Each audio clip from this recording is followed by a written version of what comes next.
This is Audible. Adam, Riding Hard, Volume 1. Written by Jennifer Ashley. Narrated by Eric G. Dove. Chapter 1.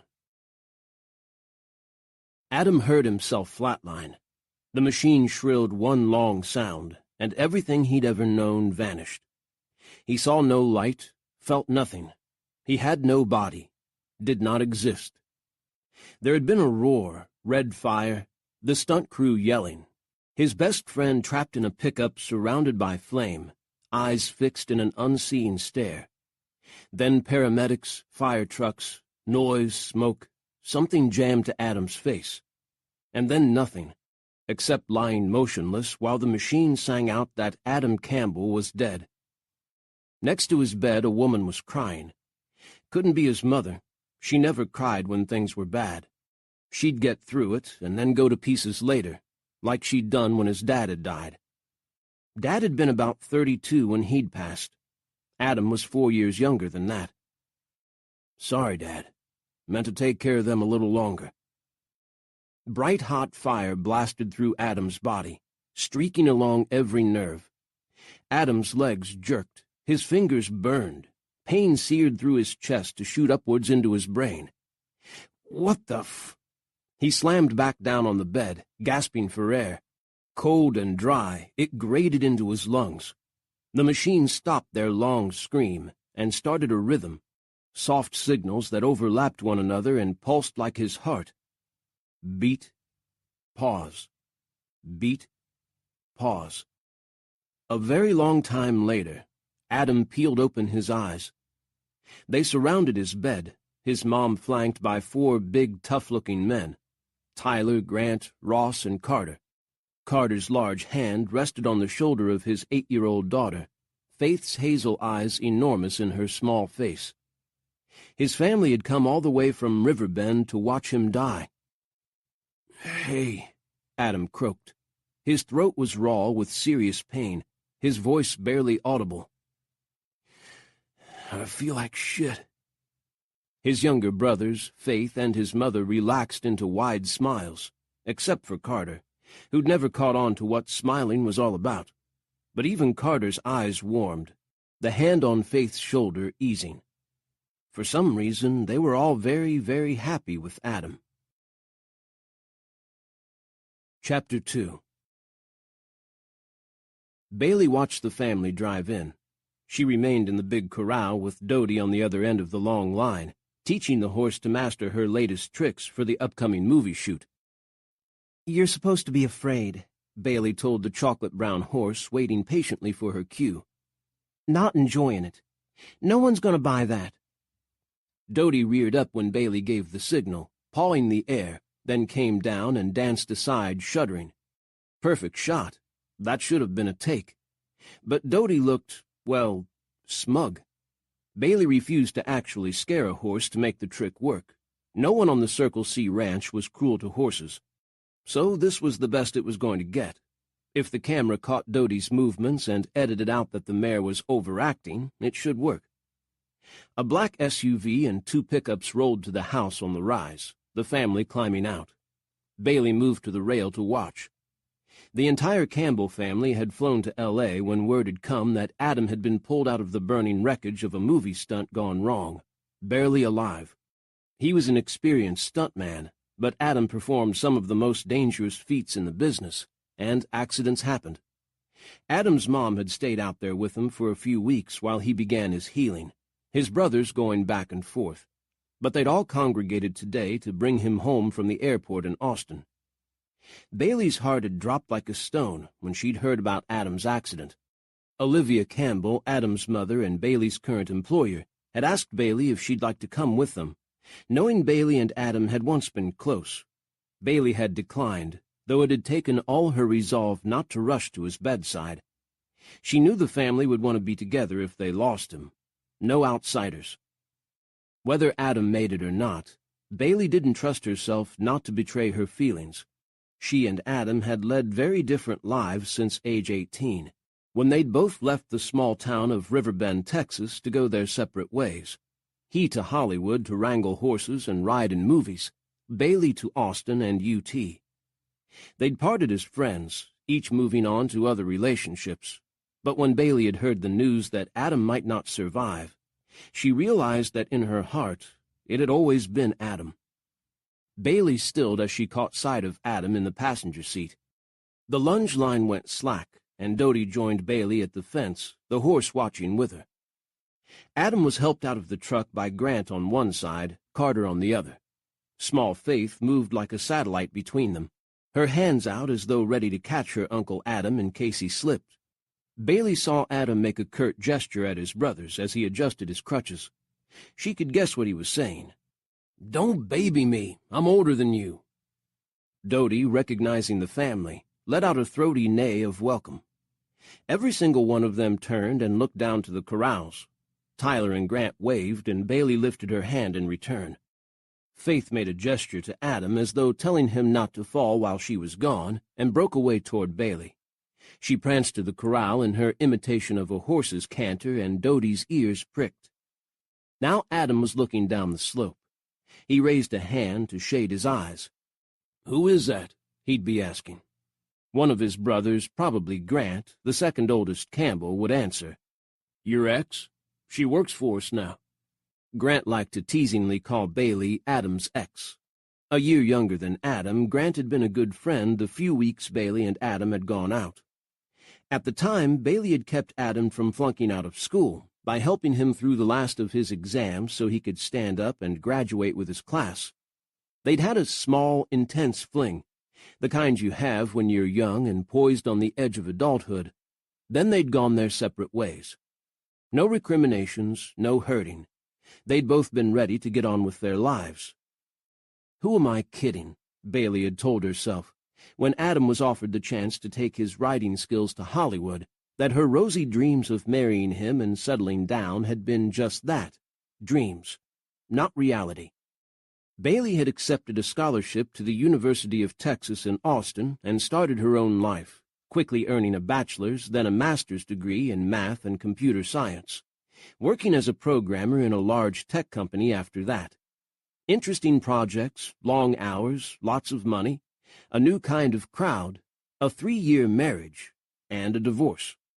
When she discovered the true nature of her cheating husband and the lack of loyalty among their friends, she'd quit her antacid-popping job and returned to her roots in the little town of Riverbend in the heart of hill country. She'd asked Olivia Campbell and her sons, the best stunt trainers in the business, for a job. Bailey might be a math geek, but she'd grown up with horses and knew how to bring out the best in them.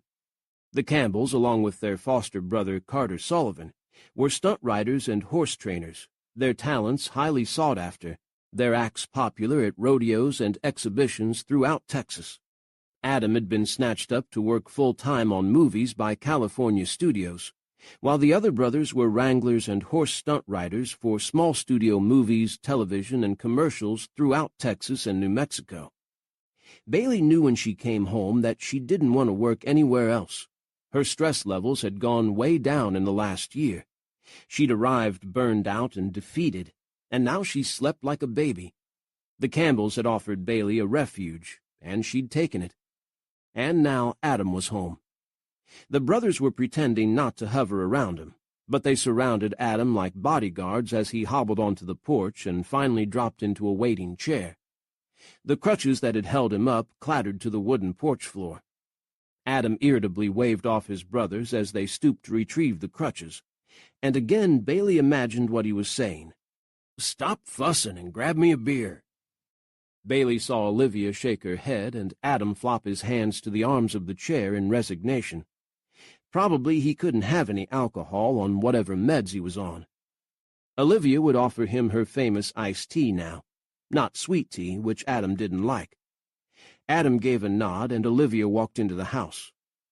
From this angle, Bailey could see through the window into the living room. Olivia was heading to the kitchen, wiping her eyes. Faith reached the corral. She was horsewise enough to stop fluttering around once near Dodie, but she was still excited. Faith addressed Dodie first. "I don't have any treats for you," she said as the mare lowered her nose to Faith's hands. but if you're good, I'll sneak you some tortilla chips later. You know she really likes those," Faith said to Bailey. 6 months ago, when Dodie'd had the horse equivalent of a bad cold, the only thing she would eat were tortilla chips and pizza. Faith was convinced they'd saved her life. "Uncle Adam growled all the way from Austin," Faith said. "He growled on the plane from L.A., too. He is not a good patient, Grandma says." "Can't blame him." Bailey observed the brothers trying to make their oldest sibling comfortable. "The wreck was really bad. A truck crashed into his motorcycle, then Uncle Adam and the truck smashed into a building that fell down on them, and the pickup blew up, for real. The other stuntman died, and Uncle Adam is really upset about it. He doesn't say that, but we can tell." Bailey had heard details of the accident from Olivia and Grant, but Faith's matter-of-fact summation made her heart constrict. "It's terrible. I'm so sorry.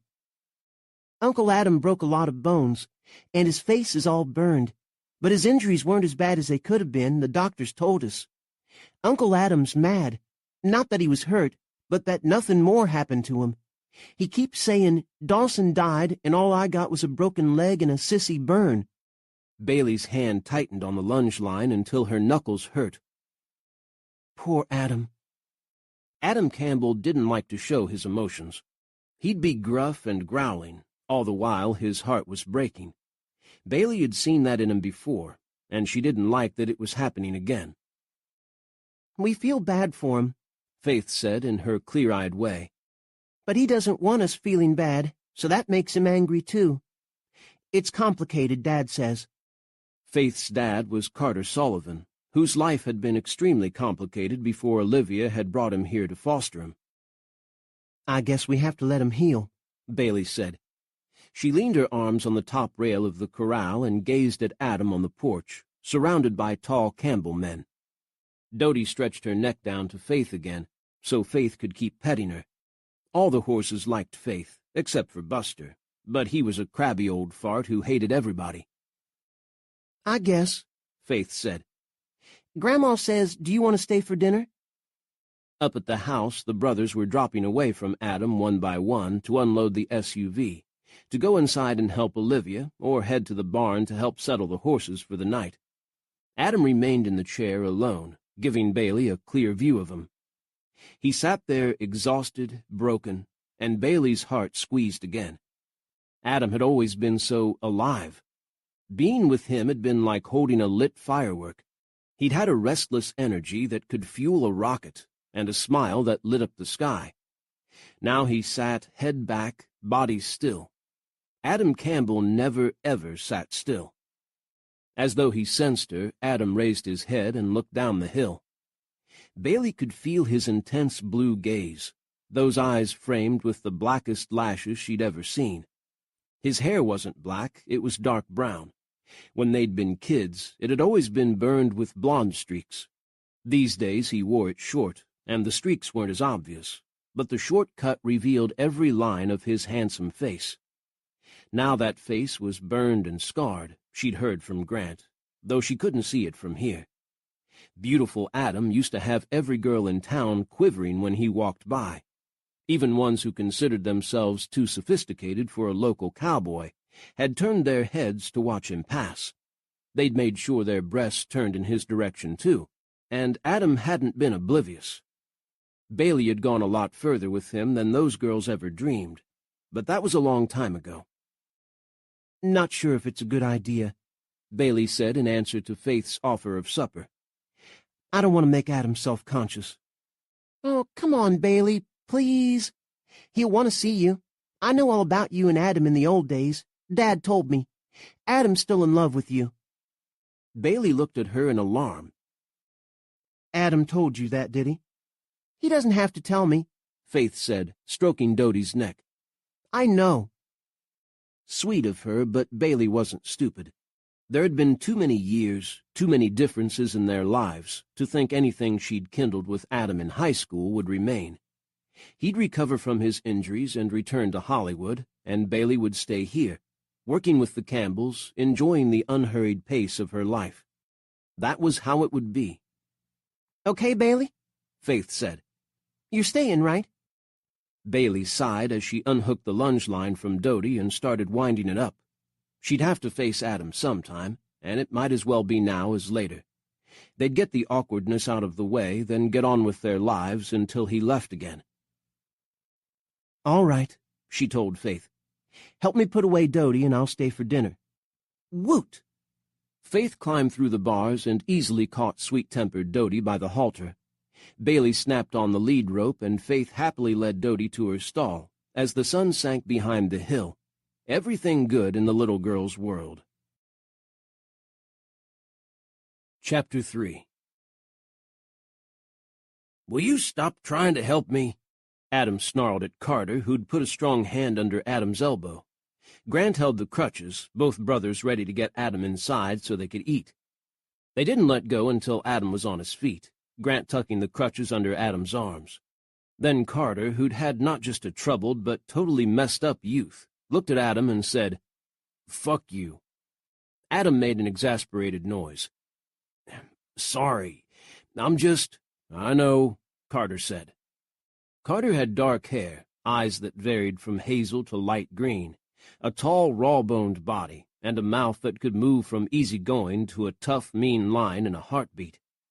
"But screw you if we don't want you falling on your ass," Carter went on. "Mom would get mad at us, and I'm not taking that for you. I said I was sorry." Adam and Carter had been scrapping since Carter had come to live with them at age 13. "Get over it already." Grant fixed them both with an exasperated stare. Grant had the same coloring as Adam. Brown hair, blue eyes, same solid build. The two of them looked more like twins than brothers 1 year apart. Grant had been wilder than Adam ever was, but in a good-natured way.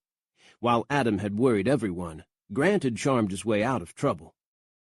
"Man, you got full of yourself being a Hollywood star," Grant said.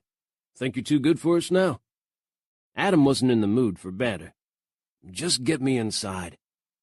He wouldn't have minded so much stumbling around with only the family, but Bailey was coming up from the barn with Faith, and the last person he wanted seeing him like this was Bailey Farrell. Not because he was ashamed that half his face had been through a meat grinder, but because she'd been the one who'd set him on his feet and sent him off all those years ago. Adam would never have had the success he did without Bailey, and he knew it. Now Adam was hobbling home, his mistakes maybe having killed a good man. His mentor had told him to take some time to heal, then come on back. There would always be a place for Adam. Adam was one of the best in the business. He'd had bad crashes before, had been hurt before, worse than this, though he hadn't actually died, and had recovered and gone right back to work. This time, thinking about going back to work clenched something in his gut. Getting into a car to go to LAX, and then again for the drive home from the airport in Austin, had been one of the hardest things he'd ever done. Now he wanted to sit on this porch, crumble to dust, and blow away on the warm Texas wind. It wasn't only the thought of stunt driving again that made him sweat. It was anything that required taking a risk. Even thinking about climbing up on his beloved horses while he was home made him sick to his stomach.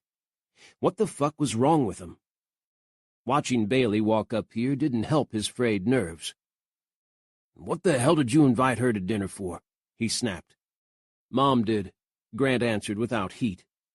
"You're old friends, and Bailey's been worried about you. Be nice to her. You had sex with her back in the day, and she deserves a lot of niceness for that. Hell, you should buy her an island for getting into bed with you." "Go screw yourself," Adam rumbled, but Grant's teasing made him feel a little better. He'd missed this. He hobbled determinedly into the house. Maybe if he got himself sitting at the table before Bailey came in, it wouldn't be so bad. She wouldn't watch him lurching and shaking like a little girl. Faith had more strength than he did right now. His mother, God bless her, knew what to do. She always did.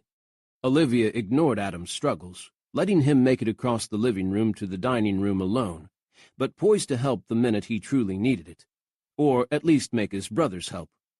Olivia, half the height of her sons, was good at keeping the Campbell boys in line, the only one who'd ever been able to. It was good to see the familiar long table set with plates and silverware, napkins at the sides of the plates, plus a pile in the middle. 5 boys weren't going to eat and not make a mess. When Adam had been little, the plates had been mismatched, Mom putting together whatever she could. Now, thanks to the successes of her sons and the Circle C ranch the whole family owned, the plates were a set from her favorite home decor store, the Silverware New. Olivia had turned the family around since their dad's death had left them alone and dirt poor. As they'd gotten older, the brothers had pitched in and helped every step of the way. They'd made it together. Even Adam leaving for California hadn't meant he was deserting them. He'd made that clear.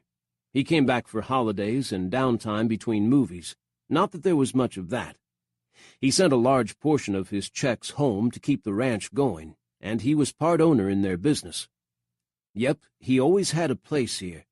Nice to have that at your back in a world where money ruled and people were hired and fired on a whim, and men like Dawson died so tightwad bean counters could save money. Adam dropped into his chair at the far end of the table, arranging his leg the best he could. This was a smaller splint than what he'd had in the first weeks, but it was still effing awkward. He let out his breath when he finally settled. He was here, looking down the table from the chair he'd sat in for so many years. When they'd had their first family meal after their father died, Olivia had turned to Adam and said, "You sit at the head of the table. It's your place now." Adam, 10 at the time, had been thrilled, sad, and a little scared. Being the man in the family was a lot of responsibility.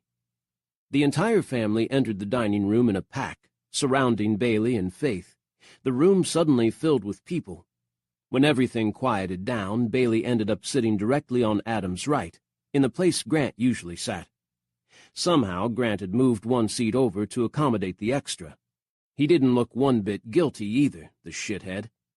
Bailey gave Adam a little smile, not at all awkward. Damn, but she'd grown even more gorgeous than ever. She'd been nice-looking back in high school, though she'd hidden it well. Adam had discovered what other guys hadn't, that underneath the geeky bangs and glasses were fine brown eyes and a fresh face, and that her sloppy sweatshirts hid a body of sweet curves. Bailey had grown up a lot since then. She wore her dark hair shorter now, waving back to reveal her whole face. The color on her cheeks was natural, tanned from working under the Texas sun, flushed with life. Her eyes were brown, deep fall-into-them brown. She didn't wear glasses anymore, which meant she'd probably gone with contacts or maybe had vision surgery. Whatever she'd done, she'd learned how to throw back her shoulders and confront the world instead of ducking her head and peeking at it sideways. Not only that, she'd become unself-consciously sexy, filling out a clinging black shirt that showed some hot cleavage. Jeans hugged her hips and one great ass. She'd been like a budding rose 10 years ago, beautiful in her own way but with potential beauty closed from the world. Now Bailey had blossomed, and she was breathtaking. Grant, playing nice brother today, had made sure Bailey was on Adam's right. The scars were worst on the left side of his face. Bailey looked him over with frank interest, no shirking, no embarrassment. The last night they'd spent together, before they parted ways, she'd been under him in the dark, her smile languid as she stroked his then-long hair. They'd been young and inexperienced at sex. Adam knew that now, in spite of his supreme cockiness at the time. But it had been mind-blowing all the same. A man never forgot his first love. When Adam caught her eye, Bailey let her smile come, that sexy, lopsided smile that said there was more to her than met the eye. Adam's body, though pumped with painkillers and tired as hell, responded. Bailey had been a hot little firecracker when she'd been his shy math tutor. How much more would she have to give now? And here was Adam, bandaged and splinted, exhausted and aching, broken in body and spirit. Even so, he made the good half of his face tip up in an answering grin. Bailey flushed, and she leaned absently forward, her breasts grazing the edge of the table. Adam couldn't help himself. He was a red-blooded Texas boy. He looked straight down her shirt. Oh, yeah, worth the wait. A loud snicker erupted on his left side. Tyler, 2 years younger than Grant, had his elbow on the table, hand pressed to his face, laughing at his busted-up but horny older brother. The others were pretending not to notice, but smirks were visible all around.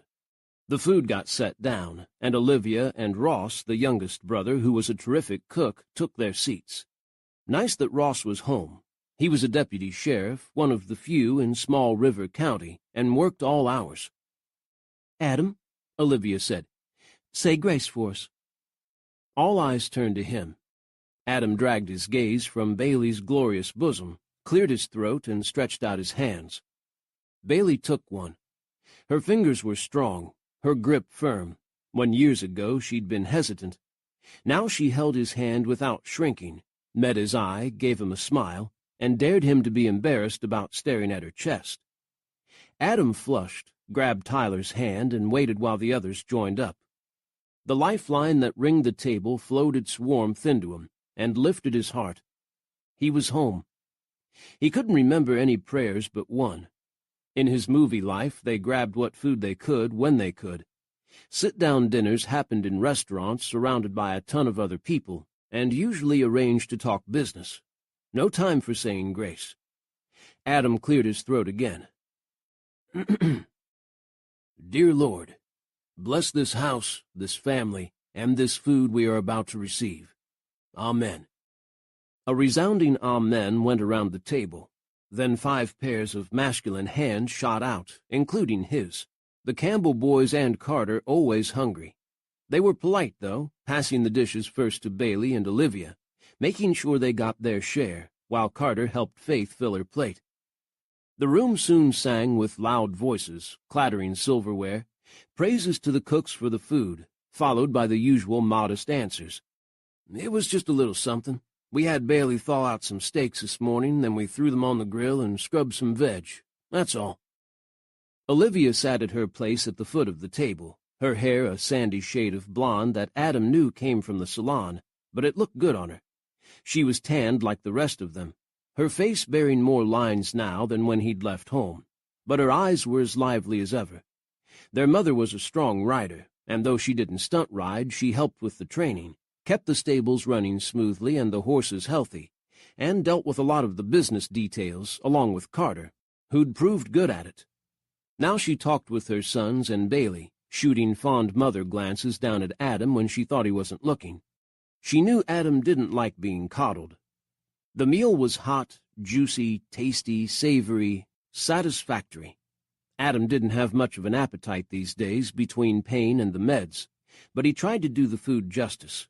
Bailey joined in the dinner conversation with ease, but then she'd been working here for almost a year, Grant had told him. She was part of the Campbell machine now. Adam liked that, and felt at the same time as though he were looking in through a window, watching people he didn't know. He'd been away too long. For instance, Adam asked both Bailey and Grant, in all innocence, "So, how's Christina doing?" Christina was 2 years older than Bailey, and she and Grant had been living together for a while. The two of them were well matched in looks, laughter, and a love for a good time. Christina bartended at the local bar, owned by the Farrell girl's uncle. She was part of the fabric of life in Riverbend, and so naturally Adam asked about her. A current of tension ran round the table. No one looked at one another. Bailey stared at her plate. The one who stiffened the most was Grant, and Adam watched him with narrowed eyes. What the fuck? Faith was the one who answered. "Christina and Grant broke up," she said, as though wondering why everyone else didn't just say so. "About a year ago." Adam bent a severe look on Grant. A year? When the hell were you going to tell me? Grant stabbed his fork into a hunk of mashed potatoes. You were busy. Then you were busy being dead. I didn't have the chance, and I didn't want to talk about it. Another stab. Still don't.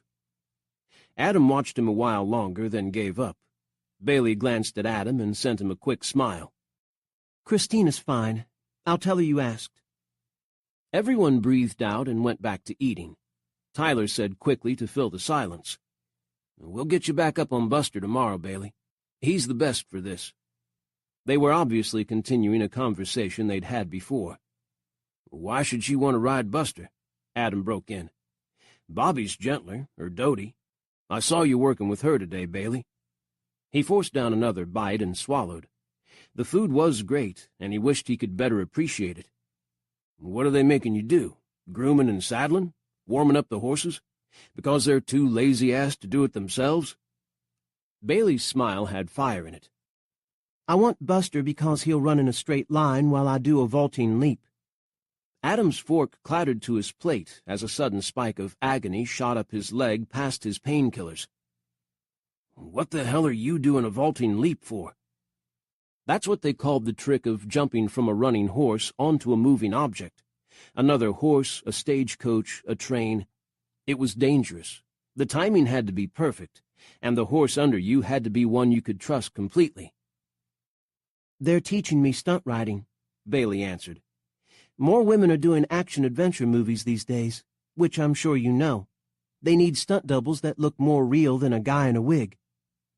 As Adam kept staring at her, she laughed. What did you think I was doing?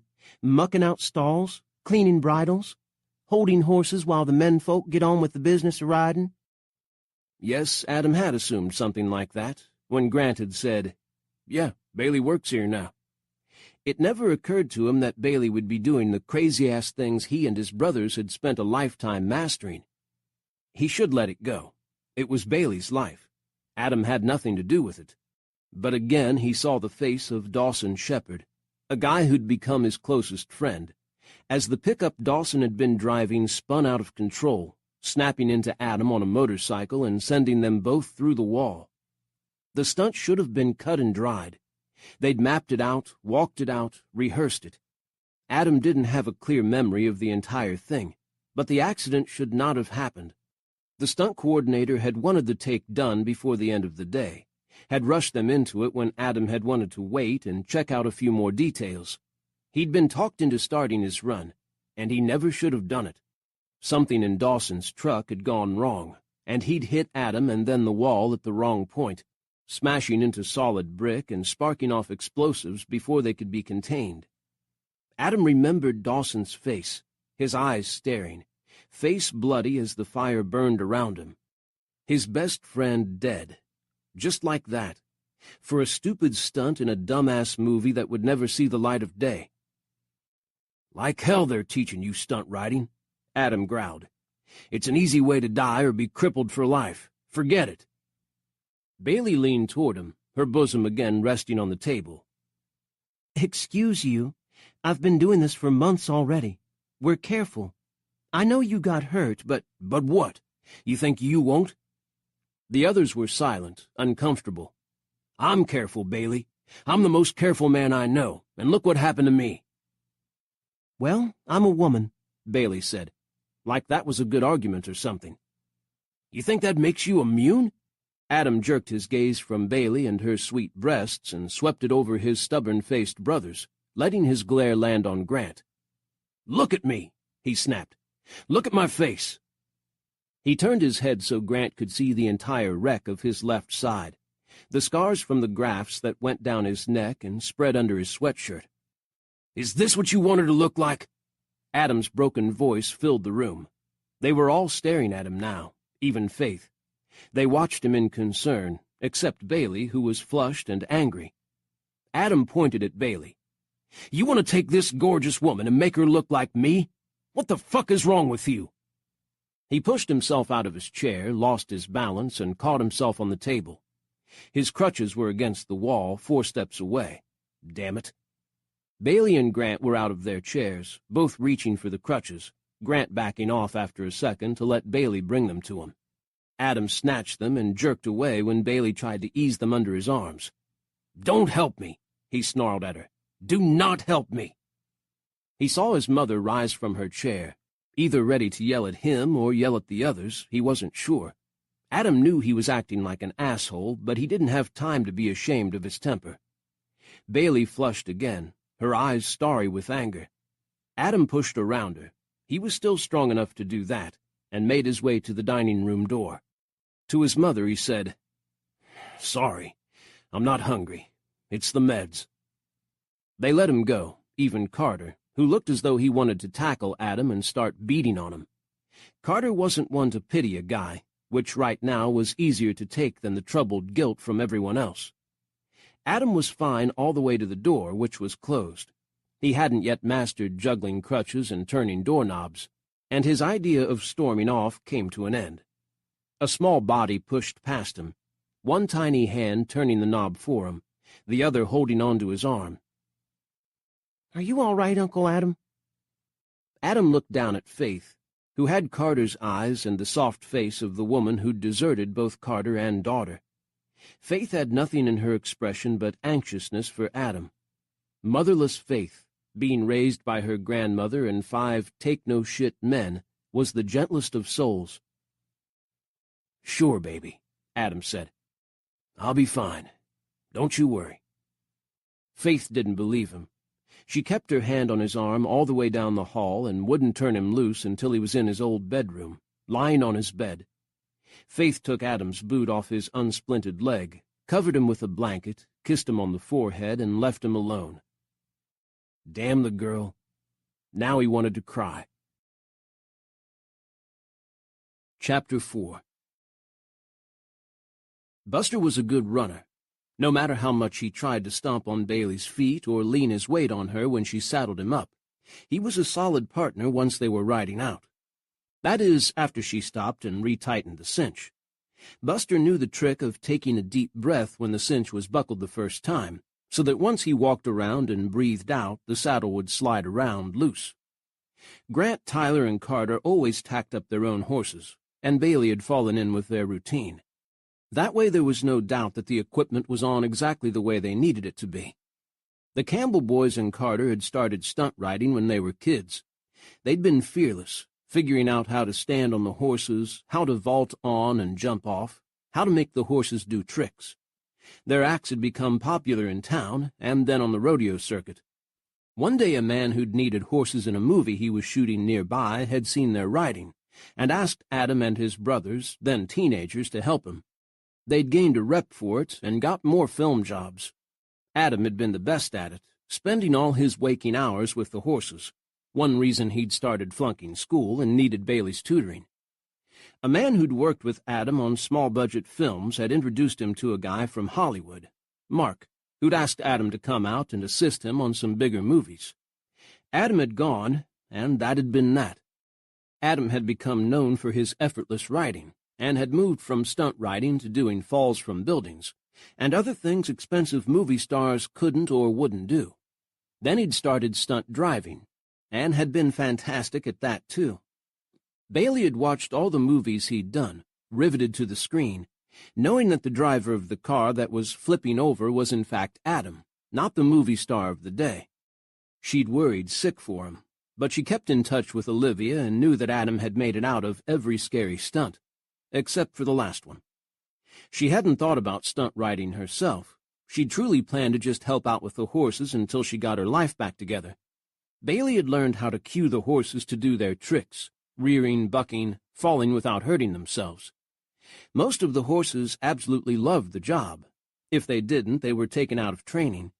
No horse was pushed to do things that terrified it. The Campbells weren't cruel, and they knew that a horse without the heart for performing could let a rider down at the wrong moment, hurting itself and the rider, potentially fatally. One day, about a month after Bailey had started work, Grant had put her on Buster to teach her how the horses were trained to buck. Buster bucked all right, dead on cue, and Bailey had hung on fiercely, riding him until he'd finally unseated her. She'd landed on her ass in the soft dirt of the arena, as Buster had galloped away, stirrups and reins flying.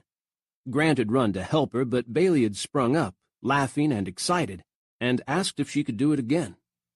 Grant had sat her down and told her about the dangers, and that if she wanted to do trick riding, she had to be calm, not giddy. It had taken a while for Bailey to come down from her high, but for the first time after years of anxiety, anguish, and outright unhappiness, Bailey had felt reawakened and renewed. She understood why Adam was not happy with her, especially now that he was busted up, grieving, and in a lot of pain. But she sure as hell was not going to let him take this away from her. Under her, Buster sped across the long stretch of ground beyond the arena where they'd been practicing. He ran straight and sure, and at a steady speed. He knew his job. Grant rode up behind her on a horse called Bobby. Buster paid no attention. He liked to run, and he knew the other horses wouldn't give him problems. They didn't dare. Grant was pulling alongside now.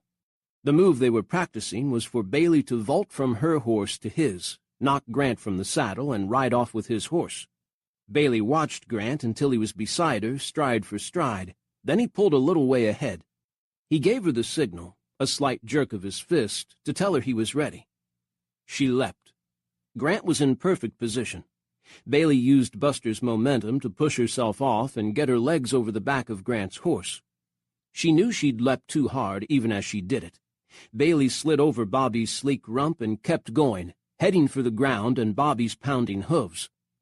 As soon as she felt her balance desert her, Bailey went with the motion, letting herself fall, as Grant and Tyler had taught her. She hit the ground, but she was ready, tucking her limbs in and rolling, protecting her head. She came to a dusty stop a few yards away, her hat gone, Texas grasses tickling her nose. Bailey lifted her head, brushing dirt and dried grass from her face. Damn! She'd been trying to get this move right, and she'd been so close. Buster was running happily off to the horizon, while Bobby and Grant circled back. Grant's boots landed next to Bailey as Bobby's front legs, his white socks dusty, stopped in front of her. Grant bent down, hand on Bailey's shoulder. "You all right?" Fine. Bailey climbed to her feet, using Grant's arm as a lever to pull herself up. She brushed off her jeans, feeling chagrined. I screwed that up. Sorry. "You missed. You fell. It happens. Try again?"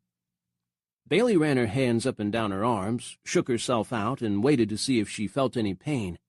None came, except for what would be bruises later. "Yep," she said. "You ride back," Grant said, tossing her Bobby's reins. "I'll go after His Royal Highness." With a nod, Bailey took the reins, accepting Grant's boost into the saddle. Grant turned around and started across the grasses as fast as his cowboy boots would let him. "Buster!" he shouted. "Get your ass back here!" Bailey turned Bobby and rode to the arena. Buster would run, but he'd come back. He always did, when he felt like it. Bailey let Bobby take a steady but slow pace, rewarding him for the good gallop he'd done. In the large ring ahead of her, Tyler worked another horse on the lunge line. Carter came out of the house up the hill. Faith had missed the bus this morning, so Carter was driving her to school. Carter lived here, having moved back when Faith's mother had showed up on his doorstep 8 years ago, shoved Faith into his arms, and disappeared. He'd looked for Faith's mom, but never found her, and after a time he'd been happy to give up. Finding the woman might mean having to give up Faith to her, and Carter, after his initial shock, had fallen in love with his daughter and became fiercely protective of her. The other brothers had moved out and back in several times, depending on their circumstances. Currently, Ross lived in a small house in town near the sheriff's department. Grant, who'd been living here since his breakup with Christina, had recently bought a trailer a few miles down the road. Tyler had been living with a girlfriend until they'd broken up a month ago, and he'd moved back home. Tyler, who loved the ladies, was in danger of going through every woman in the county. He'd have to start repeating soon or move to a city.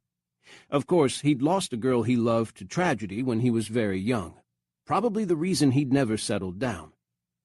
The Campbell's ranch house was big, added on to once the training business had started making money.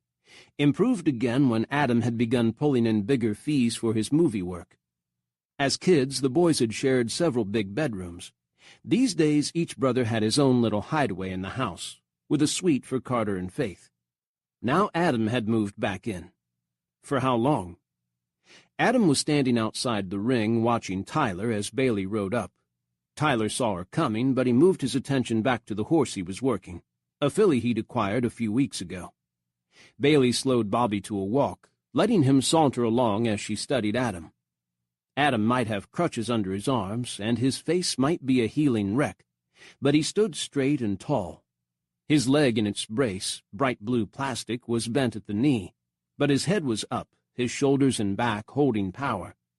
He didn't try to hide his scars, though he'd put on a wide-brimmed black cowboy hat to shield himself from the late August sun. Adam turned his head to look at her, and the air burned between them. Bailey could have walked on with Bobby, taking him into the covered arena beyond to cool him down and wait for Grant. But she for some reason pulled to a halt next to Adam and slid from the saddle. The fall had stiffened her, and her leg bent as she landed. She stumbled, biting back a swear word. A firm hand caught her beneath the arm and kept her on her feet. Warmth shot through Bailey as Adam held her with a strength his injuries hadn't been able to take away. He bent his head to look into her face, the brim of his hat darkening his eyes to cobalt. He said nothing, only gazed at her, while Bailey tried to steady herself, his grip not letting her fall. Bobby nuzzled Adam's shoulder. Adam couldn't hold on to the crutches and Bailey and move from the horse at the same time, so he released Bailey to give Bobby's nose a stroke. "I saw you fall," Adam said, his look stern. "What happened?" His voice was gravelly, commanding. Bailey tried to shrug, but her shoulder hurt. "I miscalculated. I missed the horse, but hit the ground." Adam's brows slammed together. She expected him to shout at her as he had last night, to tell her how stupidly dangerous stunt riding was. Instead, Adam lifted his hand and brushed it across Bailey's cheek. Chapter 5. Adam's touch was hotter than sunshine. His gaze was on her face, where Bailey's skin stung. She must have scraped herself in the fall. Adam's fingers moved, brushing, incredibly gentle. When he'd steadied her, his grip had been hard. Now his touch was feather-light. Bailey should pull away, say she was all right, walk Bobby to the covered arena or back to find Grant. But she couldn't move. Adam continued to brush her cheek, his fingers tracing the contours of her face. Just as Bailey began to lean into his touch, he moved his hand to her shoulder and then down her long sleeve.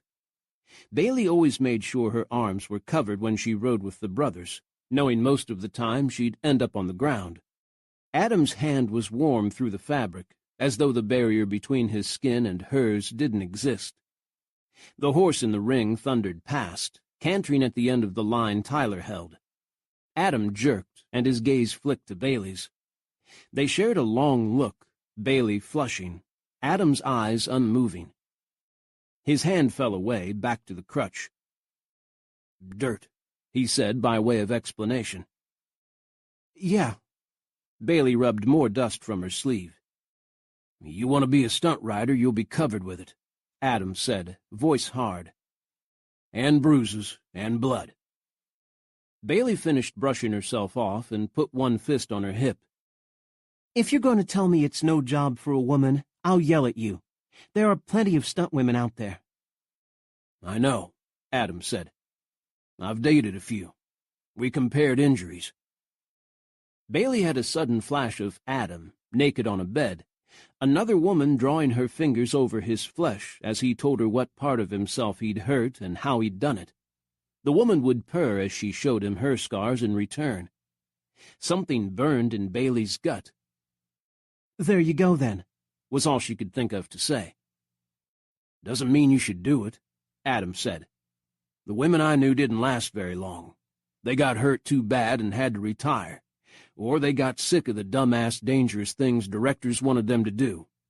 That's the life, Bailey." "I never said I was running out to Hollywood to dive off buildings," Bailey returned. "I heard you took a 20-story fall and barely made your landing bag.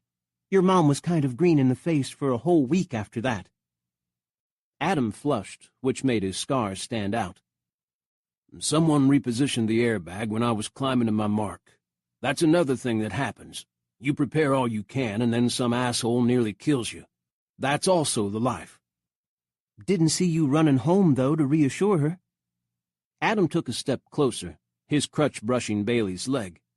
Bobby, still held by Bailey, watched with equine interest. "I'm here now. I made it. You might not." "So you're saying it's all right for you to nearly be killed and make your whole family worried sick, but I can't learn a few simple stunts because it upsets you?" His look turned to a glare. "Excuse me? Where are you getting that from? It's fucking dangerous. Doesn't matter who's doing it." "I got that from your diatribe at the dinner table last night, yelling at your brothers for trying to hurt me." Bailey lifted her finger, pointing it at his face. "It's my choice, Adam. Not your brother's, not yours. We all decided it was your meds talking and to leave you alone. But what you said wasn't fair." Adam's flush deepened, but he decided to grow angry instead of apologize.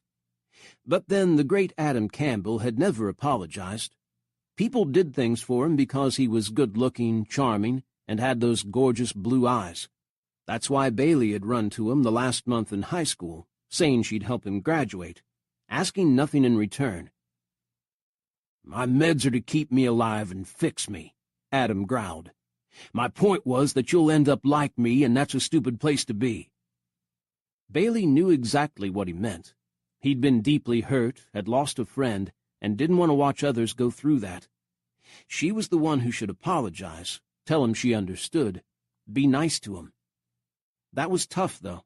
She'd been the nice girl all the way up until she'd come home a day early from a conference and found the woman she thought was her closest friend snuggled in bed with her husband. "Or you could trust your brothers to take care of me," Bailey said. "You could trust me." Adam took another step toward her. He was close enough for the brim of his hat to shade her face. "Sweetheart, what I learned in the last 10 years was that I trust myself and no one else. I'd have been dead a while ago if I hadn't." Nice was heading off to the horizon to catch up with Buster. "I see. We should all do what you say because you've proved yourself." "Damn straight." Adam was a head taller than Bailey, and when he stood this close, his warmth was all over her. His eyes were like chips of the sky, but glittering now, full of rage with a darkness behind it. Bailey drew a breath, flustered but determined not to show it. "You know, don't you, that if it hadn't been for me, you'd have had to spend another year in school and missed your golden opportunity to go out and throw yourself off horses, buildings, moving cars." Adam's anger flickered as incredulity took its place. "What, now I owe all my success to you?" "Damn straight." Adam stared at her a while longer, then something like amusement entered his eyes. "Well, you grew a pair, didn't you, sweetheart? Threw away your geeky glasses and got some stones." "Seriously?" Bailey looked straight at him, no wavering. "Stones? And stop calling me sweetheart. I'm not one of your Hollywood floozies." "Floozies?" Adam's amusement grew. "Is that what you kids call them these days? I called them actresses. Actually, I called them by their names." Bailey clenched her hands. The last thing she wanted to talk about were the women Adam had gone out with. He'd gotten photographed with a beautiful starlet, or two, on his arm quite often. Gossip magazines showed pictures of him escorting these ladies to clubs, parties, award ceremonies, and wherever. Adam always looked good in the photos. In a tux with his cowboy hat, he was devastating. "I'm sure you did," Bailey said, unable to think of anything wittier. "Anyway, I have nothing to do with your life out there, or your life here, anymore.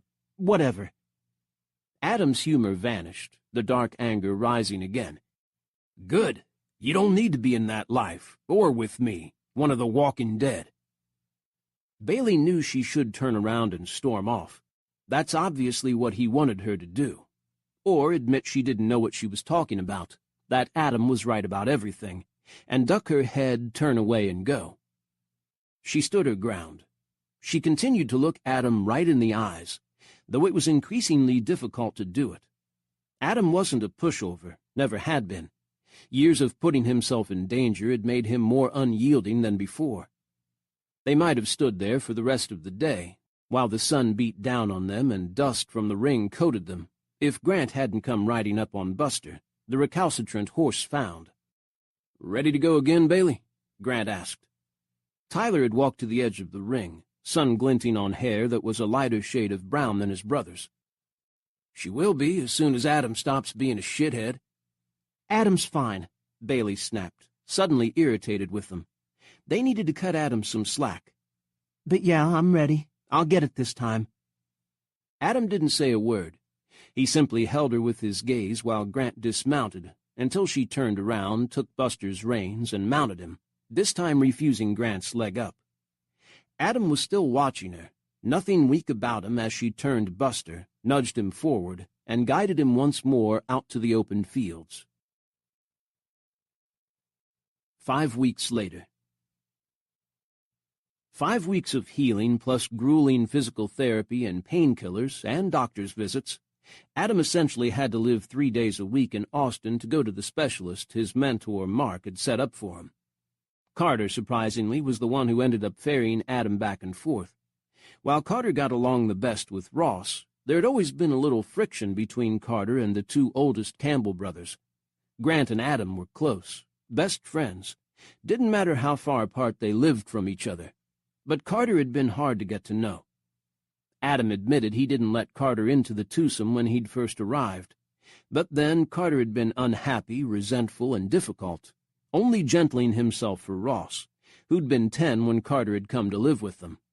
Carter had protected Ross, walking him to school, keeping him safe from bullies, not minding his incessant questions and little kid prattle. Adam had left home before he and Carter had grown into adults. Carter had been a snarling 16-year-old the autumn Adam had moved to California. Carter had calmed down a lot, Adam had seen during his visits home, especially since Faith had come along, but Adam had never really connected with him fully. Even now, during the 2-hour drives from Riverbend to Austin, he and Carter didn't talk about much, mainly sticking to topics like the horses, Faith, and who'd moved into or out of town while Adam had been in Los Angeles. Regardless, Adam liked the chance he had now to hang out with Carter as a brother, the two of them no longer antagonists. Not that Carter was all touchy-feely. He spoke his mind, and whenever he thought Adam was being a dickhead, he said so. When Adam finally was released from physical therapy and had his meds cut down to acetaminophen when he needed it, he celebrated by going out to Riverbend's one bar. It was officially named Sam's Tavern, but the entire town simply called it the Bar. Carter drove him again. Olivia stayed home with Faith and told the boys to go have fun. Adam looked forward to drinking an actual beer, spending time with his brothers, and catching up with old friends. Old friends who weren't Bailey. Adam had gone through the 5 healing weeks avoiding her as much as possible. Easy enough with him in Austin so much. At one point, Bailey had taken off to New Mexico with Grant and Tyler to do a movie shoot for one of the small studios the brothers did contract work for. Adam worried like crazy the whole time, even though Grant had assured him that Bailey wasn't doing any dangerous stunts, only helping with the horses and doing background riding. Still, Adam was much relieved when she returned, happy and sunburned, tired but excited by the experience. He'd watched her from afar as she'd helped the brothers unload the horses, before he'd taken off for Austin again. Carter, as usual, said little tonight as he drove the 5 miles from the ranch into town, and through it to reach the bar. The sun was going down, touching their faces and the old scars on Carter's arms from where drug dealers used to torture him. Carter had never revealed all that had happened to him, but Olivia had not let up until Carter had explained the scars. The dealers he'd worked for had tested the sharpness of their knives on him, as well as cutting patterns into his skin that meant he belonged to them. The scars had faded somewhat, and Carter hadn't talked about them since. It was Saturday night, the bar full. Everyone in town came here if they didn't head out for the cities or to the lakes over the weekend. Adam walked with Carter from Carter's pickup through the maze of vehicles toward the thump of music. Darkness now coated the sky, the lights of the lot and the bar bright against the night. Adam had long since abandoned the crutches, but he still walked with a slight limp. That would go away with more work, his physical therapist told him, but he had to put up with it for now. Adam's face was another matter. He couldn't hide the mottled scarring the fire and then the grafts had left unless he wore a bag over his head. As he walked into the bar through the crowd, he saw people look at him and away, embarrassed to be caught staring at his ruined face. Well, they'd have to get used to it. This was what Adam looked like now. He hated it, but what the hell was he supposed to do? Hide in his room the rest of his life? Christina Farrell, dispensing drinks behind the bar, looked up when Adam and Carter came in. She sent them a huge, warm grin, grabbed the rope of the ship's bell that had hung there for decades, and clanged the bell enthusiastically. "It's Adam!" she yelled as everyone in the bar turned toward the clamor. "Let's hear it for Adam Campbell!" A cheer went up, along with whoops and yells as beers and drinks were lifted his way. Adam started to relax. They weren't condemning him or reveling in his misfortune. His old friends were welcoming him home. Adam waved in thanks as he pushed his way to the bar and slapped both hands to the top of it. "Give me a beer," he said to Christina. "I've got a load of catching up to do, so keep 'em coming." Christina renewed her smile as she pulled the tap to fill a glass. She had the same curly dark hair as Bailey, though she wore it short, and she didn't hide her ample curves behind long-sleeved button-down shirts and jeans. Her tight white tank top and cut-off shorts hugged everything she had. "You've had a rough time," Bailey says. Christina slid Adam the full glass, the head not too tall, not too skimpy. "You doing okay?" "Better," Adam said. A hell of a lot better. He no longer felt as though he'd fall over dead the moment he stood up. Bodily, he was healing. In his mind, not so much. "Everyone thinks you're awesome," Christina said, wiping condensation from the wooden bar top. "We all thought about getting you a card, but figured you wouldn't like that." "My friends know me well," Adam said. And yet so many faces from his childhood were gone. This was ranching and farming country, and if the land couldn't pay, farms were sold or just went bust, and people moved to the cities or to the oil towns out west of here looking for work. Austin and Midland grew while Riverbend shrank. Adam put the regret of that aside as he lifted his beer and set it to his lips. Tickle of foam, stream of liquid into his mouth, the savory taste of wheat, the bite of hops. Damn how he'd missed it.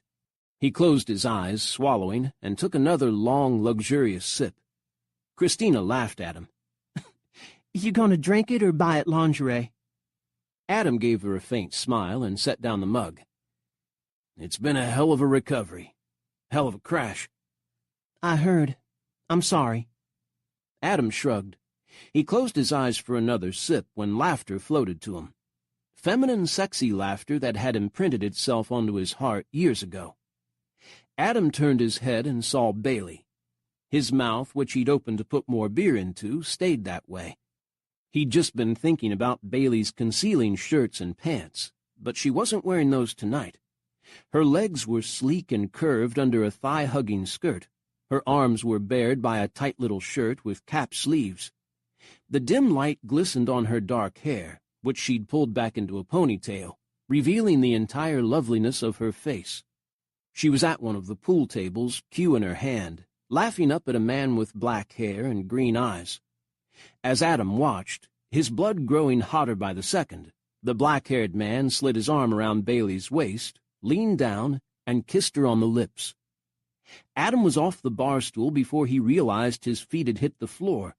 He grabbed Carter as Carter turned from friends to join Adam.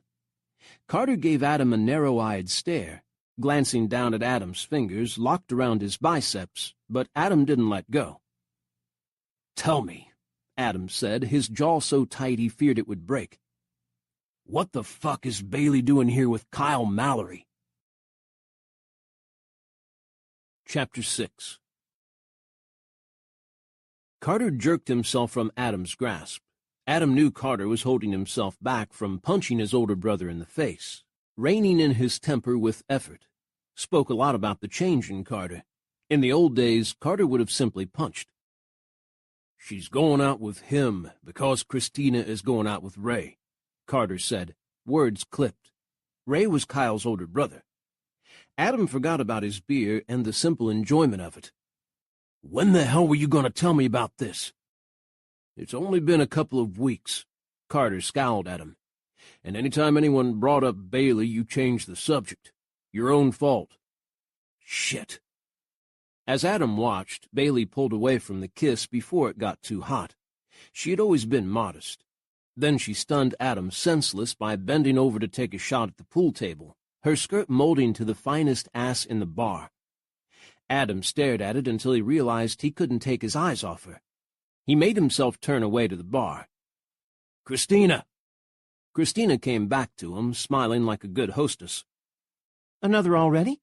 You haven't finished the first one." Carter, who'd followed, broke in. "He's going to ask you about the Mallorys," he said with a growl, "like it's his business." Christina lost her smile. Come on, Adam. You know how I felt about Grant, but it just didn't work out. It was a painful decision for us, so no, I don't want to talk about it. Ray and me have been friends a long time. Kyle and Bailey, too. It's nice for me. I get to spend more time with my sister. Adam hadn't been worried about Christina and Grant, though surprised they'd broken up and sorry the relationship had ended. Grant still hadn't told him about it, being very prickly on the subject.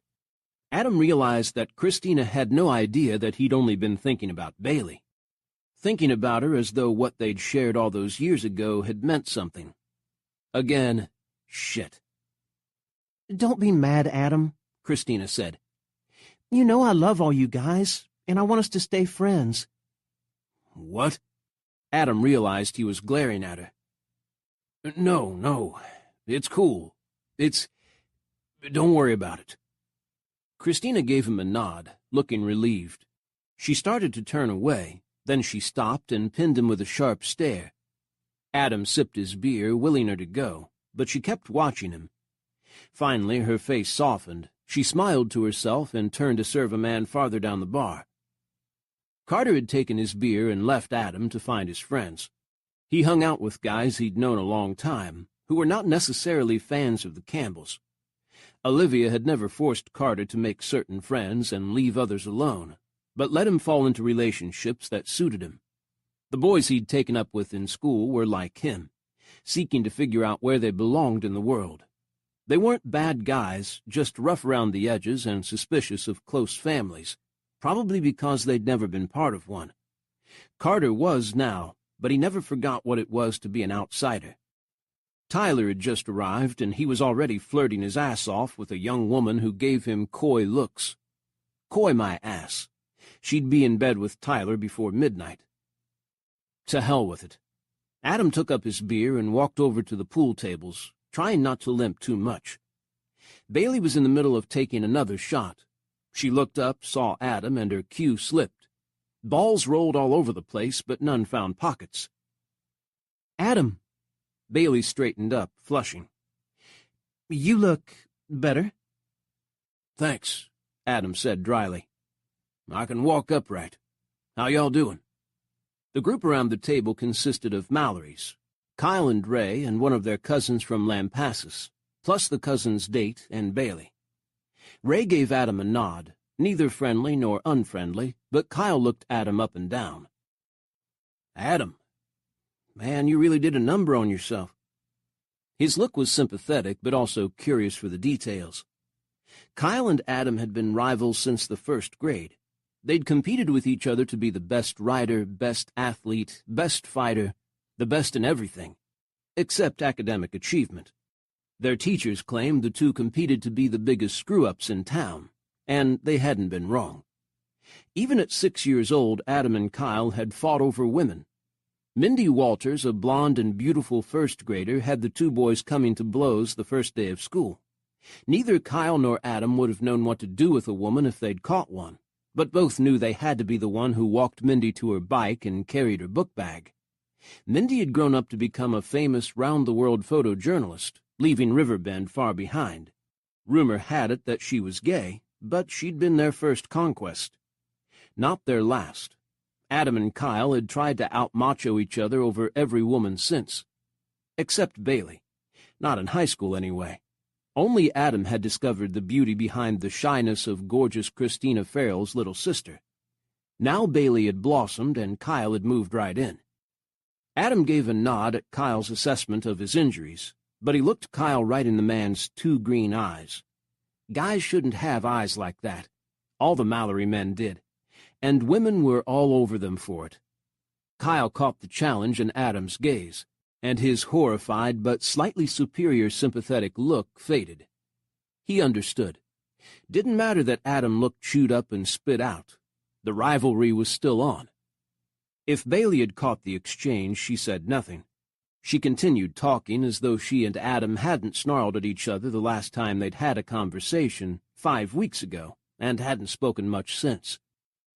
You're done with the physical therapy, right? she asked. "Everyone will be glad to have you home more." "Yeah, Carter's getting tired of driving me around," Adam said. If she wanted to be all friendly, he could play too. "I'll have to get me a truck or something so I can drive myself." The thought of driving made cold sweat trickle down his back, but he'd have to get over it.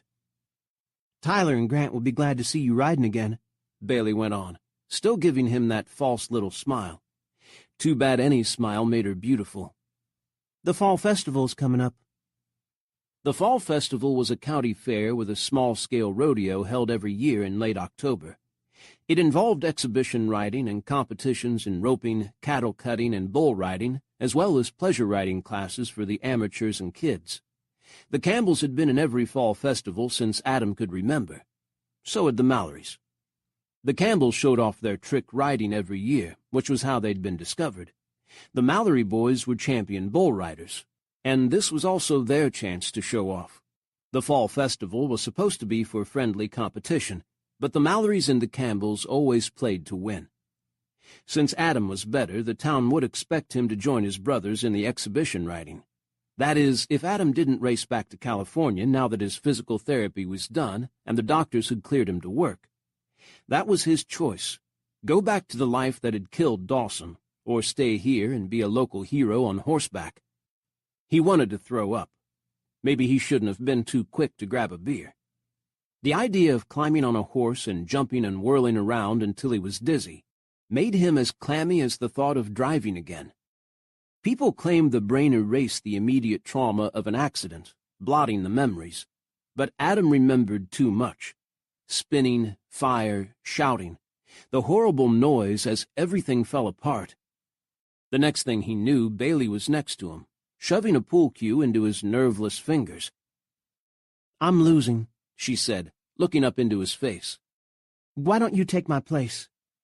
She was covering for him.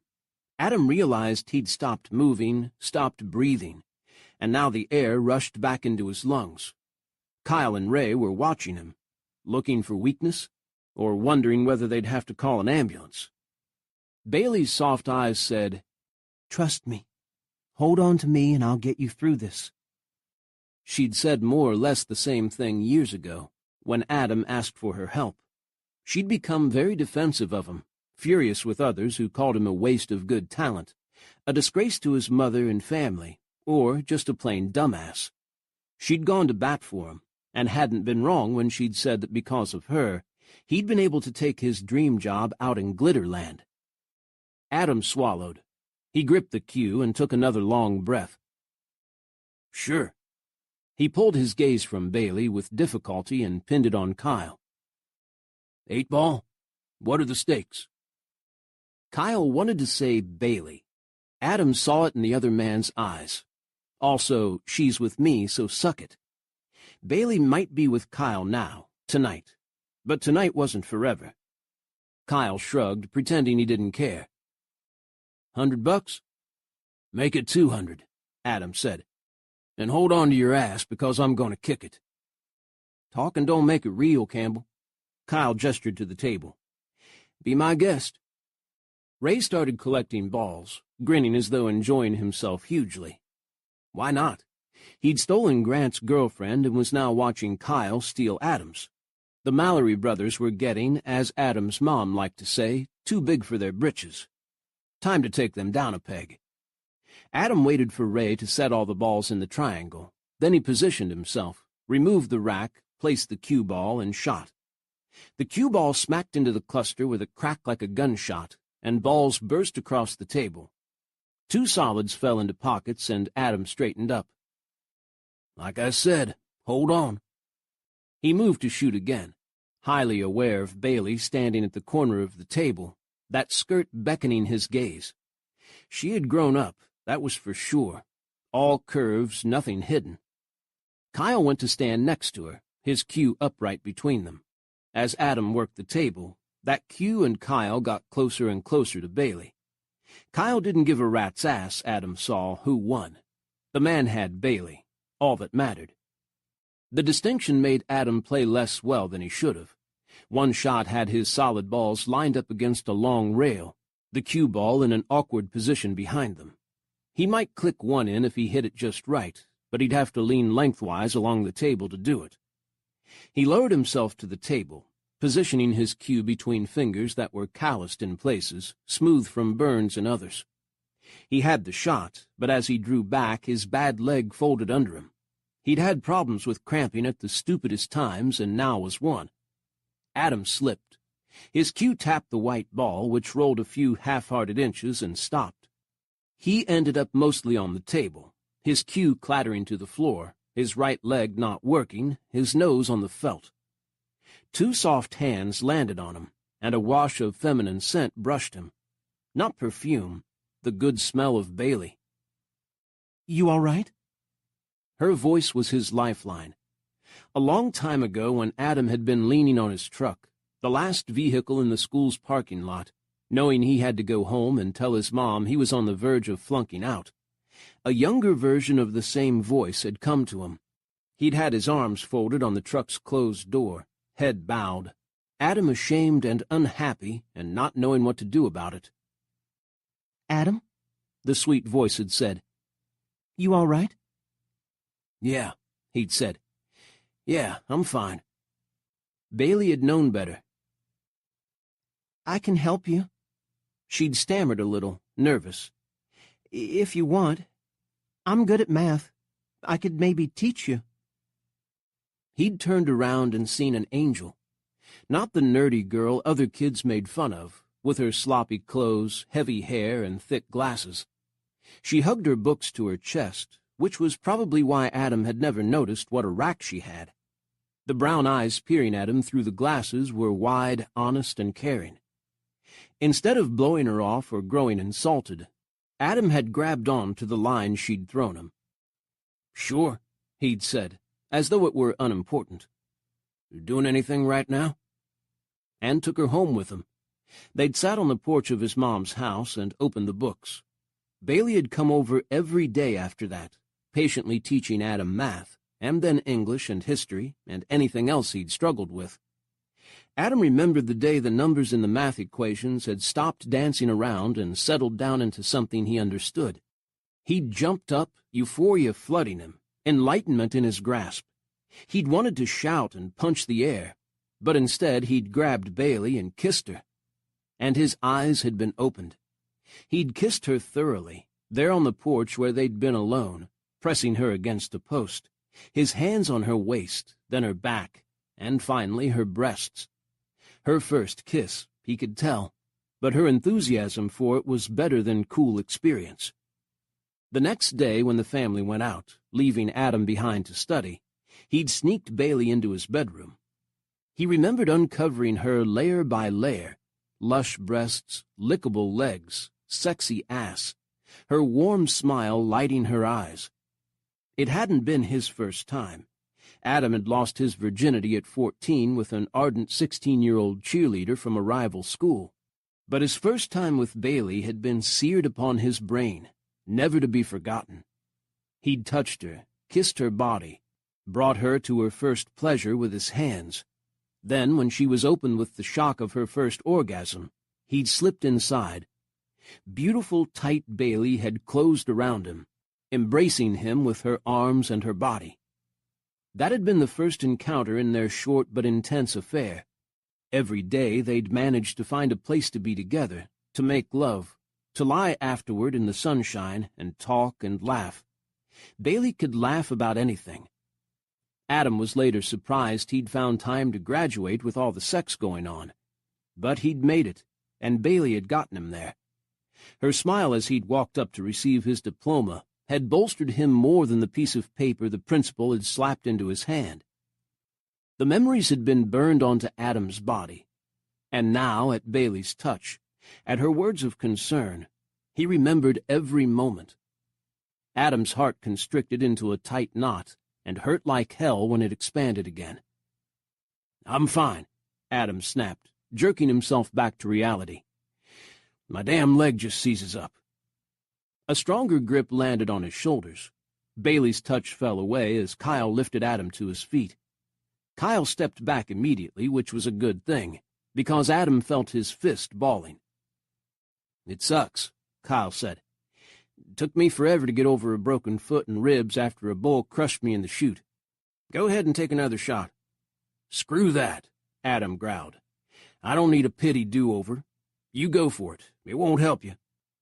Kyle gave him an I'll-make-you-eat-those-words glance and moved to the table. Adam looked on the floor for his cue, but it was gone. Bailey had it. She handed it to him without words, compassion and understanding in her eyes. Something lodged in Adam's throat. He couldn't talk, couldn't apologize for snarling at her. Bailey stood beside him, regardless of his temper, as though ready to catch him if he fell again. Kyle had better hurry and win the stupid game. Adam had to get out of here before he did something dumbass like grab Bailey and drag her off to have his way with her in a corner. He could barely move, and he'd only end up making a fool of himself. Kyle was right about one thing. This well and truly sucked. Adam ended up winning the game. Kyle was down to his last ball. Then he tried to bank the cue ball into the last striped ball on the table. His aim was off a hair, and the target ball bounced away from the pocket, to the groans of the crowd that had gathered. Adam stepped up, sank the last solid balls, and slammed the black 8-ball into the corner pocket. The crowd cheered and broke up, and Kyle shrugged with an oh-well look. "Pay up outside," Adam said. Christina would throw them out if she saw them blatantly exchanging money. Her uncle's bar wasn't a casino, she'd say. Kyle nodded and extended his hand. "Good game." Adam clasped it, making his grip as strong as Kyle's. Kyle increased the pressure. So did Adam. They'd shaken like this many times. "Yeah, good game," Adam said. They finally broke the clasp when both their hands were in danger of breaking. Kyle shot Adam a grin, in no way worried about the loss. Of course not. Kyle got to walk away with his arm around Bailey's shoulders. She looked back at Adam and gave him a warm smile. Kicked him right in the gut. The next morning, Sunday, Bailey went to church, then ended up at Christina's house for the afternoon. Christina had worked late the night before, closing the bar, and she was just rising when Bailey arrived. Bailey had a key to Christina's place, so she let herself in, first checking whether Ray Mallory's truck was parked in front. It wasn't, so Bailey went inside to hear Christina's shower running. She poured herself an iced tea and settled down on the sofa to wait and think about Adam, warm under her arm when she'd tried to help him from the pool table. He'd been angry and lashed out, but she couldn't blame him. He was used to being strong, and weakness in himself made him furious. She'd been distracted the rest of the night and had decided to go home early. Kyle had seen nothing amiss and had dropped her off at home, only saying good night when she didn't ask him to stay. The shower went off. After a few minutes, Christina wandered out in shorts and a tank top, plopping onto a chair and dangling her legs over its arm. "I always think better when my legs are shaved." Christina pointed the toes of one foot to the ceiling and ran her fingers along her calf. Bailey grinned at her sister. "You mean they weren't shaved for Ray last night?" Christina shook her head. "We didn't go out. He's taking me to dinner tonight. When I'm that tired after I close, I don't want to do anything but sleep. By myself, I mean. I might snore, or drool." Bailey settled back on the sofa and sipped her tea.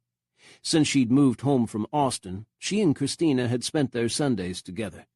Their parents had moved when her father had taken a job in San Antonio a few years back, but Christina had remained in Riverbend, and Bailey had been drawn back here when she thought of home. They'd never talked about why, but maybe it was time. "Seriously, Christina, what happened between you and Grant?" Bailey asked. "You two were fused. I come back here and find you broken up, and you never told me why, not in any detail. I didn't want to pry, considering what happened to me. I sure as hell got sick of people asking me if I was all right. But really, what happened?" Christina lost her dreamy look, and pain flashed through her eyes. "It's complicated. Not good enough. I'm your little sister. That means you're obligated to tell me everything." Christina swung her legs down and sat up straight. Her eyes still held pain, but also fiery determination. All right, she said. I'll give you the whole deal. But not for free. When I'm done, you're going to tell me all about what's going on with you and Adam. Chapter 7. Bailey's face went hot. What do you mean with me and Adam? There's nothing going on. At all. Christina's brown eyes sparkled. Oh, right. Sweetie, last night when Adam saw you with Kyle, he looked like he wanted to murder everyone in the bar, starting with Kyle. He was furious. At first I thought he was mad at me for going out with Ray, but I was totally wrong. Her smile widened. Come on. What happened? Nothing. Bailey knew her cheeks must be bright red. She'd never been able to hide a blush, and she struggled for words. Adam doesn't want anything to do with me. He's pissed off because I'm learning to stunt ride, which is totally understandable. He got hurt and his friend died. He should be pissed off. He yelled at me about it and hasn't spoken to me since. And Kyle is nice. Not demanding, she thought. Not intense. A relief. Christina burst out laughing. If Kyle Mallory heard himself called nice, he'd shit a brick. Kyle's a bad boy. So is Adam. I'm sensing a pattern here. Yeah, well, I married a respectable guy, didn't I? Bailey said darkly. He graduated at the top of his class, got an advanced degree, went to work every day and church on Sunday. And he turned out to be a total bastard. Never trust a guy who spends more money on a tie than most people spend on food for a week. I thought he was being sweet to me, telling me to invite my girlfriend over more often, letting her hang out with us. He must have been laughing about how stupid I was. That's not something you get over very fast. I'm not ready for another relationship, with anyone. Christina had risen during this diatribe, and now she thrust a champagne flute into Bailey's hand, filled with bubbling orange juice. You look like you could use a mimosa. It's Sunday. We'll call it brunch. Bailey didn't usually enjoy sweet drinks, but this morning she gripped the flute in tight fingers and took a long swallow. Anyway, orange juice had so much vitamin C. Christina sat down again with a glass of iced tea.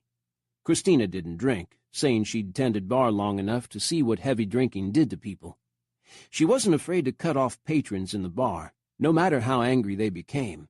She knew everyone in town, and one threat to call the angry person's mom usually calmed them down enough for their friends to get them home. Listen, honey, Christina said. What your ex did was a dirty, rotten trick. I bet he didn't think you were stupid at all. He was just relieved he got away with it as long as he did. You caught him and exposed him for what he really was, a cheater and a liar. I know you feel burned and hurt, and you should. But you're not in the wrong here. You never were. You're home now, and all our sympathies are with you. Bailey didn't say anything for a time, though she warmed at Christina's words. 2 years had passed since the awful day she'd found Lawrence in bed with the woman she'd known since they'd been roommates in college. The woman who'd taught Bailey how to dress and do her hair and leave her mousy high school look behind. Bailey had walked out and found a lawyer that day. No hesitation, or she might have chickened out, forgiven Lawrence, and let herself be walked on as usual. Legal proceedings had taken time, especially since Lawrence had tried to fight it, but eventually Bailey had a document that said she was free of her marriage. She'd returned to Riverbend to lick her wounds, and only when she'd taken up riding with the Campbell brothers had she climbed out of the pit of gloom her life had become. Now she woke each morning looking forward to the day instead of dreading it. Watching Adam walk back into her life, even on crutches, had woken her up even more.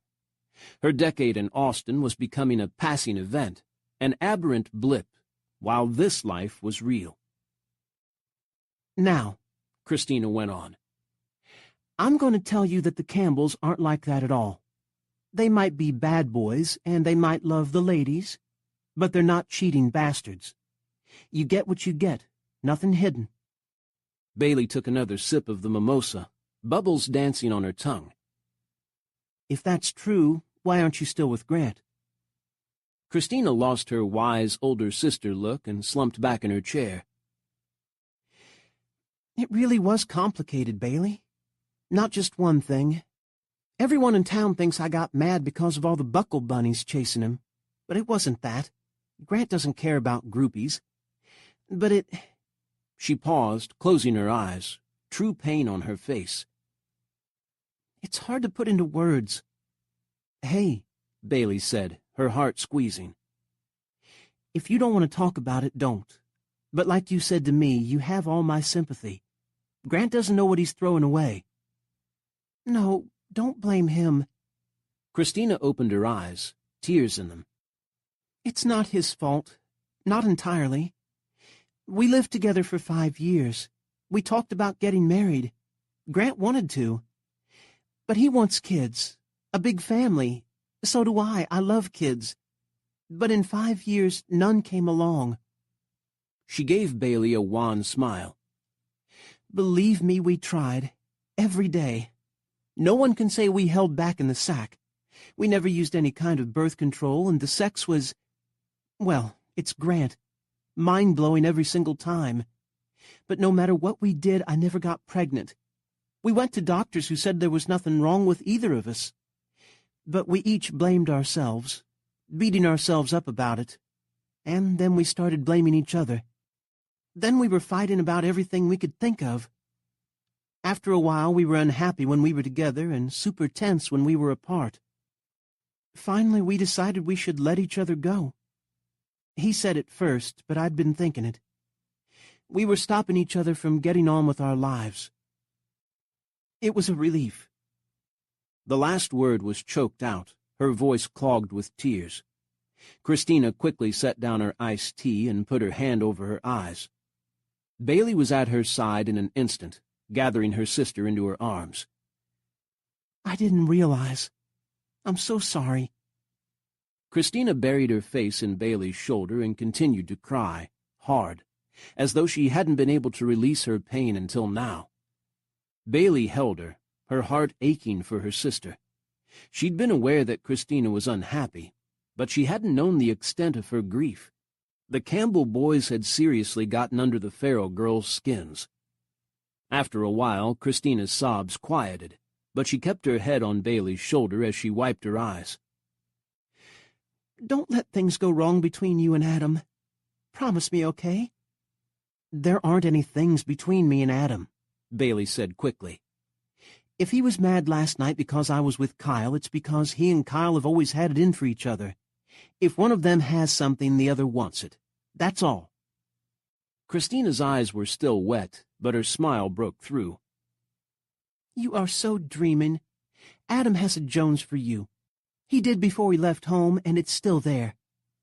Sure, that's why he walks out of a room when I walk in, and hightails it down the road whenever I go to the ranch to work. Give him a break. He's hurting, and he's probably touchy about the way he looks now. I bet he doesn't want you to see him beaten down. Adam's like that.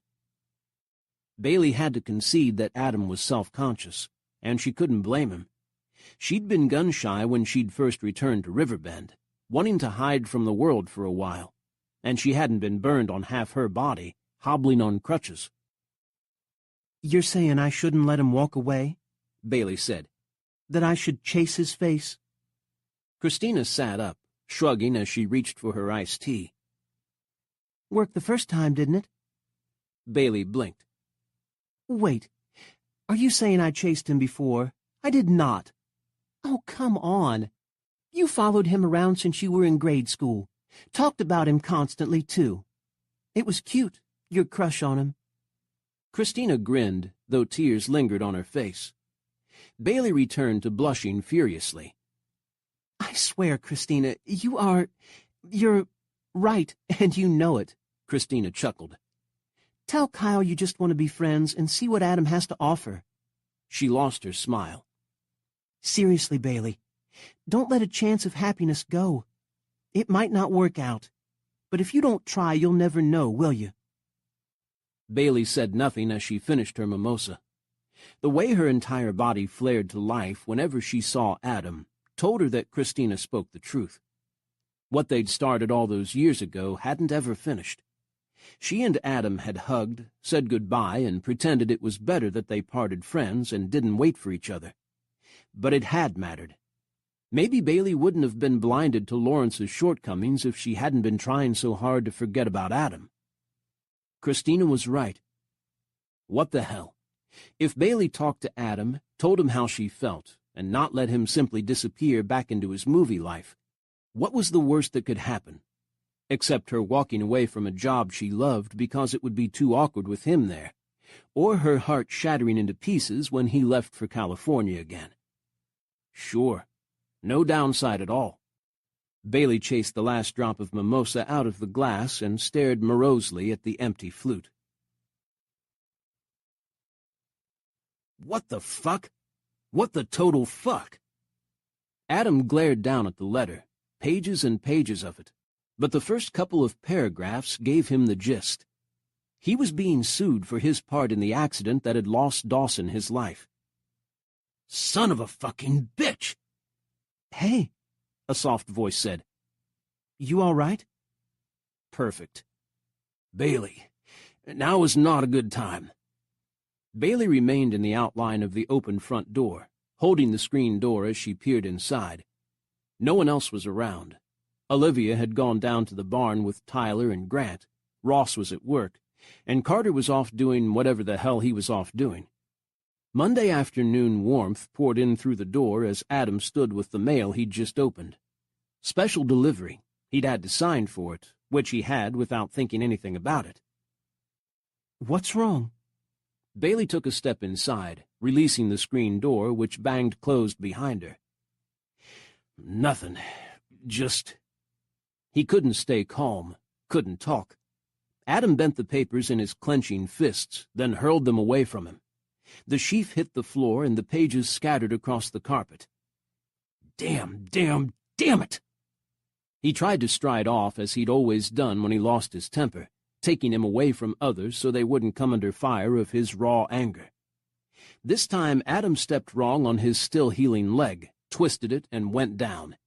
Fucking hell! His teeth clenched and he rocked in pain. Bailey was there as she had been last night, cool hands catching him, steadying him, helping him. You okay? She asked. Lean on me. We'll get you to the couch. Bailey, could you leave me the hell alone? Adam heard the roar come out before he could stop it. He wanted Bailey, wanted her with every breath, and all he could do was yell at her. Bailey's face lost color, but her brows came down. No, I can't. Adam tried to get his leg under him, but pain shot through it, and it folded up again. Shit. I could leave you in the middle of the floor until someone comes home and finds you, Bailey said, her voice hard. I could kick you right now with my dirty boots, but I won't. Now grab onto me so I can haul you up. Adam managed to keep the swear words under his breath as he looped his arm around Bailey's neck. She pulled him to his feet. His tendons stretched and ached as he and Bailey hobbled the few steps together to the living room sofa and collapsed on it. Bailey ended up squashed next to him against the sofa's arm, Adam half on top of her. She was a soft landing place. Bailey smelled of wind and sunshine, and Adam wanted to warm himself on her forever. She struggled to sit upright. Adam didn't want to let her. He remained heavy on her, groaning a little as she pushed at him. Poor Adam, he thought. He can't move. You'll just have to stay here and let me lie on you. Adam, come on. Adam groaned louder. His anger was still there, and underneath it a blackness that was going to swallow him, but he'd push it aside for the goodness of Bailey. You're faking it. Get off me, you big lump. Bailey gave him a shove, and Adam finally heaved himself upright. Hey, stop pushing. I'm hurt, remember? Yeah, I feel sorry for you. Get over it. Bailey shoved her hair from her eyes, her face pink. What happened? What are those papers about? She waved her hand at the crumpled pages on the floor. Adam dropped against the back of the sofa, resting his head on it and running his hands through his hair. They want to sue me. End my career. Take all I've got. Sue you? Who does? Why? Adam turned his head, his rage flaring, then dying away into quiet bleakness. Dawson's brother and his wife. They don't just want to sue me. They want the ranch, our training business, all of it. My mom's share and my brother's as well as mine. They'll punish all the Campbells to get to me. He looked limply at Bailey, wanting to lose himself in her deep brown eyes. They want to take away everything we have, all we've worked for, every last bit of it. Chapter 8. Bailey listened in horror. Why are they suing you? She itched to fetch the papers, but to do that meant getting off the sofa, where Adam sat so warmly next to her. She wouldn't move right now for the world. It was an accident. I don't know. Adam scrubbed his hand over his hair again. Dawson's brother was always a serious pain in Dawson's ass, and his wife was even worse. Dawson never got along with them. When their parents passed, Dawson inherited most of the money and his dad's big house in Oklahoma. His brother always gave him hell for it, for that and for going into stunt work. Adam let out a breath. Mark told me Dawson's brother went after the studio, but the studio has so many lawyers they'll tie the whole thing up for decades. I'm an easier target.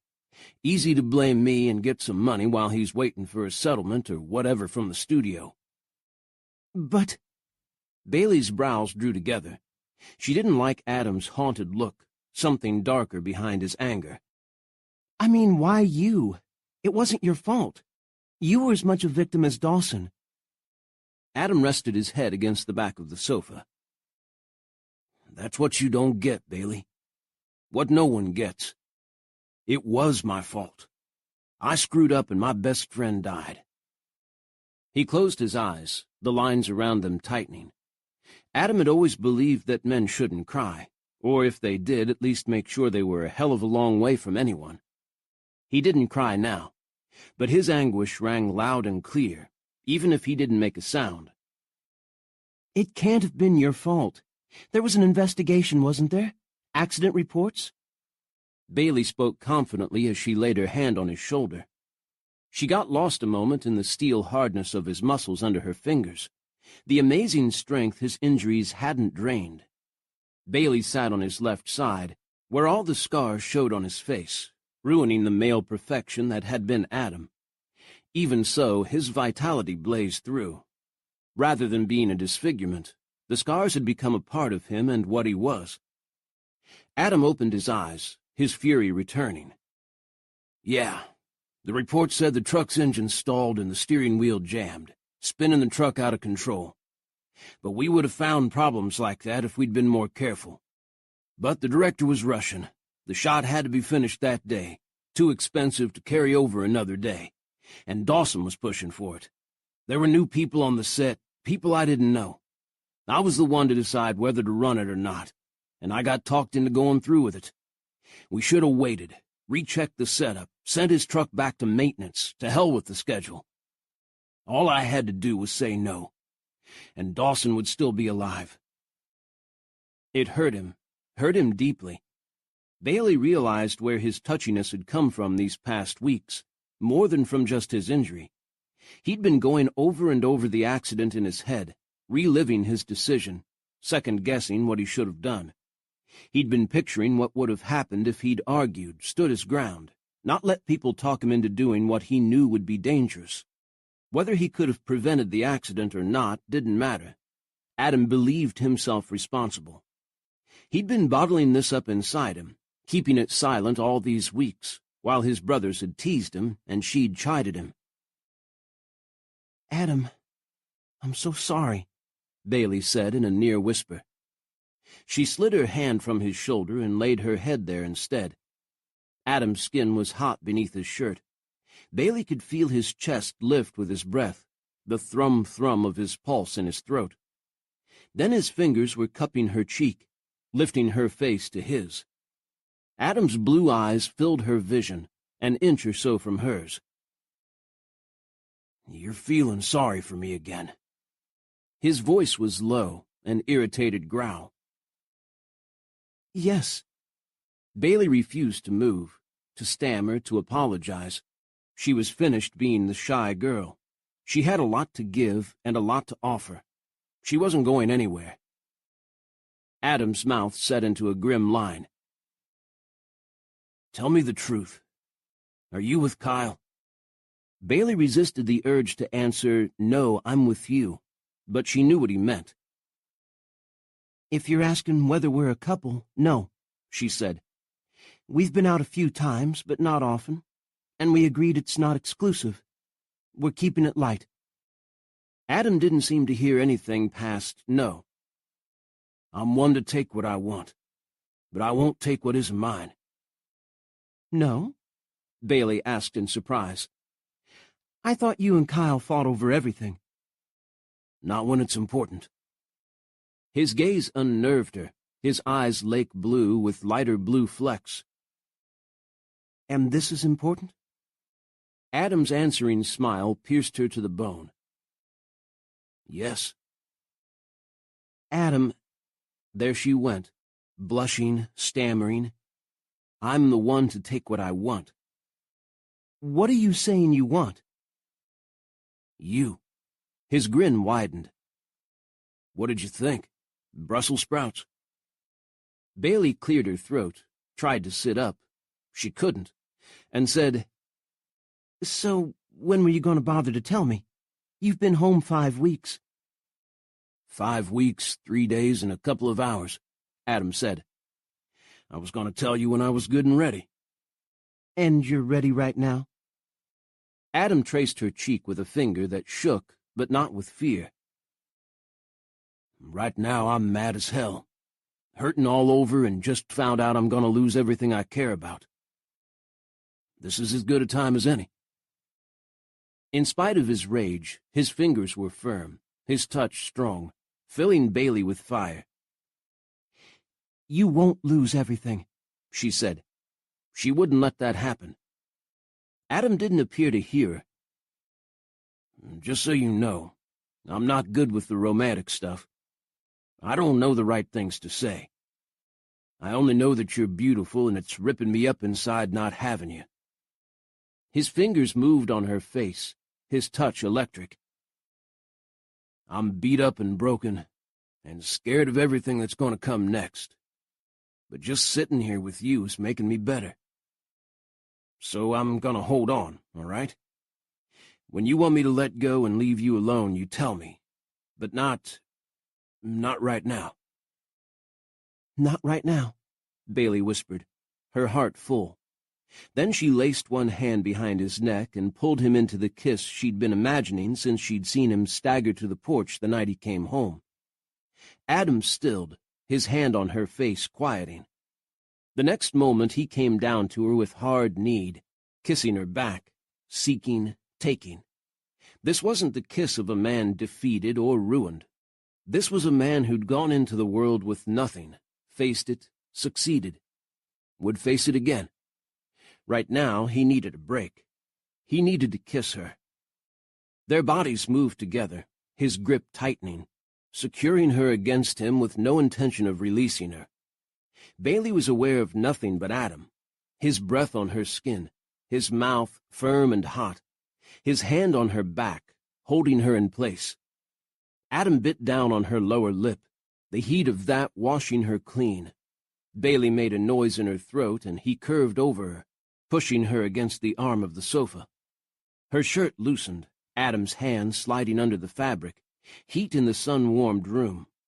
Adam glided his touch around her back to her bra, easily finding the catch. He unhooked the bra as he deepened his kiss, pushing it aside to take his palms to the swell of her breasts. Bailey wanted to gasp, groan, make any kind of noise as Adam caressed her. His thumbs found her nipples, which were already firm little points, stirring fire deep inside her. She arched into him and slid her hands down his back, craving his touch. Adam eased away from the kiss, still cradling her breasts in his work-roughened hands. Bailey's shirt had lifted high, and his gaze dropped to her bareness, exposed in sunlight. You're even more beautiful, he said, triumph in his eyes. "I knew you would be." For a man who claimed he didn't know the right things to say, Adam was melting her heart. On Adam's part, his pulse was pounding fast, the heat inside him making him dizzy. Maybe his head wasn't all the way healed from the beating it had taken in the accident, or maybe it was just Bailey leaning back on the couch, her dark eyes half closed, her hair a mess, her shirt up, revealing to him how gorgeous she'd become. Her breasts were plump, filled out from what he remembered, her large nipples tight and dark. She'd look even better out of her dusty work clothes and wrapped in sheets. Better still, bare on top of his bed. She'd always been sexy without knowing it. Adam had met plenty of women who were aware of their own looks, and what those looks could get them. It made them grasping and cold, with nothing behind their sultriness but hard greed. Bailey, on the other hand, had no idea she was beautiful. She'd called herself a frumpy nerd, and those idiots she'd taken up with in Austin probably hadn't corrected her. Her stupid husband hadn't appreciated what he'd had. Only a moron would give up Bailey. Didn't matter what other woman walked past. Adam wanted to tell her all kinds of things. "I missed you. I thought about you every day. When I saw you here, everything started to come together again." Coherent speech was beyond him, though, which right now didn't really matter. Bailey let out a gentle sigh, her body moving under his touch. Adam's heart beat faster, his cock so hard it was aching. He needed her hand on it, or her lips, her tongue. Damn, but he shouldn't think of things like that. Adam leaned down, ignoring the twinge in his bad leg, and licked between her breasts. Her soft gasp had him growing even harder. Bailey laced her fingers through his hair and pulled him to her, encouraging him. Adam licked again, moving to trace her nipple with his tongue, teasing the point before he closed his mouth over it. He liked the noises she made, the little moan as he suckled her, the half-squeal as he gently bit the tip of her nipple. Adam had known women who'd faked every feeling. Bailey showed nothing but honesty. Adam knew that if he worked his way inside her jeans, he'd find her wet, her honey beckoning his fingers and his mouth. The thought of Bailey spread while he licked her, tasting every bit of her, made his wild need ramp high. It had been way, way too long since he'd had any sex. He was in danger of coming right there, without undressing, like a crazed teenager. But with Bailey, Adam would be forever young, and it would be forever new. The one syllable cut into the room, Grant's drawl unmistakable. Bailey jerked in alarm and tried to squirm away, but Adam grabbed her and held her back. "Wait, it's only Grant." Bailey subsided, wide-eyed as Adam drew her shirt down to hide her nakedness. He took his time lifting away from her, turning to his brother, who stood just inside the front door, hat in hand, staring awkwardly at the ceiling. "What?" Adam asked him. Grant took a swift glance at Bailey, saw she was covered, and relaxed slightly. "Yeah, it's only Grant right now," he said. "The rest of the pack are heading up the hill, with Faith. It's a half-day at her school. Carter picked her up, and they're coming in to make a big lunch." "Oh, God!" Bailey scrambled up, smoothing her shirt back into place, her face red. Grant gave her a wink. "Hey, I can keep a secret, and it's a good secret. Adam and Bailey back together, as it should be." "We're not." Bailey huffed, regaining some of her dignity. "This was just—" "Adam groping you?" "Yep, I saw." Grant grinned. "If you're not back together, then you're friends with benefits. But even friends with benefits don't do it on a couch by the front door with a ton of people about to walk in." Adam heaved himself from the sofa and stood at Bailey's shoulder. "Leave her alone, and keep your mouth shut." "Don't I always?" Grant made a show of zipping his lips, locking them, throwing away the key. "No, you don't. You gossip like a girl." Adam put his arm around Bailey. "Don't embarrass her." She pulled away, anger in her eyes. "He can't embarrass me any more than I already am. I'll see you guys later." Adam couldn't believe how empty he felt as Bailey left the circle of his arm, determined to go. If Adam opened his mouth, he'd call after her, beg her not to leave, dignity and self-reliance gone to hell. Grant spoke for him. "Stay to lunch, Bailey. Faith will want to see you." Bailey's face reddened more. No, I'll grab lunch somewhere. You all have a lot to talk about. She looked pointedly at the papers still scattered across the floor. Damn it. Adam would need to explain what was going on, something he didn't look forward to. He'd hoped Bailey would remain and help him break this news. But no, there she went, out the door. Grant didn't stand in her way, didn't try to stop her. Adam went out after her, and Grant didn't stand in his way either. Adam's bad leg slowed him down, but he caught her at the bottom of the porch stairs. "Bailey, don't." He closed his hand over her wrist, holding her too tightly. "Grant will keep his mouth shut. He likes you." It's not that, Bailey said. Well, her mouth said that. Her eyes told him she was embarrassed and ashamed and didn't want to face the horde of Campbells after Adam had been feeling her up. You have to tell them about the lawsuit and what it means. That's family stuff. I shouldn't be here for that. Your family, Adam wanted to say. But at that moment, Faith saw Bailey and came bouncing toward her. Bailey jerked from Adam's hold. She moved to Faith with a swift stride, intercepting her. Adam heard the little girl's disappointment when Bailey told her she had to go. Carter gave Adam a puzzled frown as he neared, but fortunately didn't ask questions. Adam let Bailey go, for now. Not much he could do, not with his family flowing up from the drive to the house. He watched Bailey get into her small pickup and slam the door, not looking at him or anyone else as she started it up. Faith waved to her, and Bailey flashed a smile at the girl and waved back. Then Bailey pulled out, gravel spraying as she punched the gas too hard and the tires spun. She drove off in a big hurry down the long dirt lane, the dust in her wake dissipating in the warm blue sky. Bailey's hands were sweating on the steering wheel, her breath coming so fast it hurt, but she realized she needed to slow down and take it easy. Wouldn't help if she wrecked her truck or hit someone else, or was pulled over for speeding by Deputy Ross Campbell. That would make the day perfect. Her wrists, neck, breasts, all held bands of fire where Adam had touched her. Her mouth was raw, tender, everything a reminder of him and how much she wanted him. If Grant hadn't come in, it was a good thing he had. The entire family would have found Adam with his hands up Bailey's shirt, her nipple in his mouth. They'd have found a shotgun and made Adam propose. Worse, they'd have laughed. Adam didn't need to be laughed at right now.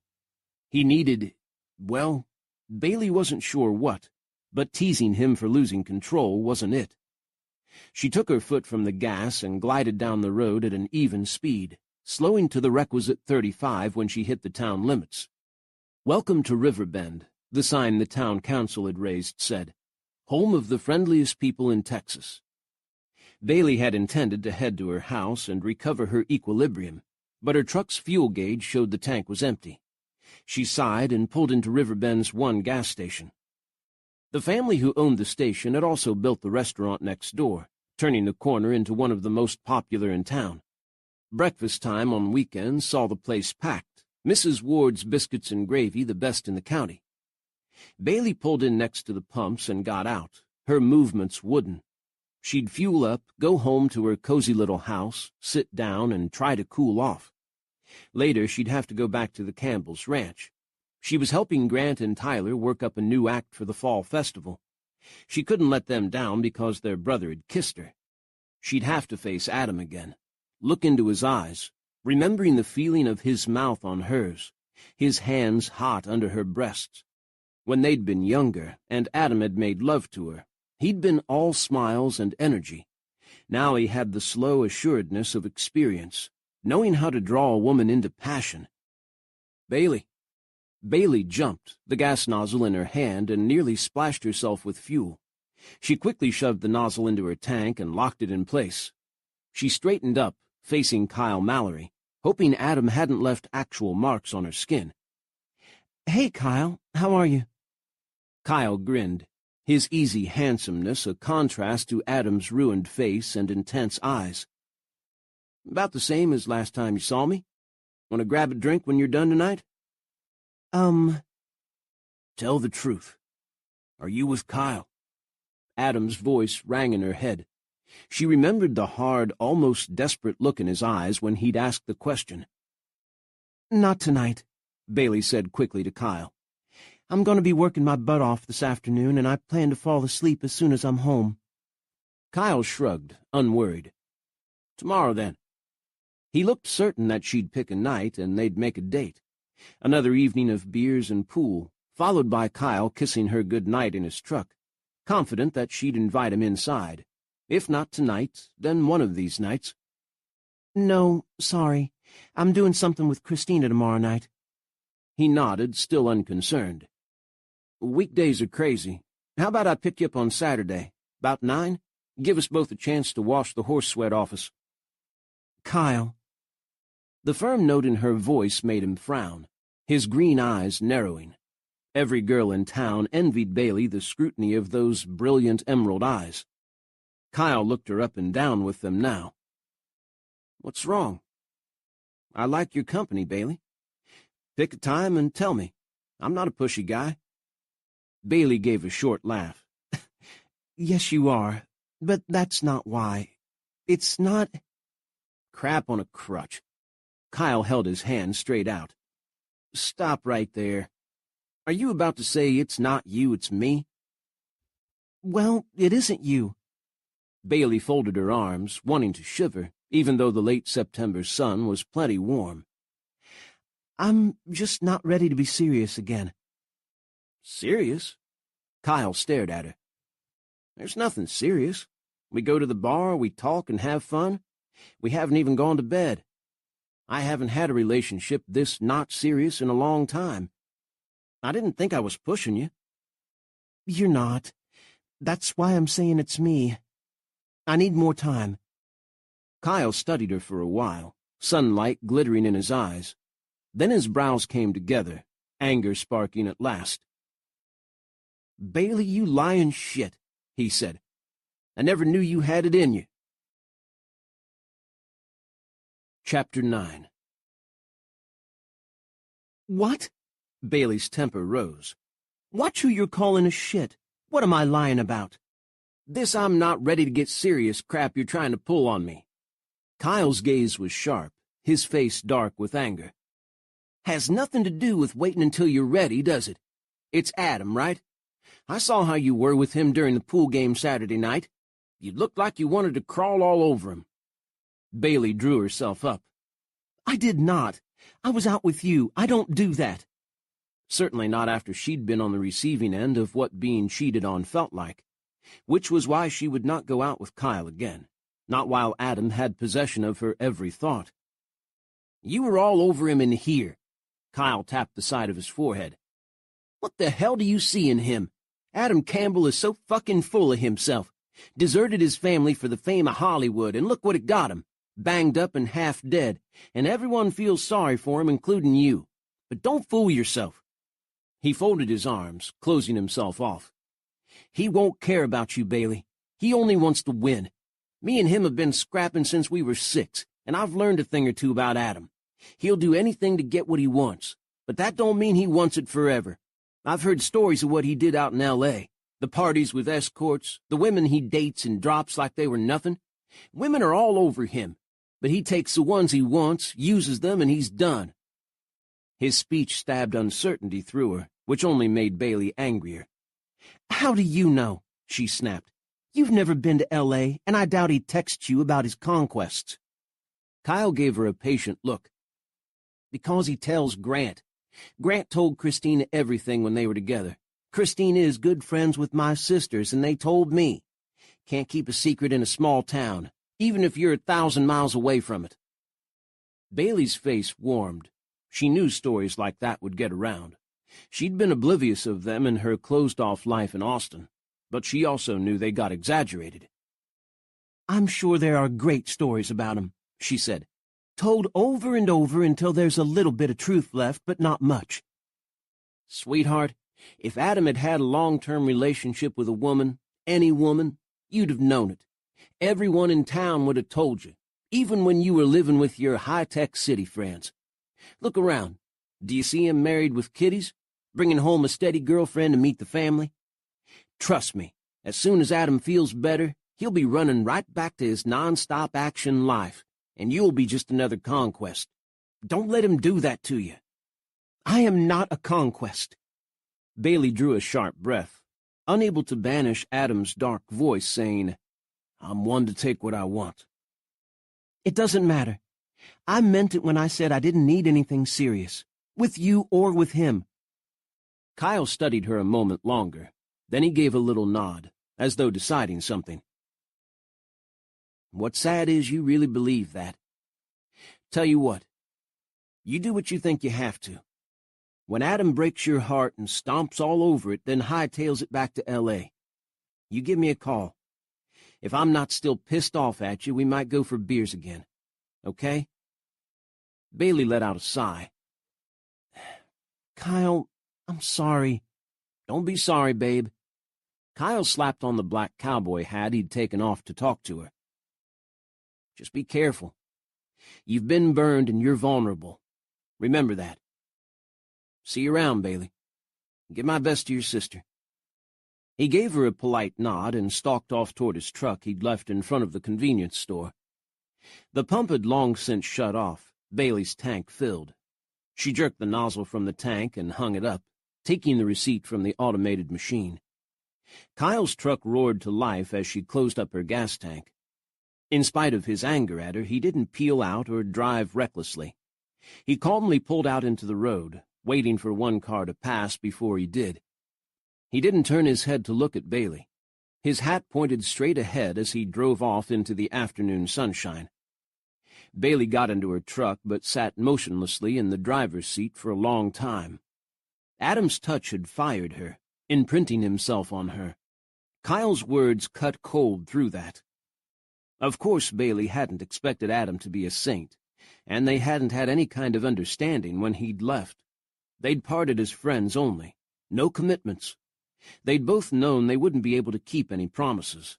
Their lives would be too different, too far apart. Adam and Bailey were older now, both damaged by life, both starting again. Could Kyle not see that? Or could Kyle see the truth because he had a better perspective, not being too close to either of them? No, Bailey decided. Kyle was Adam's rival and always would be. Kyle would do everything he could to keep Adam from having what he wanted. They'd always been at odds. Bailey sat in her truck so long as her thoughts churned that one of the guys who worked at the station came over to her. "Can I help you with anything, Miss Farrell?" he asked, peering in through her open window. He was a nice kid, about 18. He called any woman over 21 Miss, regardless of their marital status. No, I'm fine, Bailey said, smiling up at his scruffy face. I was just daydreaming. Hey, if you're hungry, Mrs. Ward's bringing in the first harvest pies of the season. Take one home. Thanks, I might. Bailey started her truck and drove slowly across the parking lot toward the restaurant. Still troubled, she did go inside and buy a pie to take home. She'd have a slice for lunch and take it to the Campbells with her this afternoon. They'd eat every crumb of it before dinner. Guaranteed. Adam's family took the news of the lawsuit surprisingly well. Or not so surprisingly. They were angry but ready to fight, all of them behind him. Adam looked up and down the dining room table, warming at the determination on their faces. "I know a lot of lawyers," Carter said when Adam finished. "Want me to call one?" "No, I have lawyers," Adam said. "But I'll keep it in mind. Who knows if I might need the extra help." Carter had hired a private detective and lawyers when Faith's mother had dumped her, then disappeared. He'd wanted to find the woman and try to make her care about the daughter she'd abandoned. Didn't work. After a time, Carter had decided Faith was better off staying with him and stopped trying. "Thanks, Carter," Adam said, touched. Carter rarely liked to mention, even indirectly, his problems with Faith's mother. Carter gave him a steady look. You're a dickhead, but you're my brother. Now, boys, Olivia said, folding her tanned arms on her placemat. No name-calling at the table. We're behind you, Adam. You've worked too hard to have this happen to you. It wasn't your fault. Adam didn't correct her. He didn't feel right talking about it with anyone but Bailey. This doesn't only affect me, he said. They want to shut the whole business down. We'll fight it, Tyler said, reaching for another helping of potato salad. Don't you worry, Adam. Nothing can stop Campbell's once they team up. And Sullivan's, Faith said. Don't forget us. Like I could. Tyler sent his niece a grin. His family looked concerned, but not unduly worried. Adam was plenty worried, but he liked that they had his back. It was a good feeling. He carried that feeling with him, as well as the memory of Bailey's soft lips, the taste of her breast filling his mouth, all the way through the afternoon to the bar that night. Grant was with him, the two of them not talking much over the music. Grant had come because Christina had the night off, probably out with Ray Mallory. What the hell did Bailey and her sister see in those two? Kyle Mallory made the night worse by coming up to the bar and leaning on it next to Adam. He ordered his favorite beer from the pretty female bartender, who responded to his smile with a swift one of her own. He winked at her when he took his beer, and she said, "Oh, come on, Kyle, quit," before turning away to another customer, leaving Kyle with Adam. Over the blast of the music, Kyle said to Adam, "I'm gonna kick your ass, Campbell." Grant, hearing, craned to look around at him. "Picking on a man when he's down, are you? Just like a Mallory." Kyle scowled at him. "This is between me and Adam.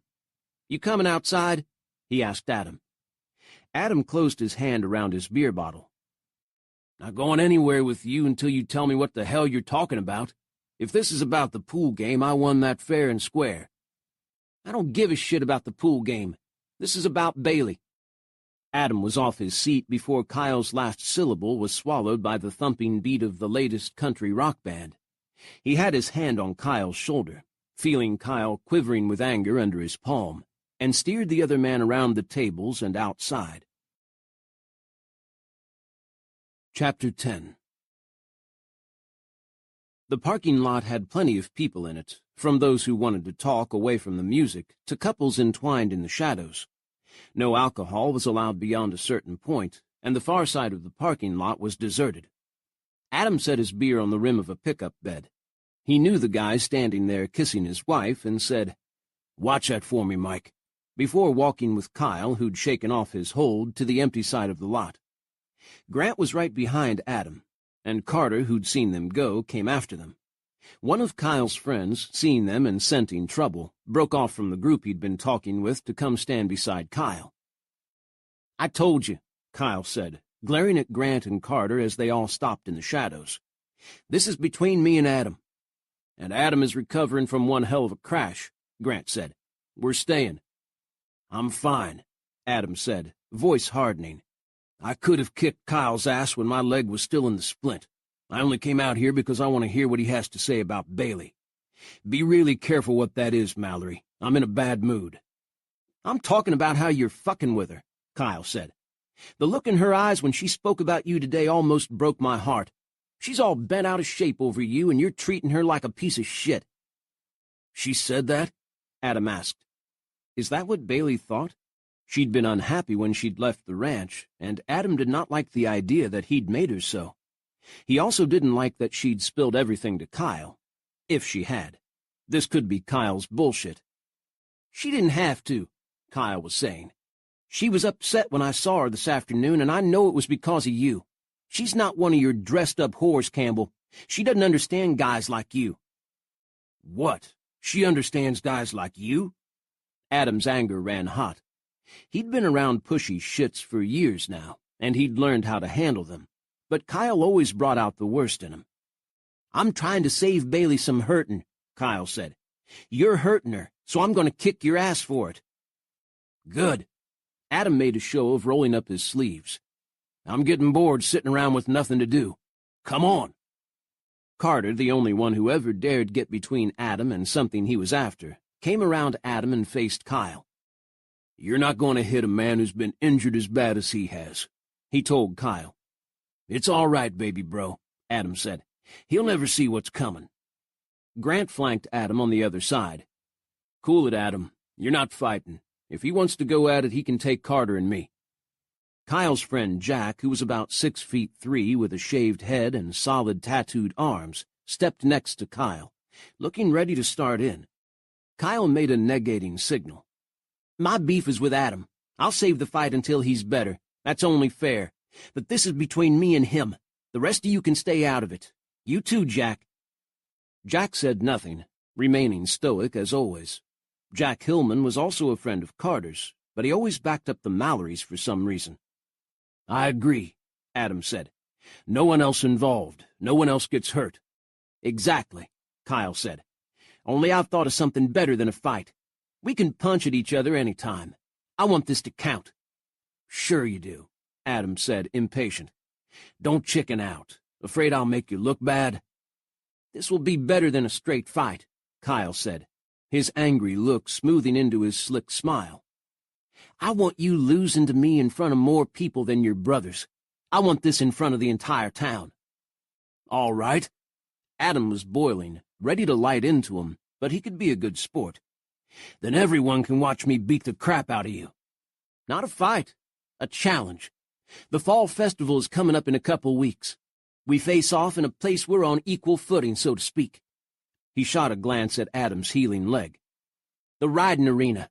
I'll be happy just to prove I'm better than the great Hollywood stuntman. But if you want to make it more interesting with a bet—" "Are you kidding me?" Adam heard his own voice sounding normal, as though he didn't care. "I ride professionally. That's not a challenge." "I ride professionally too, dirtbag. I stick to the rodeo circuit while you live in cushy hotel rooms and rehearse every move you make. This is life, not the movies. Out here, it's raw and real." Thinking about some of the condemned motel rooms and supply closets he'd had to sleep in at shoots, and the 20-hour days with no sleep and little food, made Adam want to laugh. Kyle didn't have a clue what he was talking about. The movie life looked glamorous from the outside, but was a lot of grungy work on the inside. Kyle waited, watching for Adam to agree. Adam imagined himself jumping up on a horse to easily best Kyle, and something clenched around his solar plexus. Adam's next breath was hard coming, his throat closing up. What the hell was wrong with him? He'd done far scarier things than enter a show ring at the Fall Festival. He'd fallen backward off a 20-story building, hit the corner of his landing bag instead of the middle, broke his foot and his hand and scuffed himself bloody, and still had climbed back up to the roof for another take. Now the idea of mounting a horse and riding it around, doing the tricks he'd done since the age of 4, scared the shit out of him.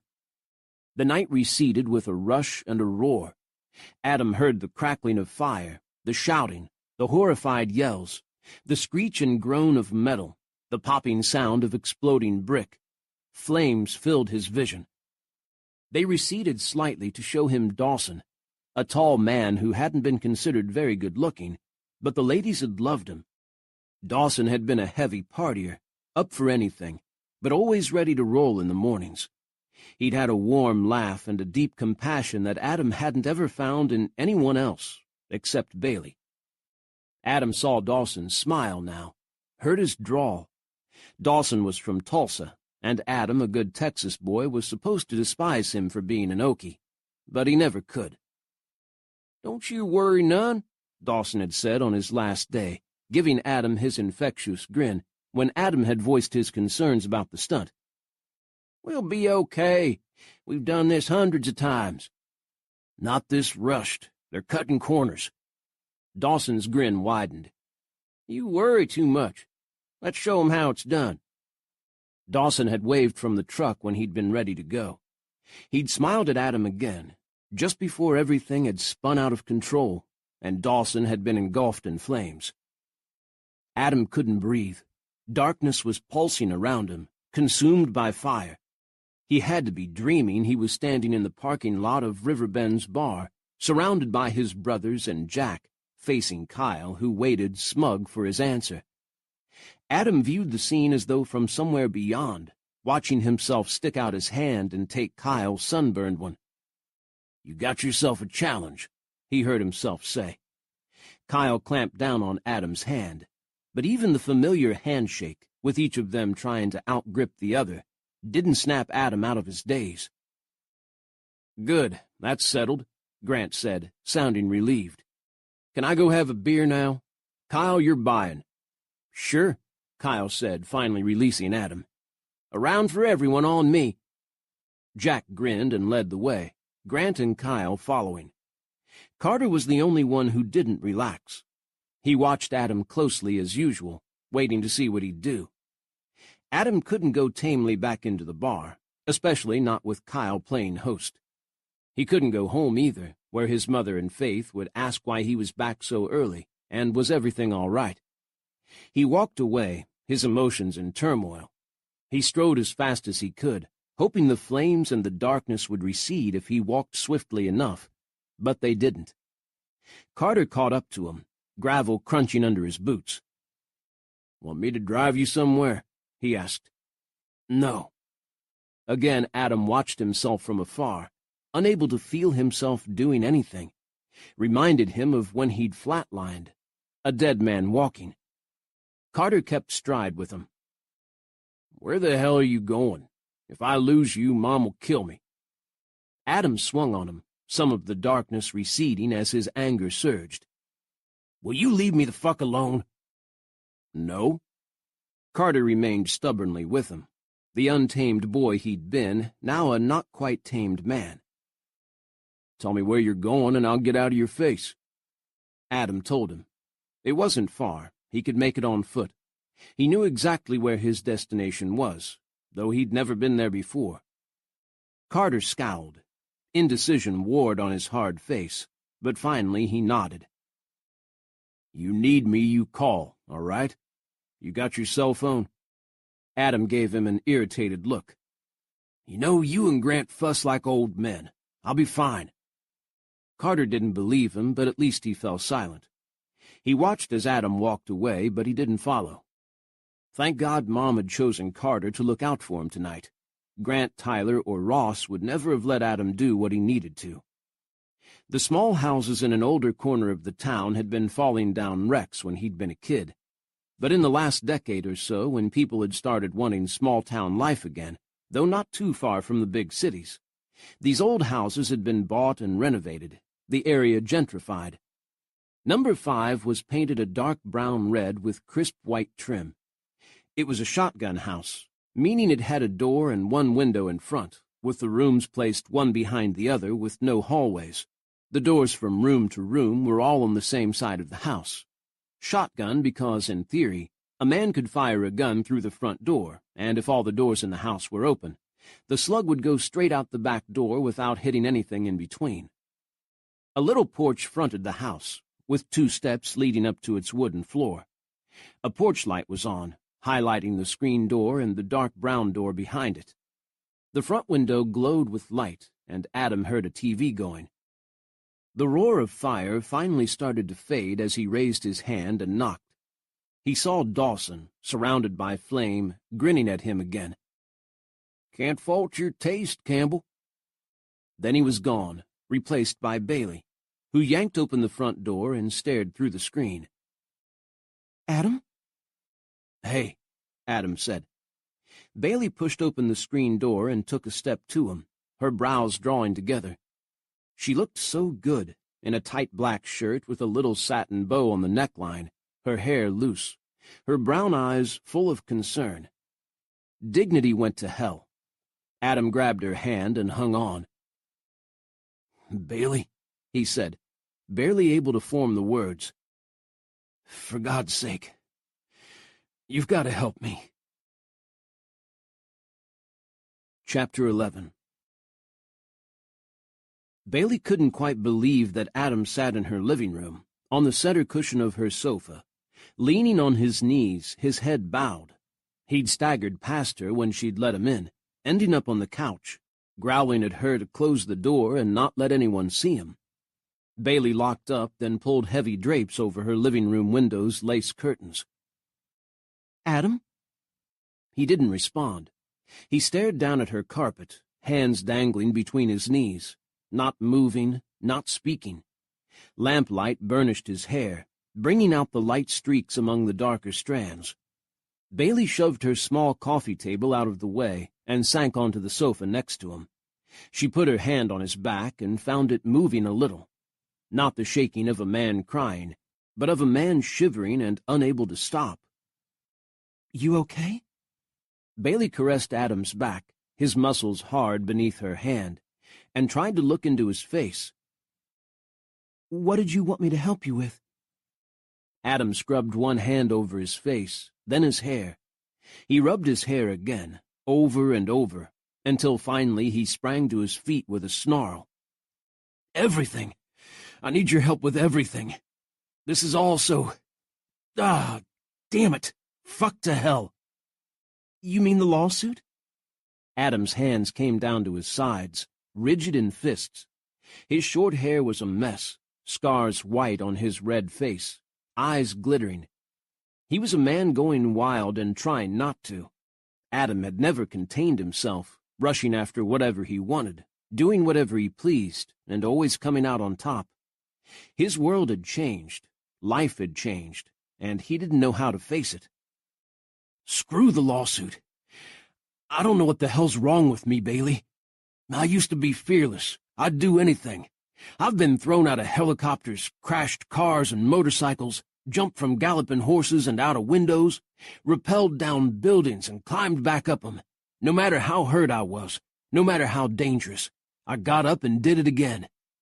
And now—" Adam stopped, staring at her as though seeing her and seeing through her at the same time. "Shit. I don't want you to know this." He swung away, heading purposefully to the front door. Bailey left the sofa and got ahead of him, pushing her back against the doorframe. "No." She placed her hands on his chest.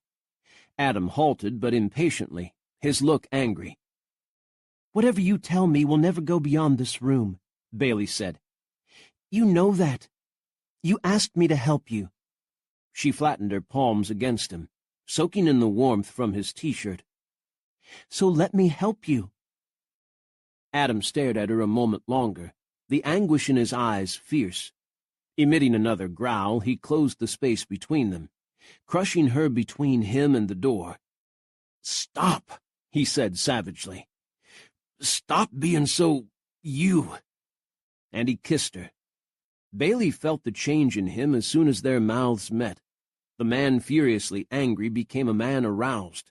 Adam's fists relaxed so his fingers could furrow her hair, and his mouth opened hers. His body softened, giving instead of taking, sharing instead of demanding. Bailey curled her hands on his back, digging into his shirt, starting to tug it upward as he kissed her. He'd bared her on the sofa this morning. Now she wanted to see him. Adam deepened the kiss, arms going around her, lifting her against the door. He hooked one hand under her hip, drawing her leg up, making it curve around him. Bailey hung on to him with pleasure. She pulled him closer with her calf on his thigh, the position digging his rigid hardness against her. Her bedroom was behind the door on the other side of the living room. She'd been picturing Adam in there, as much as she tried not to, since he'd come home. Adam pushed her shirt upward from the back, making a noise of satisfaction when he found she'd already removed her bra. He released her to pull the shirt off over her head, then helped her pull off his. Maybe the bedroom wasn't necessary. Adam lifted her again, winding both of her legs around him this time, her breasts against his bare chest. His next kiss left her no doubt what he was going to do. No playing, no feeling her up for the fun of it. He meant to take this all the way. Did Bailey try to fight him off? Tell him to go? Grow offended that he'd assumed she'd be willing? Nope. Bailey's heart thumped with excitement and anticipation. It had been a long time since she'd had sex. A long time. And she was out of practice. But then Adam would know exactly what to do. He unbuttoned and unzipped Bailey's jeans, jerking them open as she clung to him. Warm fingers pushed them down, slid under the waistband of her panties. He unwound her legs from him and pushed her jeans and underwear from her hips. Bailey was already in her stocking feet. No worry about shoes as her jeans slid to the floor. Now she was naked, in her socks, her back meeting the door one more time, Adam pushing her there. "Stop me," he said, voice harsh. "What?"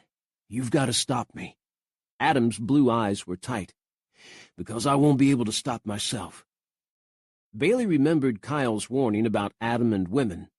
He takes the ones he wants, uses them, and he's done. Kyle meant that Adam would sate himself on Bailey, and when he felt better he'd leave town and never see her again. "Stop me." The fury in Adam's eyes was surpassed only by pain, and that by his need. Bailey touched his lips. "Don't talk, Adam," she whispered. "Just make love to me." Bailey's gentle words should have snapped some sense into Adam. Instead, they had the opposite effect. He slid his fingers over her smooth flesh and hungrily took her mouth. The beauty of her stunned him. He hadn't lied when he said he didn't know romantic words. He could only stare and touch and savor. Her back was firm, spine curving to her hips. The shape of her, which she hid beneath work clothes, came to him through his hands. Waist that dipped in, but a little soft, thighs hard from riding, legs supple and strong. He learned her with his touch as he kissed her lips, moving from her seeking mouth to nip her chin, her cheek, then back to her mouth, her kisses eager. Her eyes were half closed with the pleasure of it, Bailey holding him in perfect safety. Adam would never float away into that bad place when he was in Bailey's arms. She wouldn't let him. He took one step back, breaking the kiss. While Bailey rested her hands on his shoulders, he unbuckled and unzipped his jeans, towing off his boots so he could slide everything down. He lost his balance, but Bailey caught him. They toppled together to the wall between door and window, Bailey crushing the heavy drape behind her. Something inside Adam chided him for wanting to take her standing up in the living room. He should carry her to the bed, make it nice for her. Even their first fumbling crazy time, way back when, had been on his bed, as narrow as it had been. That day came to him with clarity, bright sunlight pouring through the windows, the bed creaking as they fell to the mattress. The noises of the horses and people working in the stables had come through the open window, and Bailey's smile had warmed him better than the late spring sunshine. Adam had been happy at that moment, the most perfect happiness he'd ever found in his life, and he hadn't even known it.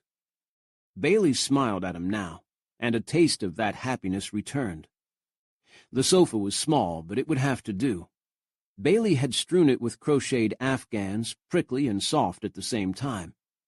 Adam steered Bailey to it, kissing her while he did, leading her in a slow dance. He hooked his arm around her waist and lowered her down to the sofa, coming with her. The couch was too narrow for both of them, and Adam's knee ended up on the floor. Didn't matter, made it easier in some ways. Bailey was laughing when they finally came together, her leg wrapped around him, her stocking foot brushing his back. She stopped laughing when his cock nudged her opening, but her eyes warmed with welcoming. Adam held his breath. He touched Bailey's face, the sweetest thing he'd ever seen, and held her gaze as he slid himself inside. Bailey became liquid fire as Adam filled her. He looked straight into her eyes, no turning away, no closing himself to her. He was with her, watching her. His brows drew together as she tightened around him, and Bailey's thoughts fluttered and floated away. Nothing was real but Adam's solid body on hers, his hardness inside her. He held her with steady hands, no more shaking. This was Bailey's Adam, come home. He started to move. Bailey let out a soft moan, unable to still it. Excitement heated her skin, as did the need to pull him into her. She drew her fingers down to his tight backside, urging him as he began to thrust. Their position spread her to him, let him slide inside without hindrance. The warm firmness of his cock opened her, making her slick, which let him move even deeper into her.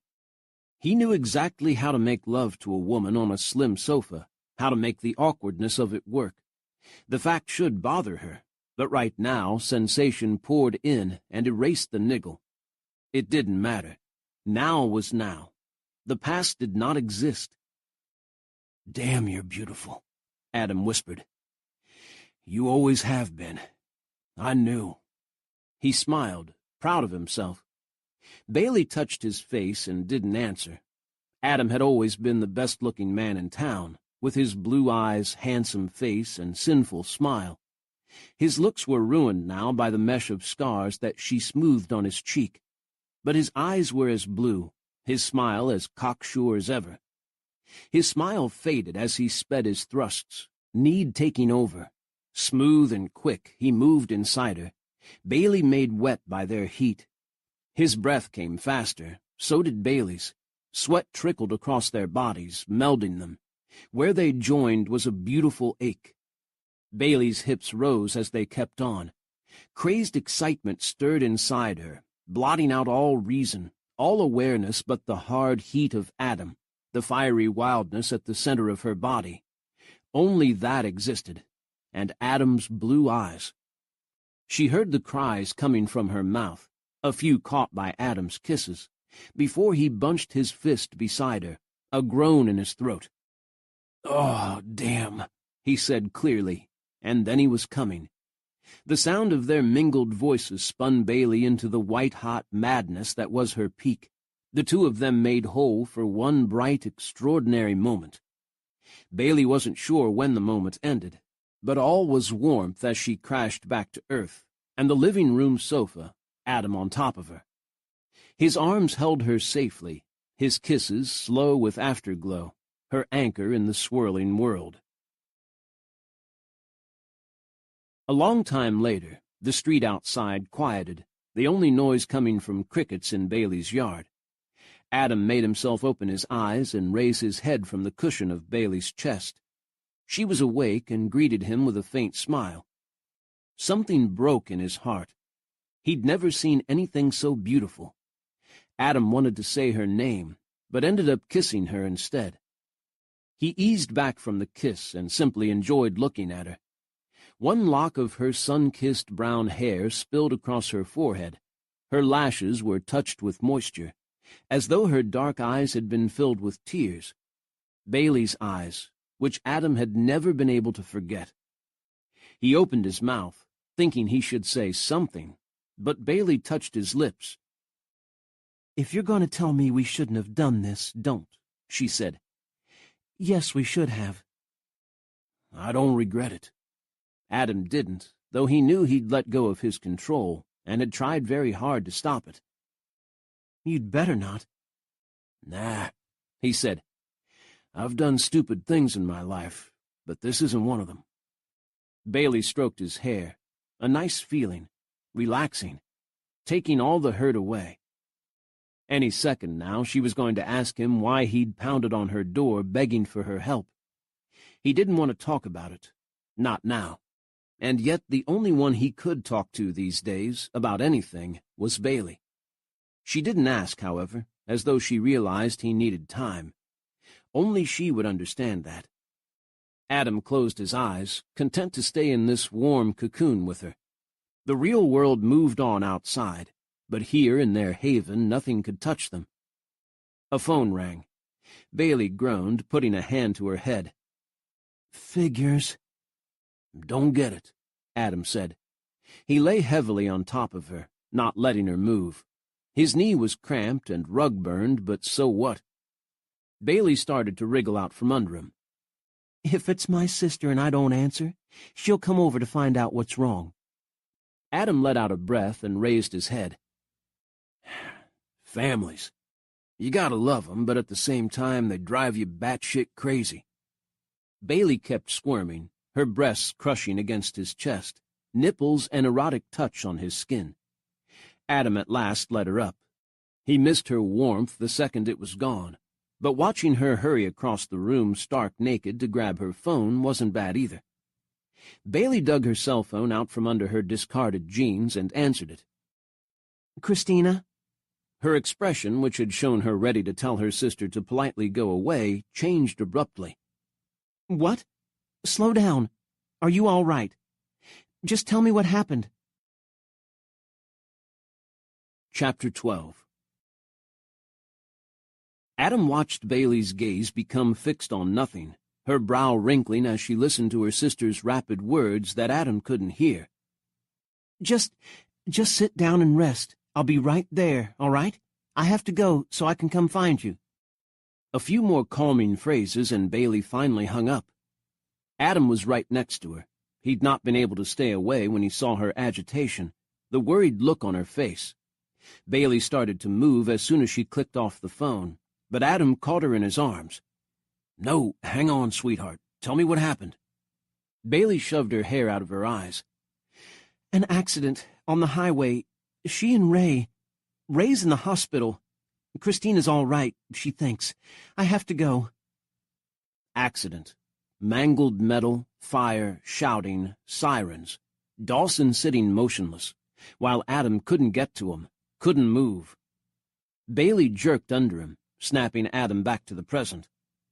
Not Dawson, Bailey's sister, the woman she cared most about. Her eyes were wide, her body shaking, her movements frantic. Adam held her in place. "You're not driving while you're upset like this. I'll take you." Take me? But you— Bailey broke off, biting her lip, her concern for him returning. "Haven't driven since my own accident. I know, but I'm fine. I'm off all my meds. I'm cleared to drive."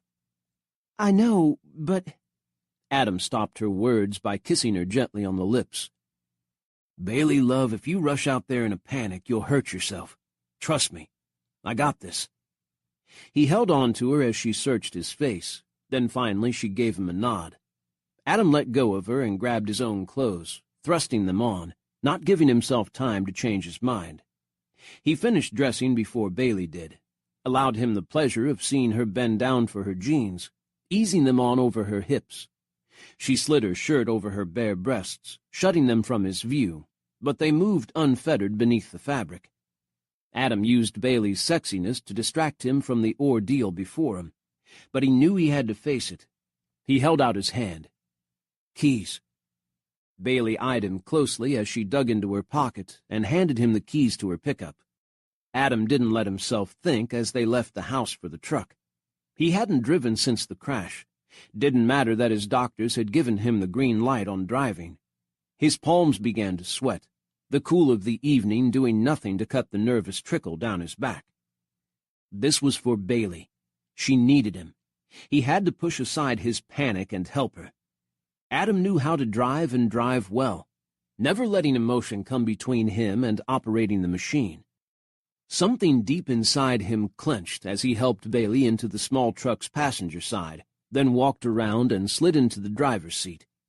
He sat there, his hands on the steering wheel, feeling the now familiar fist tighten around his throat, cutting off his air. Don't think, just do. Adam slid the key into the ignition and started the truck. The hum and roar of the engine jarred him, the vibration of the seat adding to his shakes. Bailey was watching him in concern. Damn it, she was the one who was supposed to be worried and scared right now, not him. Bailey reached over and touched his hand. A flood of warmth came to him, and with it the vision of her hot and moving beneath him. The sound of her delicious cries when she came. Nothing faked. Bailey giving all of herself. Adam's resolve firmed. He could do this. For Bailey, he could. He put the truck in gear and pulled out of the driveway. The only hospital in the area was at the crossroads of two highways about 10 miles south of town, on the way to Burnett. There was almost no traffic as he drove out of Riverbend, the one car they passed belonging to Mrs. Ward, heading back to her restaurant. Bailey kept her hand on Adam's thigh all the way down the back road to the highway. Her pickup was small, a compact black GMC that went with her personality. Cute but tough and got the job done. They said nothing at all. Bailey sat rigidly, her contact with him as much to calm herself as Adam. She was the biggest sweetheart in all the world. No other woman would ever be quite like Bailey. Christina called again as they neared the 2-story hospital and outpatient clinic that served most of this part of the county. Adam was familiar with the place, though he could see they'd added a small 1-story wing for something or other since he'd been gone. He'd come here enough as a kid, both for checkups and after he'd broken bones while riding, or to visit his brothers when they'd broken various things. He'd seen plenty of doctors and hospitals in his career since then. He liked best the chutes where no one had been injured at all. Lately, of course, Adam had been to too many hospitals, clinics, and physical therapy centers. He was sick of the places. Bailey directed them to a ward on the 2nd floor. Christina was sitting in the waiting area outside the nurse's station, a bandage wrapped around one wrist, a small piece of gauze taped to her cheek. Christina flew to her feet and ran at Bailey as soon as she and Adam stepped off the elevator. The two sisters met in a hug, both of them talking at the same time, crying too. Adam stood patiently while they held each other. "How's Ray?" Bailey was finally able to ask. "He's in surgery." Tears slid down Christina's face, wetting the gauze. "They think he'll be fine, but this is to make sure. Oh, Bailey, I can't stop crying." "What happened?" Adam asked her. Christina's head came up as the rumble of his voice cut across hers. They were the only ones in the waiting area. "Adam, didn't know you'd—" She broke off, studying Bailey, who started blushing, and then Adam. "Oh," Christina said. "Oh." "Stop saying oh," Bailey said. "Just tell us what happened." Christina gave them another look, then shook her head. "I don't even know. We were heading to that new steakhouse out by Fredericksburg, the one in the historical mansion. Ray was driving along fine, but an SUV pulled out to pass a semi-truck coming the other way. Didn't even bother to find out if there was someone in the oncoming lane. Ray drove into the ditch, but the SUV clipped us and we flipped. I don't remember everything, but I was so scared." Adam had moved to them during her speech, and he put his hand on Christina's shoulder. "But you're all right. That's the main thing to remember." She was standing up and well, not in a hospital room surrounded by worried faces, with people in scrubs sending a ton of voltage through her body, nor peeled from the seat of a truck, taken away, body covered on a stretcher. Head-ons occurred on 2-lane back highways unfortunately and stupidly often. Drivers were drunk or not paying attention, or overconfident. Adam had found L.A. freeways a snap to drive after Texas back roads. He tamped down his anger and the deep knots in his stomach. He was here to help Christina and Bailey. Focus on Bailey. "What happened to the other driver?" Bailey was asking. "Nothing at all," Christina said, tears returning to her voice. "He smashed up his SUV, but he got out, even called the ambulance force because I couldn't hold on to my phone. He acted like it was no big deal." "Tell that to Ray," Bailey said indignantly. "Does Ray's family know?" Christina nodded. "Yeah, Kyle's on his way, and—" The ding of the elevator interrupted her. Off came Kyle, face like thunder, and behind him, Grant. Grant stopped outside the elevator door, looking poleaxed as he stared at Christina. Kyle didn't wait for him, striding past them all to the nurse's station.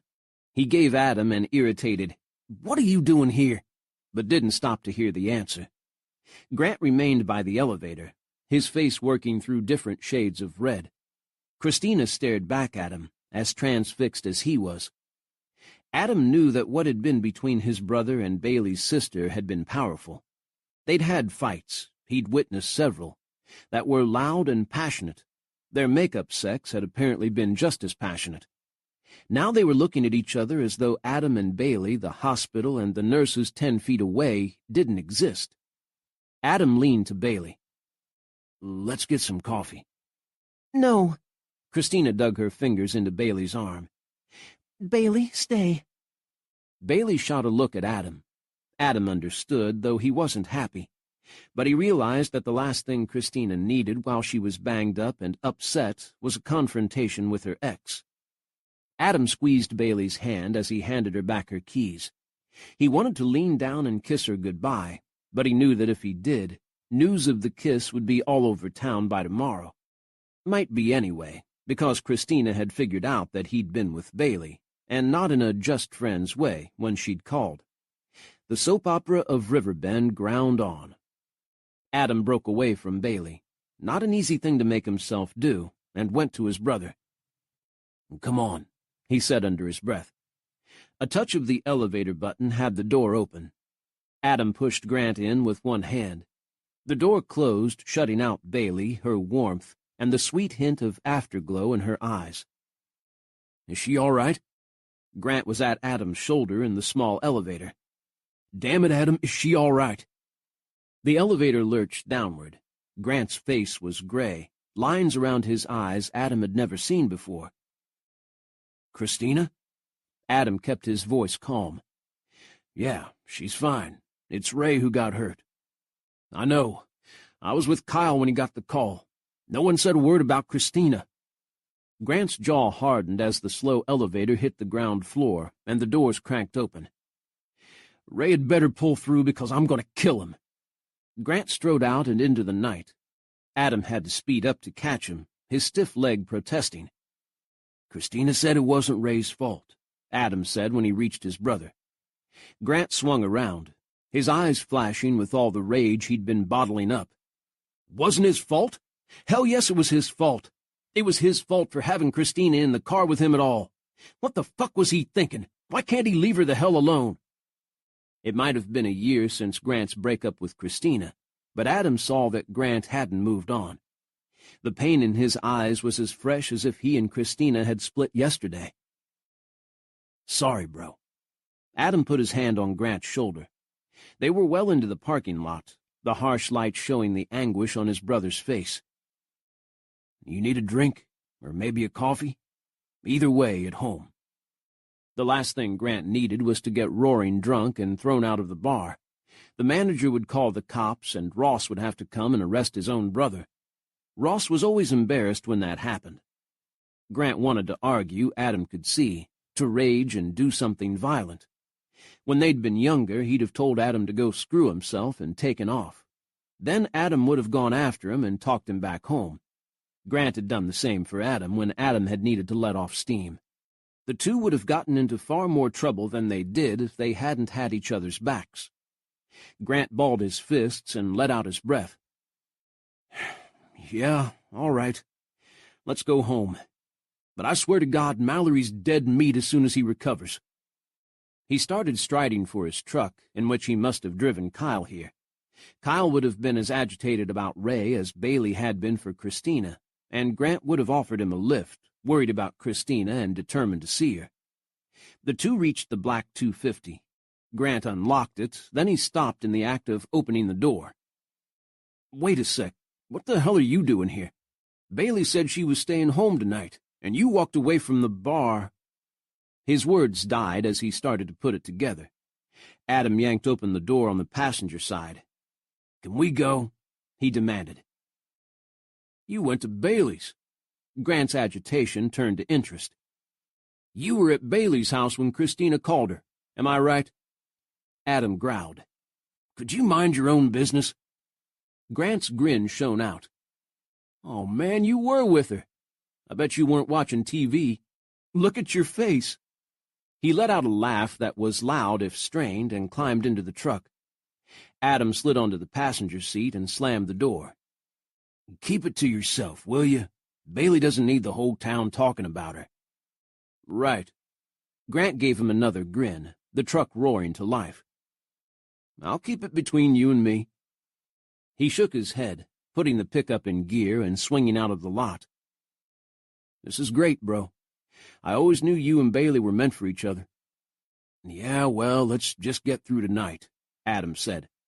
Grant laughed again, the truck sliding a little as Grant peeled out of the parking lot and headed back to town. Grant knew. Bailey saw it in his big smile when she came into work the next morning, late and tired, her dreams keeping her up most of the night. Tyler apparently didn't know. He was all sympathy for Christina's accident, but Grant's look spoke louder than words. He knew. Christina knew, which meant that soon everyone in town would. Bailey had stayed with Christina until Ray made it out of surgery. He'd be all right, his mom said. She'd arrived at the hospital not much later than Kyle, with Grace Mallory trailing her. The other Mallory sister, Lucy, lived in Houston now. She'd been on the phone with Grace as they came in. Kyle wouldn't look at or talk to Bailey, but the rest of the family had been too worried to notice. Once they knew Ray would recover, Christina had asked Bailey to take her home. Ray would want to be with his mom and family when he came out of it, not with her. Bailey wondered why Christina had added the "not with me" part, but she hadn't explained. Bailey had dropped Christina off at her house, she declining Bailey's offer to stay, saying she'd rather be alone. So Bailey had gone home to straighten the Afghans on the couch and relive lying there with Adam. She'd relived making love to him again when she'd finally gone to bed, and again when she'd slept. She'd dreamed of Adam thrusting hard into her, the feeling so exact she was surprised to find herself alone when she woke up.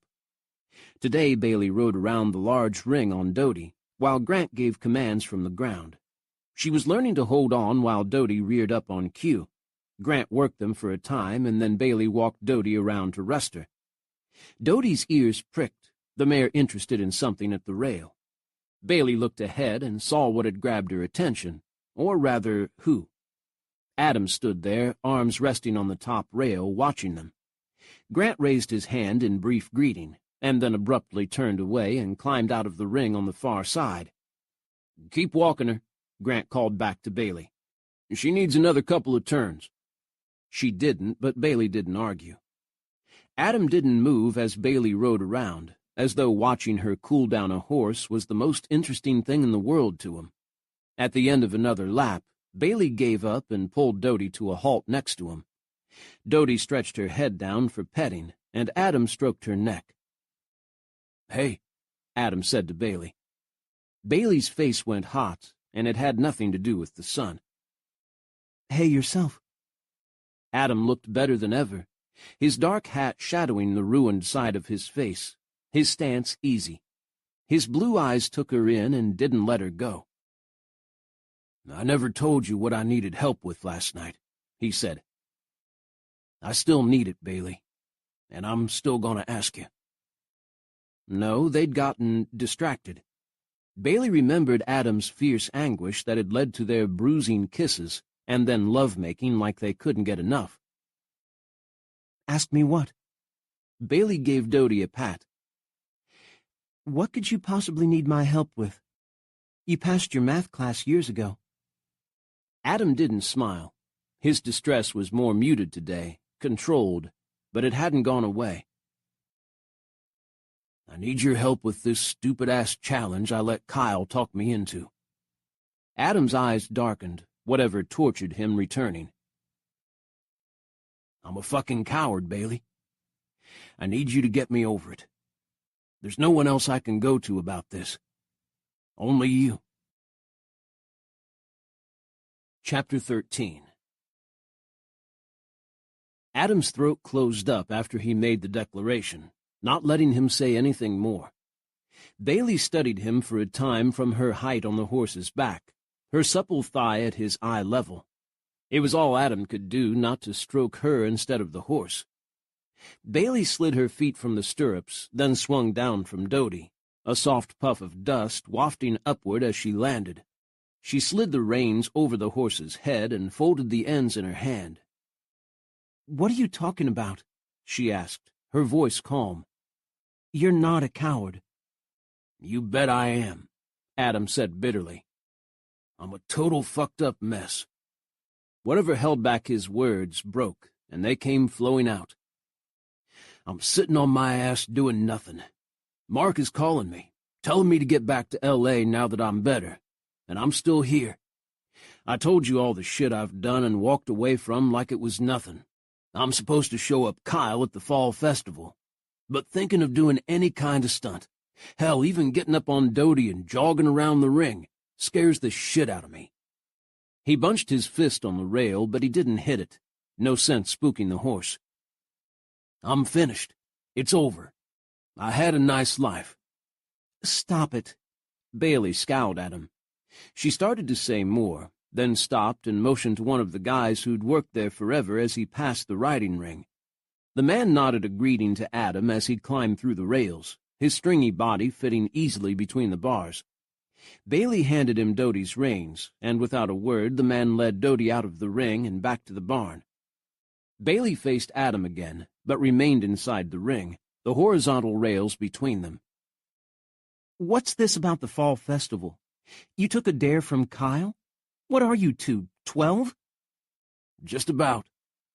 Adam told her a truncated version of his argument with Kyle in the bar's parking lot, and Kyle's throwdown, eliminating the part about their contention over Bailey. "We haven't worked out the details, but it's going to be best man wins." He rested his arm on a rail, pretending not to lean his weight on it. Bailey studied him with steady eyes, which were brown like the richest chocolate. They'd looked even better last night, half closed in pleasure. "PTSD," she said. Adam snapped himself back to the present. "What?" "PTSD." Bailey repeated each letter slowly. "Post-traumatic stress disorder, or something near enough like it. You were in a bad accident, and you blame yourself for it.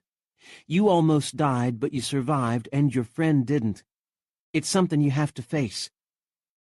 "Trust me, I face it." Adam's jaw was tight. "I wake up every day and face it. You'd have loved Dawson, Bailey. He was the wildest, most partying guy I ever met, and at the same time the kindest man I knew." His eyes stung. No, this couldn't happen. Not out here in front of Bailey, when his brothers could walk by at any time. They'd find Adam leaning on the rail, bawling like a baby, and they'd feel sorry for him. "You have to let yourself grieve, Adam," Bailey said. She wasn't admonishing, she just said it. "Yeah, what the hell do you know about grief?" Adam heard the harsh words come out, but he couldn't stop them. "I lost my dad when I was 10. I had no idea how to deal with that. I couldn't cry and locked myself in the basement. I had to be the man of the family. I had responsibility, same as now. I'm part of a business that my actions could lose, which will cost my mom her home, everything she's ever known. My brothers can handle it, but my mom shouldn't have to worry like this anymore. I can't fall apart." His scarred hand clenched the rail, whitening the skin around his knuckles. "I can't. Not now." "I'm not telling you to fall apart," Bailey said in an even tone. "I'm telling you to let yourself grieve, to miss Dawson. He deserves that." "Bailey, will you stop with the counseling shit? I got enough of that crap in L.A. "No." She gave him a scowl, not moving an inch. Adam remembered that about Bailey. Her shy, timid exterior hid a backbone of steel, a determination that put to shame the most hardened men he knew. She went on. "I do know about grief. Catching my husband in bed with another woman kicked my ass. I grieved for a long time, missing the bastard at the same time I hated him. I didn't miss him, the person he revealed himself to be. I missed what we'd had, the fun, companionship. I'd relied on him, confided in him, told him things I couldn't share with anyone else. All that was taken from me in 2 seconds. For a long time after that, I didn't want to think or feel. I didn't have anyone to talk to, not really. I know there were plenty of people who thought it was my fault. He'd never have gone to her if I'd been keeping him happy, right?" Bailey's fists were clenched, her eyes swimming with tears, and yet she stood there and told Adam what had hurt her deeply, ripping the lid off what she'd kept buried. Adam didn't like the barrier between them.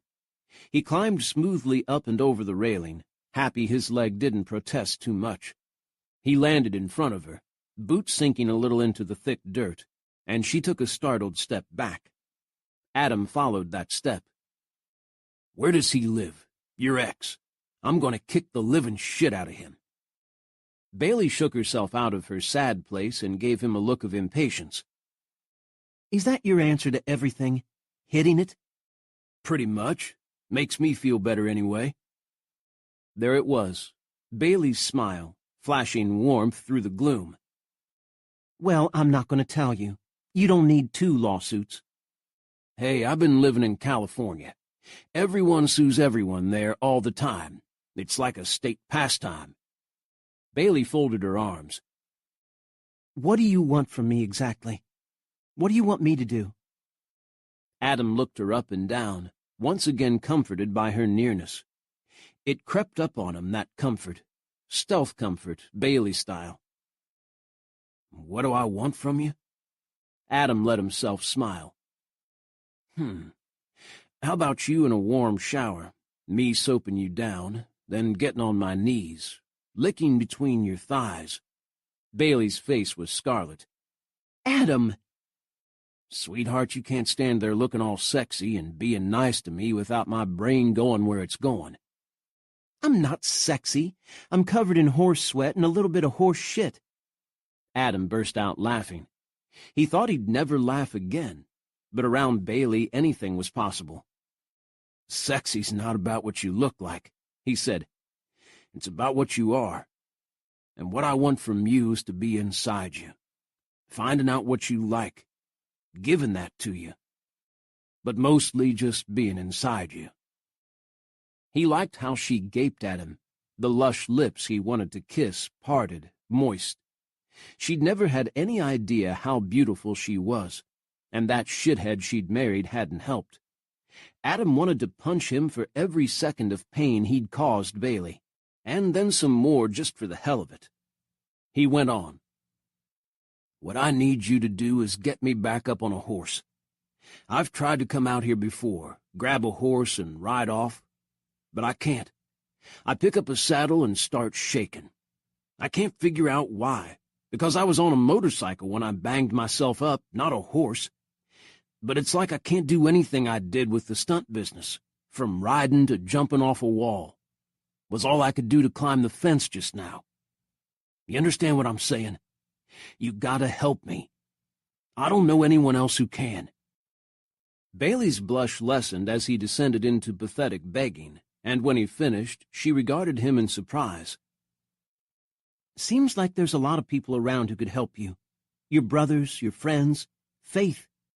I can't tell them. They'd say they understood, but they wouldn't. Not really. Carter, maybe, with the crap he's gone through, might. But he'd just tell me to suck it up. And he wouldn't be wrong. Bailey frowned. You're still not telling me what I can do that they can't. Well, for one thing, you're prettier than my brothers. Come on, Bailey. I can talk to you like I can't talk to them. It's always been that way. Always? She stuck her thumbs into her waistband and cocked her head. I don't know. In high school, you never talked to me at all. Years at the same school, and you never even said hey to me in the hall. Then one day you're smiling at me, saying, sure, you could use my help. All of a sudden you think I'm the smartest girl in school, your only hope, giving me that handsome Adam smile, enticing me into your bedroom. I'm thinking nothing's changed. That little tilt of her head, the assessing look, was heating Adam's body. He pointed a finger at her chest. Sweetheart, you were the one chasing after me in the parking lot, telling me you could help me pass my classes. My guardian angel come to life, I thought, when I looked at you. Her eyes lost their teasing light. Save it, Adam. You charm your way into getting whatever you want, and you know it. I'll help you, all right. But you didn't have to come out here and sweet-talk me into it. You only had to ask. I did ask. I ran to your house last night making a big-ass fool of myself asking. Like I'm doing now. No, you looked at me with your hot blue eyes and seduced the hell out of me. It's what you do. Bailey gave him a severe look. Fine. I'll be your trainer. I'll get you riding again and into fighting shape to face Kyle. But I'm going to be a ball-buster, all right? I'm not going to give you any slack for being cute. Adam put his hand to the left side of his face, brushing his scars. You call this cute? That's gone forever. Being attractive isn't about what you look like. It's what you are. Isn't that what you just said to me? Adam lifted his hands in surrender. All right, enough talk. Can we get on with this before I lose what little nerve I have left? Bailey's smile blossomed again. Sure, she said. But don't say I didn't warn you. Come on. She turned and walked toward the open barn, giving him a sexy little come-hither wiggle with her shoulder as she went. Adam followed because he knew by now he'd follow her anywhere. Didn't matter where she wanted to go. Bailey haltered the horse she thought would work best and let him out of his stall, handing the lead rope to Adam. The wide, airy, high-ceilinged barn smelled of dust, hay, and horses, the best smell in the world in Bailey's opinion. Adam took the rope but eyed the horse in disbelief. Buster? You want my first day back in the saddle to be on Buster? As if in answer, Buster tried to bite him. Adam, long experienced, evaded his teeth and pushed the horse's nose away. See that? Bailey shrugged. He doesn't bite me. He knows I'll bite him back. Adam's gaze sharpened. Seriously? I think I'd pay to see that. He and I understand each other, but he's the best horse to help you get your riding legs back. He's a shit on the ground, but once you're on, he's unspookable. Whatever you say, Adam conceded, but skeptically. Let's go. He led Buster out of the barn to the area where the horses got tacked up. Adam looped the lead rope around a hitching rail, sidestepping as Buster tried to swat him with a back foot. Adam fetched the saddle and bridle from the tack room himself, while Bailey stood aside and watched. Adam's hands shook a bit as he positioned blanket and saddle a little forward on Buster's withers, then slid them back into place. Buster did his trick of sucking in a big breath while Adam fastened the cinch, but Adam knew how to poke at him until he let it out again. Adam unhooked the rope from the halter, holding Buster by the forelock as the halter came off. In the next second he was sliding the bridle over the horse's head, the halter hanging from his arm. Buster had the glint in his eye he sometimes got when they tacked up. I can bolt right now just to prove I can. Adam growled as Buster started to move, and settled the bridle into place. Buster didn't want the bit, he never did, and clamped his teeth stubbornly together. Adam stuck his finger and thumb into the corners of Buster's mouth to make him open it. Buster eventually did, retaliating by letting a stream of drool flow over Adam's arm. I got 2 words for you, Adam said. Glue factory. Buster didn't look worried. He was one of the best stunt horses they had, and he seemed to know it. Bailey struggled to keep the grin off her face while she watched. She didn't say so, but Buster's antics had made Adam forget to be afraid. He was growling and swearing instead, the haunted look for now erased from his eyes. It came back, though, when Adam handed Bailey the empty halter and led Buster out to an open area to mount. Adam stilled next to Buster, who whacked Adam with his tail, holding the reins as his limbs stiffened. I don't know, Bailey, he said. At least I got this far. Nope. Bailey folded her arms. We're done when I say we're done. Adam gave her his eye-crinkling smile. You know you're sexy when you're bossy. Nice try. Put the reins over his head and get on that horse. I'll give you a leg up if you need it. I haven't needed a leg up since I was 3, and then only because I was really short. Adam's words were light and quick, hiding the tremor in his voice. He took his time lifting the reins over Buster's head to rest them on his neck. Buster had to make a show of trying to bite again, but less enthusiastically this time. Adam put his left hand still holding the reins on the front of the saddle, made to lift his foot to the stirrup, then suddenly bowed his head and rested his forehead on the seat. Bailey, he said, his voice barely audible. Damn it. I'm having a hard time breathing here. Chapter 14. Bailey went quickly to him, speaking in a soft voice, her heart beating hard. You're all right. You're home, Adam. You're with me. She stood right behind him, his back to her chest. Adam raised his head, but he stood still, and she felt his chest expand as he took a long breath. "I know," he said. "It's just—" He took another deep breath. "I don't know how I'm going to get up there." Here. Bailey caught Adam's jeans leg at his left ankle and raised his foot to the stirrup.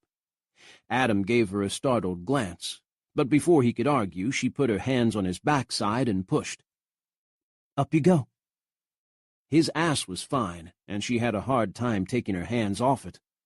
Adam swung his right leg over, settled into the saddle, and glared down at her. "That's not how you give a leg up," he said. Bailey smiled.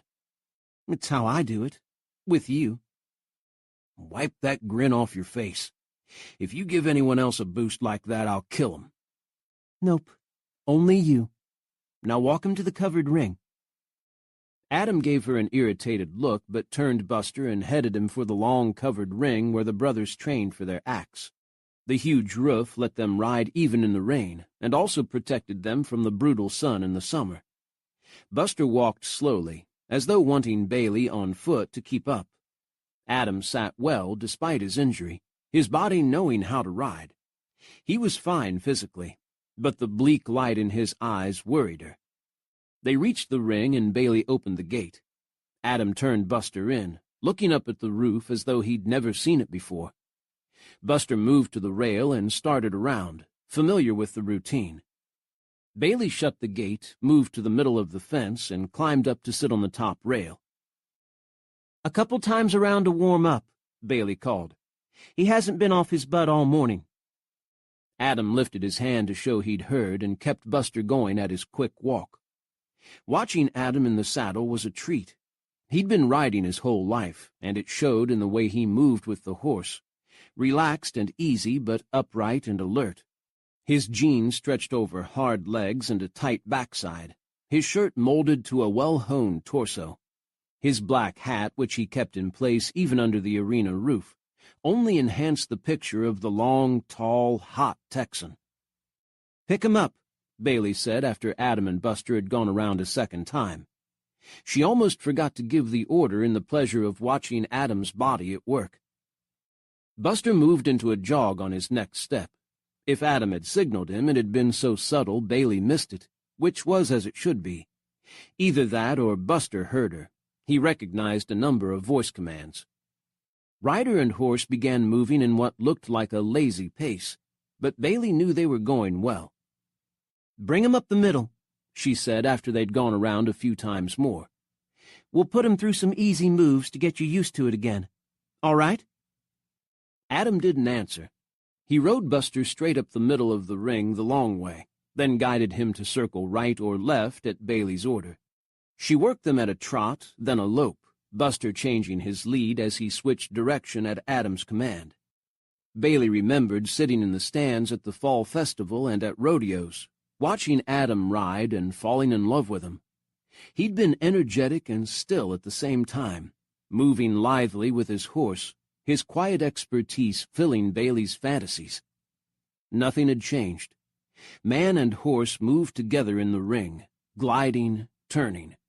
Adam sat quietly, one hand loose on his thigh, while he expertly reined the horse and guided him with his body. Bailey wasn't falling in love with him again. She'd already fallen. Hard, as though she'd been tossed from a horse and lay on the ground, winded and dirty. Adam was going fine now, riding Buster in figure eights and more complicated patterns, again at the jog, then slow lope, then picking up speed at an extended canter. Bailey would never have believed that Adam had lost his nerve if he hadn't told her. In a voice so full of despair, she knew he wasn't faking it. He'd come to her to help him regain his confidence. Once he had it back, he'd be packing his bags and running off again to his movie life. And why wouldn't he? Adam's talents were in high demand.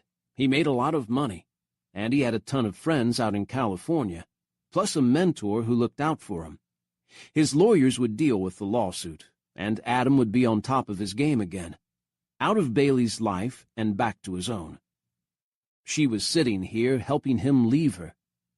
Bailey could have refused, but that meant letting Adam decide to hide for the rest of his life and not deal with his pain. No, wait. He wouldn't hide.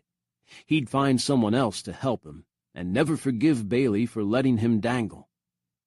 Either way, Bailey lost. She thought of the raw pain she'd seen in Adam's eyes when he'd come to her last night. "For God's sake, you've got to help me." Bailey couldn't turn her back on him, and she knew it. "Looking good," she called. "Want to take him out on the trail? I'll get a horse and come with you." Adam turned Buster and rode him straight at Bailey. When he halted alongside her, she saw that his face was wan and drawn, his eyes fixed, sweat beading on his skin. "No," he said, voice tight. "I'm barely doing this. I want to throw up." Bailey looked at him in surprise.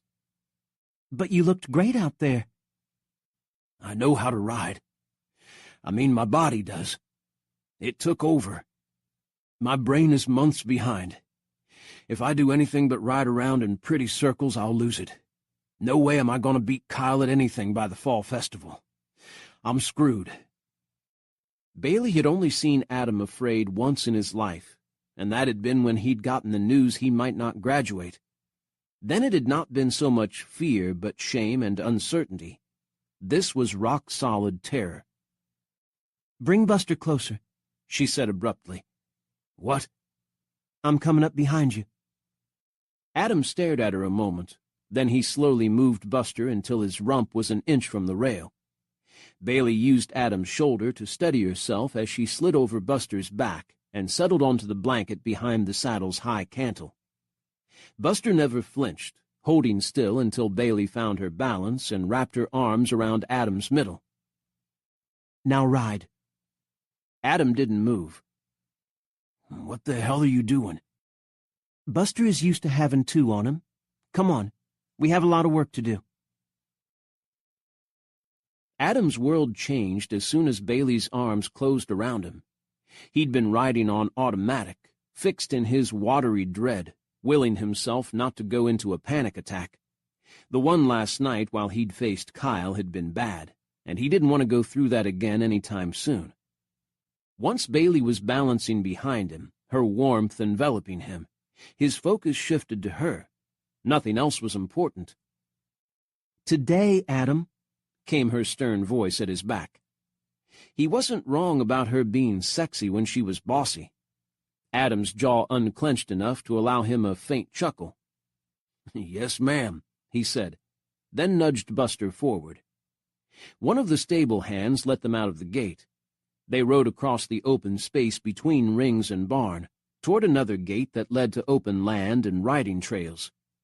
Apparently no one else at the ranch had anything better to do than watch Adam and Bailey ride out. The hired hands leaned on rakes and brooms or paused on their way into or out of the barn. Grant, Tyler, and Carter, along with a couple guys they were training, stopped their horses and turned to watch. All were silent as Bailey and Adam walked slowly past on Buster and made for the far gate. Bailey waved, but Adam pretended to utterly ignore them. "Someday my brothers will mind their own business," Adam said after he'd leaned down and unlatched the gate for them, taken Buster through and closed it up again. "It'll be really cold that day in hell, too. Pigs will be flying around all over the place." "They're worried about you." Bailey's sweet voice, so close, relaxed him another notch. "They're nosy," Adam growled. "It'll be all over town by tonight that you were on a horse with me, hugging me tight." "Oh, well, so what if it is?" Adam let out another chuckle. He really didn't mind if the whole town knew that Adam and Bailey were together. Kyle could eat shit. Bailey became all business again. "Take the north trail. Once we get up the hill, put him into a trot." Adam stiffened. Buster felt his tension and swished his tail. "I don't want you falling off," Adam said. "I know how to fall," Bailey said. "So do you. It's the first thing we learn. We'll be doing that later. We also know how not to fall." She sounded so logical, as though Adam was in control of everything he did. But the sun was warm, Bailey behind him was warmer, and it was a fine Texas late September day.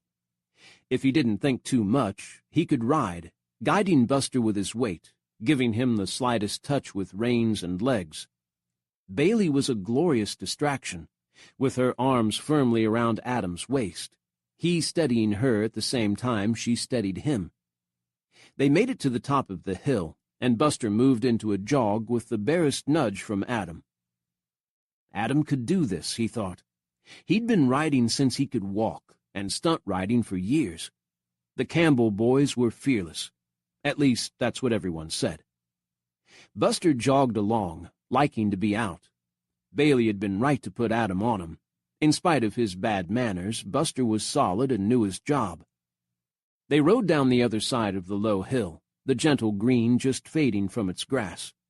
The rise hid the house, barns, and rings behind them.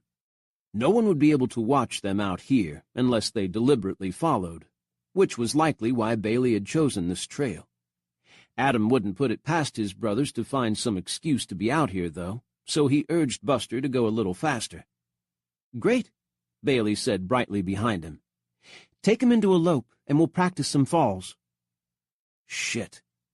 Adam's vision began to cloud, and the roar of the accident started to blot out all other sound. "Not yet," he managed to say. "Let me get used to this first." "Your whole business is falling," Bailey said in a reasonable tone. "Getting your nerve for it back is the first thing you need to work on." "Bailey?" The flames were coming for him again. Bailey's arms tightened around his waist. "It's all right, Adam. I'll catch you." Oh, right. Adam would fall on her and squash her. What the hell was she talking about? "She sure looks good," Dawson's drawl came to him over the noise in his head. Adam had once shown Dawson a photo of Bailey that his mom had sent him. The picture had dated from after Bailey had graduated from college and begun her first job in Austin. She'd started pulling her hair back from her gorgeous face by that time, and in the picture wore a dress that, while modest, didn't completely hide her curves. Dawson had said, "You left that behind? Are you crazy?" Yes, Adam had been crazy, craving a fast-paced existence, money for his family, approval. He'd been seduced by the movie business and brushed aside his home life. And Bailey. "She's with you now," Dawson's voice went on, and Adam wondered what his messed-up brain was doing to him this time. "Keep her there." Messed-up brain or not, whether Dawson was reaching out to him or not, the man was right. "We can fall tomorrow," Adam said over his shoulder. "Let's just enjoy the ride." "Nope. You're gonna move your lazy ass." Bailey wasn't taking any shit today. "Ride him over to where we practice."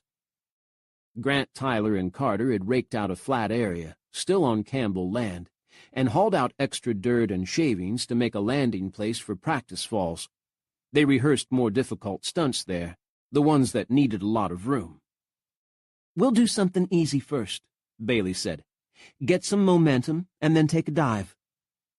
Adam's throat closed up, his mouth drying, but he sucked in a breath and told his brain to calm down. He could do this. He approached the beginning of the run and put Buster into a lope. Buster knew the drill. He moved on, picking up speed into a faster canter, which scooped Bailey tight against Adam. Good horse. "Like this," Bailey called, and then her warmth was gone, and there was empty space where she'd been. Adam swung back to see Bailey heading for the ground, tucking in her arms, letting her shoulder take the fall, rolling with it. A good landing, but Adam wheeled Buster around in alarm, vaulting out of the saddle before he was aware of what he was doing. He landed on his feet, but his busted-up leg bent. He went down into a roll, automatically coming out of it and ending up on his feet again. He ran to Bailey, reached down and pulled her up. "What the fuck?" he demanded. Bailey broke his hold to brush herself off. She had dirt on her cheek, dried grass in her hair. Adam pulled at the bits of grass, distracted by her softness. "You all right?" he asked. Bailey regarded him in surprise. I'm fine. Your brothers trained me. She grinned. I meant to do that. I know. Adam tightened his grip. But seeing you fall, I don't like it. Bailey's bright smile vanished. We've had this discussion before. I love to ride. I love the stunts. I had a great time on that shoot with Grant while you were recovering. When I'm riding, I feel alive. It's the only thing that knocked me awake after my awful divorce, and I'm not letting you take it away from me. Understand? Chapter 15. Adam went still as Bailey's voice rose with her agitation. If he wasn't comfortable with himself when he was in danger of crying, he was even worse when women started in, Bailey in particular. Her smiles were gone, her face was flushed, her eyes bright. This was important to her, desperately important. Adam got that, but all he wanted to do was protect her. He didn't care about anything else right now, not even Buster flipping his tail as he ran for the hills. I'm not trying to take it away from you, Adam said, impatient. I'm trying to keep you safe. Bailey planted her hands on her hips, furious at him, again. Well, you can't. Life isn't safe. It's always waiting to whack us in the ass when we least expect it. People get hurt. Friends and family die. We can't stop it. We have to grab onto what we have and love the people we love as hard as we can while we still have them, 'cause you never know what shit will happen. Bailey's eyes shone with tears. Hey, Adam rested his hands on her shoulders. I'm not trying to take anything from you, but thinking of you being hurt, that kind of kills me inside. The tears overflowed. Stop it. Stop pretending you want to take care of me. I take care of myself just fine. I'm not pretending. Adam stepped back, unable to keep still in his rising anger. You want to know what the worst thing is for a guy? To see a woman we care about hurting. It makes us want to hit something. Makes it worse when we can't do anything about it.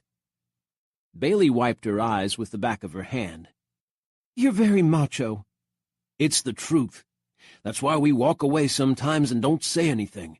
We're trying to figure out how to make it better. We don't always know, and that's hard. Bailey swiped away the last of her tears. I told you I'd help you, and I will. But don't take something from me that makes me want to get up in the morning. I spent a lot of mornings wondering why I should bother. You're not making me like that bastard you married any better. You sure you won't tell me where he lives? He's still in Austin? I'm thinking about making the drive. Maybe taking Carter with me. Bailey gave him a weak grin. Much as I'd like to see that, I don't want you arrested for assault on top of everything else. I have good lawyers and know a lot of cops. Adam moved closer to her. I guess we've both been beaten up. We're both hurting. Maybe we should have stayed home and left the world alone. He took her dirty hand between his. It's you and me now, Bailey. How about we help each other? She flushed a brighter red, her agitated look gone. Adam hoped she'd step against him, agreeing, maybe sealing the bargain with a kiss, but instead she did a brief eye roll. You're back to being a sweet talker, aren't you? She gave him an exasperated look, then turned to scan the hills. Don't you think we should catch Buster? He'll be halfway to the highway by now. Buster had stopped on the next rise, his head down, nibbling grass around his bit. He paid no attention to Adam, no matter how much Adam whistled and called. When Bailey cupped her hands around her mouth and shouted his name, Buster lifted his head and came trotting back. Reluctantly, but he came. Adam shot Bailey a dark look as she caught the reins, which by some miracle had stayed around Buster's neck and hadn't broken. Did you do witchcraft on him or something? No. Bailey patted Buster. He likes women is all. Him and me both. All right, Bailey. Adam opened his hands and gave her his best charming look. I'm done pissing you off for the day. Let's ride." Bailey stayed on the ground, and Adam, who seemed a little more relaxed, rode up and down the practice area, getting comfortable in the saddle once more. She got lost watching him again, Adam's riding skills even more obvious out in the open. His hat kept his face shaded, only the glitter of his eyes flashing as he looked around. He made a timeless picture. If 100 years fell away, Adam wouldn't look out of place at all, riding easily along the rolling hills, a son of Texas under endless sky. Bailey watched until she convinced herself she should do something more than admire him. She cleared her throat of dust. "Ready?" she called out. Adam turned Buster and loped back. "Depends. What are you going to make me do?" "How about a dead man ride?" She clapped her mouth shut over the words as soon as she said them. Though it was the Campbells' term for the move, she worried it would trigger Adam's anger or grief. Adam only gave her a nod. "Sure. Cue me." He took off his hat, dropped it to her as he went by, then rode Buster down to the end of the run.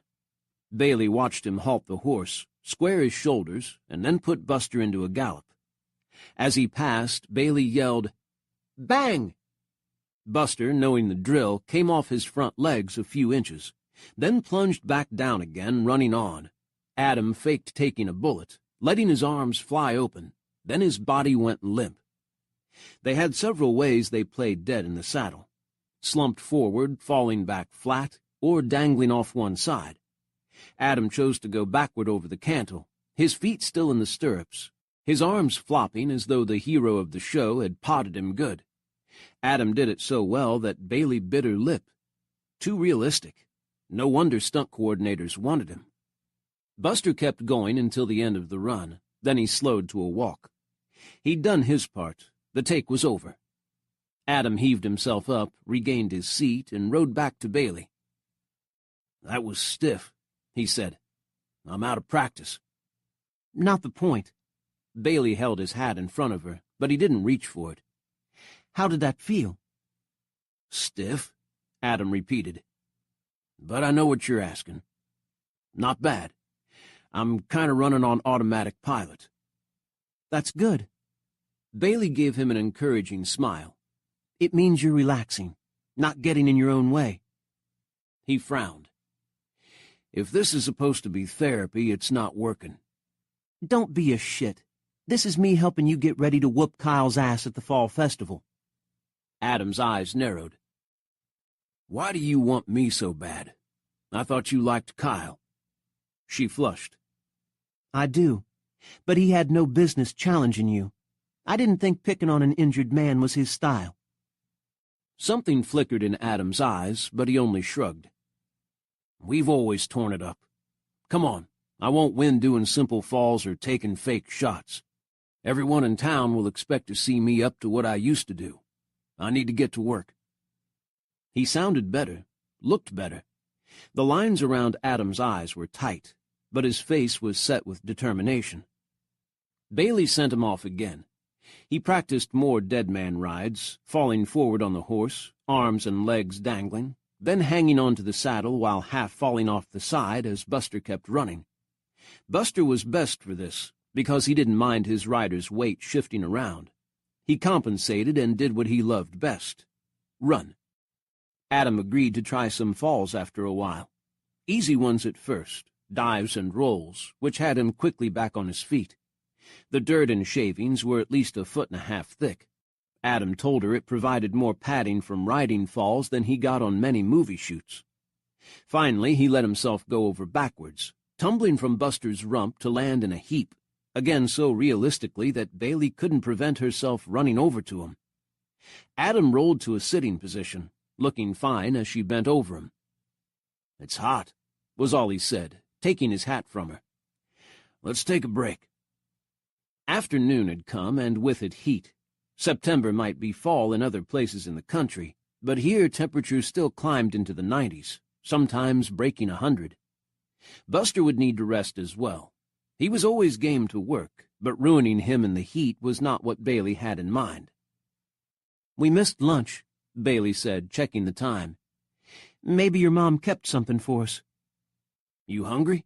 Adam asked, sounding surprised. Not really, but I thought you wanted to go back to the house. "No, I said I wanted to take a break. Call Buster. We'll need him." Bailey, mystified, shouted for Buster, who returned, lolling along, unconcerned. Adam mounted without assistance, then held his hand down for Bailey to join him. Before she could scramble onto the back of the saddle, Adam grabbed her and sat her down crossways in front of him. He started Buster off at a slow jog, flashing Bailey a brief grin. His eyes were dark blue under the hat's shading brim, the shadow obscuring the ruined part of his face. He was handsome Adam again, sweeping Bailey off her feet. This time literally. Adam rode away from the training area, up another hill, and down into a valley where a branch of the river cut in.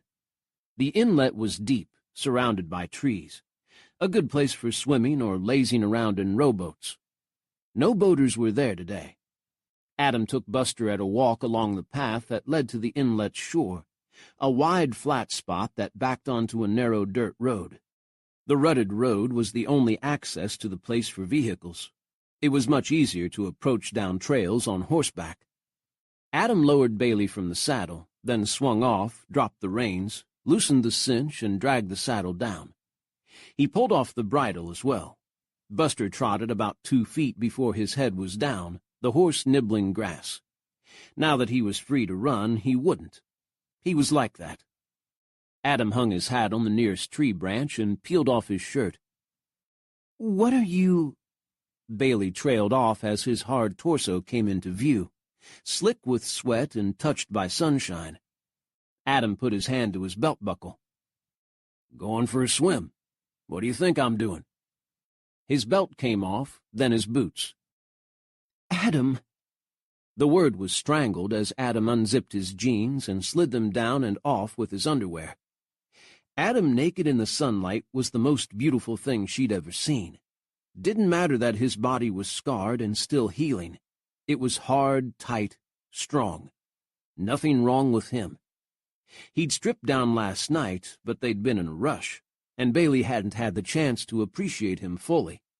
Now she looked, taking her time. Wide shoulders topped hard-honed pectorals, Adam's chest dusted with dark, curling hair, burnished now by sunshine. His waist was flat, navel a shadow, and another line of hair pointed enticingly downward. His legs were strong, balancing the weight of him perfectly. What the glory trail pointed to grabbed Bailey's attention and wouldn't let go. He was half erect under her scrutiny, making her remember him fully hard last night. She imagined the feel of his cock in her hand as she glided her fingers along it, the heavy tip bumping her palm. She could be kneeling before him, sun warm on her back as she let him slip into her mouth. She made a noise in her throat and hugged her arms over herself, shivering despite the heat. Adam gave her his slow smile, the one that said he knew she wanted him. He was arrogant, full of himself, and broken, all at the same time. She pointed a shaking finger at the river. "Water's over there." "I know that." Adam retrieved his hat, completing the knee-weakening portrait by setting it on his head. "I'm waiting for you to join me." Bailey couldn't have taken her eyes off him if she'd tried. "There might be snakes." Of course there would be. The whole state was crawling with them. Adam shrugged. "I'll scare them away. Come on." He delivered the command in his slow drawl, the old Adam returning. He gave her a final look, then walked the few feet across the dried grass to the water. The back of him was as good as the front. He strode, head up, hat firmly on, the sun kissing down his back to the firm muscle of his ass. "I am the luckiest girl in the world just seeing that," she thought. "Come on, Bailey," he called. "You chicken?" He made clucking noises as he turned around and sank into the water, pushing off to swim on his back. He wanted her to strip off all her clothes and run into the water with him. She'd be crazy to. Or maybe she'd be crazy not to. Bailey gave the surrounding area a quick glance, making sure that they were truly alone. Then she fumbled off her clothes as rapidly as she could. She hung them on the limb next to Adam's and started for the water. Adam stood up, water lapping his hips, watching her come. He was looking over Bailey as hard as she'd looked over him, and she hoped he liked what he saw. Cool water closed over her then, making her gasp. Adam's smile widened, and he swam lazily to her. "Hey," he said, his voice low. Water beaded on his lashes, his blue eyes dark. "Ain't you pretty?" Bailey went hot, never mind the coldness of the water and mud sucking at her toes. She didn't notice anything but Adam's warm gaze, and his hands coming up to rest on her shoulders. "Remember when I said what I mostly wanted was to be inside you?" Adam waited until Bailey gave him a frozen nod. "I figure if I can stay inside you as much as I can, then the rest of the shit in this world won't matter." Bailey wet her lips, which shook. You can't hide from life by having sex all the time. Why the hell not? Sex is life, Bailey. It's the most basic part of life. Without it, there is no life. I suppose you've got a point. You bet I do. He paused. You never had kids. What? Bailey blinked at the incongruity. No, I didn't. We said we'd wait. No, Lawrence had said they'd wait, until they had more money, a bigger house, higher positions in the company, whatever his excuse had been each time. Bailey realized now that kids would have taken his attention from what he wanted. Wealth, success, his own pleasure. Bet you'd make a great mom, Adam said. Bailey's heart filled with longing. I never really thought about it. Liar. When we do have kids, you can tell them. Adam carefully removed his hat, floated up out of the water, and snagged it on an overhanging branch. You can tell them what we did together in the swimming hole. He grinned. When they're old enough, we can embarrass them. Did he mean having kids with her, she wondered, her heart pounding? Or was he talking about children who'd come along at some point in each of their lives? Bailey stopped thinking when Adam slid his arms around her, pulling his wet body into hers, and slanted a warm kiss across her mouth. Bailey was like sunshine in his arms. Adam tasted heat as he brought her closer still. The water let them come face to face without impediment, all the better for Adam to hold her, kiss her. Nothing he'd seen in his life had been more beautiful than Bailey running bare into the water. Her breasts had moved with her stride, sunlight pouring down on her, heaven picking her out in a beam of light. She might be an angel sent to guide him, but she was also a flesh-and-blood woman. Adam slid his hands down her back as he kissed her, fingers on her soft buttocks, lifting her to wrap her legs around him. The cold water hadn't deflated his cock at all, and Bailey against it had him hard and ready. Her breasts crushed into his chest, the warm scent of her surrounding him as she kissed him back. She was seriously kissing him, nibbling his lips, licking them, opening his mouth with her tongue. She was discovering what she liked, what he liked, and Adam was fine with letting her. He kissed her thoroughly in return, teasing behind her lips, rocking his head back as she rose up to take more. Bailey made a sexy sound in her throat as Adam further spread her legs, pushing himself inside her without much effort. She stopped as he thrust into her, her eyes widening for a brief moment before they took on that languid look Bailey got when she felt deepest pleasure. Adam was a long way inside her, farther than last night, when he'd been rushed and needy. That had been good, but much too quick. Touching her last night had made him come fast, his wanting for her bottled up far too long. Now they had a little time. He lowered her all the way onto him, his body flushing as he felt the goodness of her. She was hot and tight, Bailey holding him without shame. She loved sex. She'd loved it back in the day, when Adam had taught it to her. Bailey hadn't been embarrassed or grown angry at him afterward, refusing to speak to him. Nor had she broken down, full of regret for giving him her virginity. She'd kissed him, loved him, and asked him to do it again. Adam had been proud of himself for making her feel that way, but he now had enough experience to know that Bailey's unapologetic enthusiasm was rare. She could be a firecracker in bed, sweet and modest out of it, and true to herself the whole time. Adam rocked back, bracing his feet on the riverbed as he thrust into her the best he could. The water helped, letting him bring her down to him, pleasure burning with every stroke. He cupped Bailey's face, loving to look at her. "You are so beautiful." Bailey hummed in her throat. "Adam," she whispered. Then she was kissing him again, too far gone for words. She was even more beautiful when she came. Bailey clung to him, taking her pleasure, her head loose, her lips parted with her incoherent sounds. She loved every second of her climax, which pressed her tighter on Adam, squeezing him, moving her body to thrust with him. She rode him hard, every stroke sending Adam into a wild place. He stood there and took it. A beautiful woman in his arms, wanting him, knowing how to pleasure him as she pleasured herself, was the most astonishingly erotic thing he'd ever experienced. Adam tried to hold himself back, to let her find the peak of her coming and enjoy the white-hot fire she blazed through him. But his body wouldn't cooperate. It wanted to release, to take him into a place of mindless joy where nothing could touch him. A shout tore out of him at the same time his seed did, finding a home in Bailey. She held him close, her kisses untamed, taking what Adam gave and giving it hard back. They came together, Bailey a crazed thing, Adam growing stiller and stiller as intense pleasure took him. Once again he and Bailey were one for a single hot moment.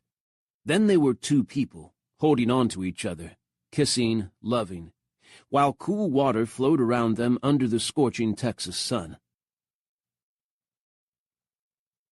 "Bye, you two!" A shrill voice rang out from the shore.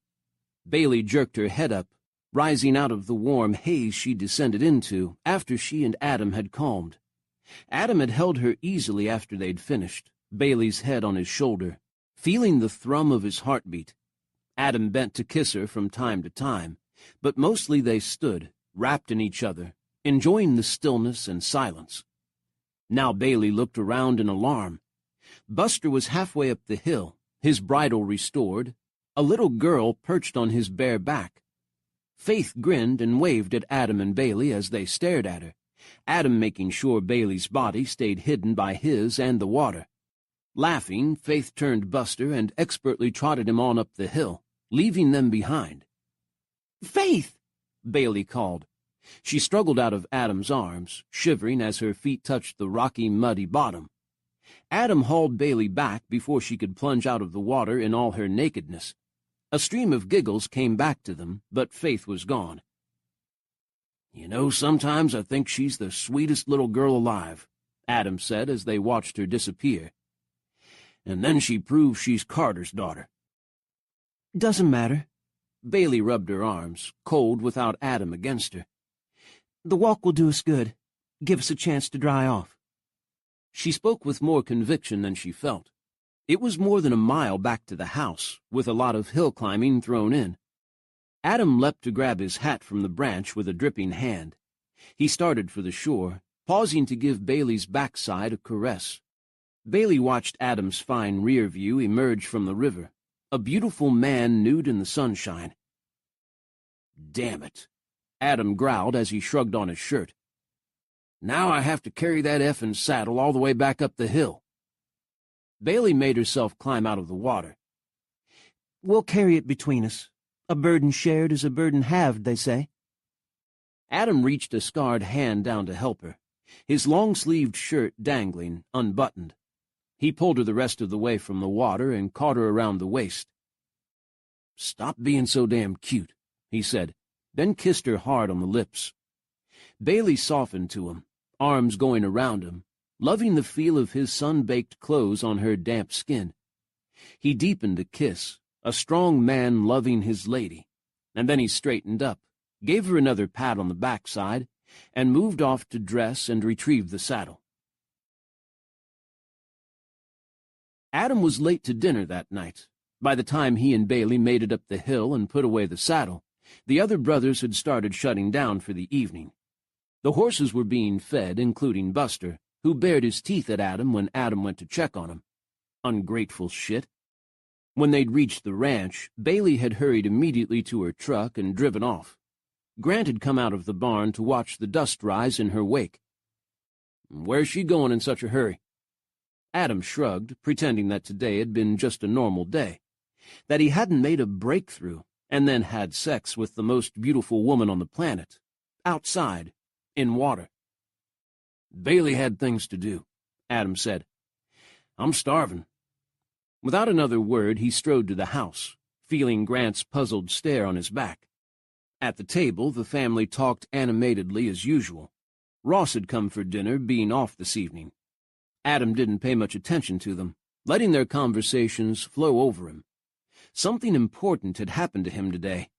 Bailey had planted inside him the idea that he might someday forgive himself. He turned the thought over in his mind, wondering what to do with it. "Ray Mallory will be just fine," Olivia said from the other end of the table, her silver bracelets, which she wore whenever she wasn't riding, clinking softly. "Christina told me. He's home now with his mother looking after him. I guess that's going around." She winked at Adam. "Good," Grant said a little too loudly. Under his breath, as he lifted his drink, he said, "Now I can kill him." "I have some news," Faith said, her voice cutting through the conversations. All eyes turned to her, expecting her to announce some achievement at school. Though the teachers in Riverbend had thrown up their hands in despair at Faith's father and most of her uncles, the little girl got high grades and was unreservedly adored by many of those same teachers. "What's that, baby?" Carter asked her. His love for Faith showed in everything he did. The only softness the man had in him was reserved for his daughter. Faith shot a wicked look to the head of the table. "I saw Adam and Bailey at the river." Her face screwed up into a big smile. "Skinny dipping." Chapter 16. There was dead silence a moment. Then the dining room erupted in noise. "Woo-oo!" Tyler yelled. "I knew it!" Grant had taken a drink of iced tea, and now he snorted and coughed, trying to swallow and laugh at the same time. "Good thing I didn't see you doing that," Ross said, his face creased with laughter. "I'd have had to arrest you. My brother and his girl in the lockup for public indecency. I might have let you put your clothes back on before I hauled you in. Might." Grant cleared his airways and laughed for real. "No wonder Bailey hightailed it out of here." He gave Faith a one-armed hug and a kiss on top of her head. "You are the sweetest thing, baby." The only ones not laughing out loud were Carter and Olivia. Adam's mom watched him speculatively, as though she waited for something. Carter wore a quiet smile and looked at Adam as though understanding him for the first time. Adam's face burned, and he reached for a glass of cold water. But somehow he didn't mind their laughter as much as he thought he would. "My brother and his girl," Ross had said. They weren't surprised at all, nor were they condemning, as though it had been inevitable that Adam and Bailey would find their way together. Faith didn't have any doubt. She started to sing, "Adam and Bailey sitting in a tree." Tyler and Grant joined in, their deep voices blending with her small one. "Kissing." Adam picked up his fork and went back to eating, letting them laugh at him. The cold inside him was easing off under their smiles. It felt good. The story of Bailey and Adam in the river was all over town by the next day. Bailey had one calm evening of freedom from it, but when she went to pick up a few groceries the next morning, knowing smiles from every customer in the store turned in her direction. The woman who owned the little corner grocery grinned across the counter at Bailey. "Adam's such a handsome boy, isn't he?" she said as she rang up and bagged Bailey's purchases. Any announcements we should know about? Bailey flushed and grabbed the filled bag. No. No. It's not what you think. Of course not, dear. She looked wise. Don't forget your card. Bailey swung back, snatched her bank card from the woman's hand, and fled. Delighted laughter followed her. Not everyone was laughing, Bailey discovered at the gas station, where she'd stopped to put air in her tires. A tall, willowy blonde woman who'd been one of Adam's girlfriends in high school approached as Bailey straightened up from the machine, wiping black smears off her hands. "You're not Adam's type," the woman announced, looking Bailey up and down. Bailey remembered her well. Donna didn't live in Riverbend anymore, but in a big house with her oilman husband west of here. She'd been homecoming queen that last fall in high school, with Adam, of course, as her king. "Adam's different now," Bailey said. "I've known him a long time." Donna's lifted brows said she was skeptical. "He's not cut out to be a small-town boy. I knew that when we were going together. He wanted out of here, while I was happy to settle down near home. I bet he hasn't changed that much." Bailey had no idea. Adam was a charmer, and even without Kyle's warning, she'd always known he didn't stick with one woman for long. Donna was living proof. She and Adam had been broken up by that Christmas. Donna gave Bailey another once-over. "I thought you got married, right? After you went off to Austin?" "I did." Bailey lifted her chin. No reason to hide. "Divorced last year." "Oh, well." Donna looked superior in her secure marriage to a rich man twice her age. "It doesn't always work out." "No, it doesn't," Bailey agreed. Nothing else to say, really, except bitch. "Don't break your heart on Adam," Donna advised, adjusting her designer silk cardigan as she turned back to her Mercedes convertible. "He's not worth it. Trust me." Bitch, bitch, bitch. If Donna thought Adam not worth it, she didn't know him. Had never known him. Lucky for Adam. Donna drove languidly away, leaving Bailey to fume. She made herself feel better by buying another pie from Mrs. Ward, who also hinted that she was waiting for a happy announcement from Bailey about Adam. That night, Bailey decided to go to the bar with Christina when she went into work, to make herself face people and talk to them. She refused to hide in her house just because the whole damn town knew she'd had sex with Adam. Well, they only really knew she'd gone swimming naked with him, but they'd extrapolated. Besides, Adam might come in tonight, and she needed to talk to him. Kyle Mallory entered, followed by his big friend Jack. Kyle saw Bailey, hesitated, but stopped next to the bar stool where she sat and ordered a beer from Christina. "Hey, Kyle," Bailey said, trying to sound friendly. "How's Ray?" Kyle shrugged, not looking at her. "He's fine," he said, also pretending to be friendly. "Whining and moaning, but fine. Doc says he's out of danger and just needs to heal a little." "I've been fixing him chicken soup," Christina said brightly as she drew a beer from the tap for Kyle. "Nature's perfect cure." Her smile was too brittle. Christina had been stiff, touchy, and unhappy since the accident. Bailey had seen that, but she had the feeling that right now was not a good time to push her sister. Christina would tell her what was up when she was ready. Kyle didn't appear to notice. He took his beer and turned to Bailey as Christina moved to serve Jack. "I heard about you and Adam," he said. "I couldn't not hear about it. At least 20 people stopped me this morning and told me. But don't worry, I know when to step out of the way." Kyle paused, giving her a frown. "Tell me the truth, though. Were you out with him when you were going out with me?" "No." Bailey frowned at him. "I told you I'd never do that." Why was he so quick to believe she'd cheat on him when she'd been cheated on herself? Adam had been worried about it too at first. They all should realize she'd be the last person to do such a thing. Fear, she decided. We're all so afraid of betrayal. Okay. Kyle gave her a conceding look. But when he runs back to L.A. and his movie chicks... He tailed off as though reconsidering what he'd been about to say. His grin broke through. "Give me a call," Sure, Kyle. Kyle turned away to find Adam standing directly behind him. Adam? Kyle said, giving him a faint nod. Kyle's voice was neutral, not threatening, but his eyes told a different story. He was furious at Adam, but Adam couldn't be paid to care. Heard your brother was on the mend, Adam said, also playing it cool. That's good. Yeah, he'll be up in no time. Accidents are tough, Adam said. Give him my best. Sure. Kyle looked him up and down, then a spark lit his eyes. You gonna be ready to eat dirt? Adam waited for the clamor of the wreck, the hot flames of the fire to fill his head, as Kyle challenged him. He felt a quiet warmth at his shoulder instead, as though Dawson stood beside him, watching over him.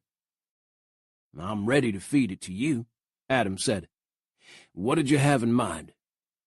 Jack had closed in behind Kyle, and Carter and Tyler came to stand near Adam. Bailey remained where she was, not looking happy, and Christina stopped serving to listen. Kyle set his beer on the bar. I've been thinking about this. You're good at stunt riding. I'm the best of the best at bull riding. I've got a rack of trophies to prove it. If we try to compete in each other's best sport, we'll both lose. I don't know, Adam said. I've watched you fall off plenty of bulls. It doesn't look that hard. A couple guys, including Jack, chuckled, but Kyle ignored them. So what I came up with was a special competition, just for you and me. I set it up with the Fall Festival coordinators and judges. They'll decide what you have to do to prove your best skills and what I have to do to prove mine. And they and the audience will be the final judges. Sound good? Seems fair, Adam said. He wouldn't put it past Kyle to sweet-talk the judges into doing exactly what he wanted. But Adam couldn't argue, not with the whole bar watching. All right, then. Kyle stuck out his hand, always having to play the good sport. May the best man win. All right. Adam shook his hand. What's the prize? A woman in a skimpy top asked. She eyed the two with an eager look, as though ready to offer herself to the winner. Kyle winked at her. We haven't decided. How about the loser does whatever the winner tells him to? Adam shrugged. Sounds good. He glanced behind Kyle to Bailey to see how she was reacting to this, but Bailey was gone. Shit. The rest of the bar crowded around them, talking and laughing, starting to take bets. Adam pushed through them, leaving Kyle behind, but Bailey was nowhere in sight. I saw her leave, one man said and grinned. Don't tell me you lost track of her already, Campbell. Adam resisted the urge to punch him, thanked him instead, and walked out of the bar. You going after Bailey? Kyle asked behind him. The night was mild, just right after a hot day, or would be if Kyle weren't following him. Yes, Adam said tightly. Kyle fell into step beside Adam, not trying to stop him, but not dropping away either. She picked you, Kyle said. I'm not happy about that, but it's her choice. But I'm just going to tell you, I don't like the way you treat her. Adam stopped and swung around, forcing Kyle to a halt. What the hell are you talking about? I'm talking about the way you don't stick with anyone. When Bailey's around you, she looks happy and miserable at the same time. Probably because she knows you're a love-'em-and-leave-'em kind of guy. That's a polite way of saying man-whore. She doesn't need that, especially not right now. She's still hurting, and I don't want to see her hurting more. Hurting Bailey isn't at the top of my list, Adam said in a hard voice. She's the best thing this town will ever see. Yeah, you have an answer for everything. The anger in Kyle's eyes was true, and went deeper than his usual rivalry with Adam. She might not want me for anything serious, but no matter what happens between her and me, Bailey is my friend, always has been. You treat her right, or I will come after you for real. I don't care if you just recovered. I'll break your leg again, and your other one, and mess up the side of your face that's still pretty. Adam took a step back. His heart burned, and for once he didn't want to come back at Kyle's threats with a few of his own. "If I hurt her," he said, "I'll deserve it." He gave Kyle a nod, turned, and strode away from him. Bailey opened the door to Adam's knock. He stood under the circle of porch light, the glare brushing his dark hair and not hiding the scars on his face. He didn't smile, didn't push his way in. He just said, "Hey." Bailey folded her arms, her throat tight. "Are you and Kyle done shoving each other around the playground?" Now his sinful grin came. "You know if I backed down from his challenge, he'd never let it go." "Yes, I know that. But I'm not helping you get on your feet again just to win some stupid bet with Kyle." "Course not. But you don't want me to lose, do you?" Adam let his eyes go wide, giving her that innocent and charming look. Bailey shook her head, but she backed up and waved him into her house. "You'll do what you want. You always do." Adam didn't answer as he entered, but stood looking around the living room. "I like this house. You did good with it. It's homey." Bailey had furnished the living room with antique store finds, Hill Country being full of such places. She'd gone for the Edwardian look, but with modern comforts, and now everything was muted reds, blues, and greens, with plenty of wood tones. "I wanted something cozy after my ultra-sleek apartment in Austin," she said. "That place was upscale, but always a little cold. This house has been great. Once I got the plumbing and wiring totally redone. No traffic rocketing by at 3 in the morning, and my neighbors talk to me." Bailey closed the door as she spoke, wondering what she should do. She'd had sex with Adam twice now, but she didn't feel as though they'd resolved anything. He'd come here for more, she knew that, but where they would end up she had no idea.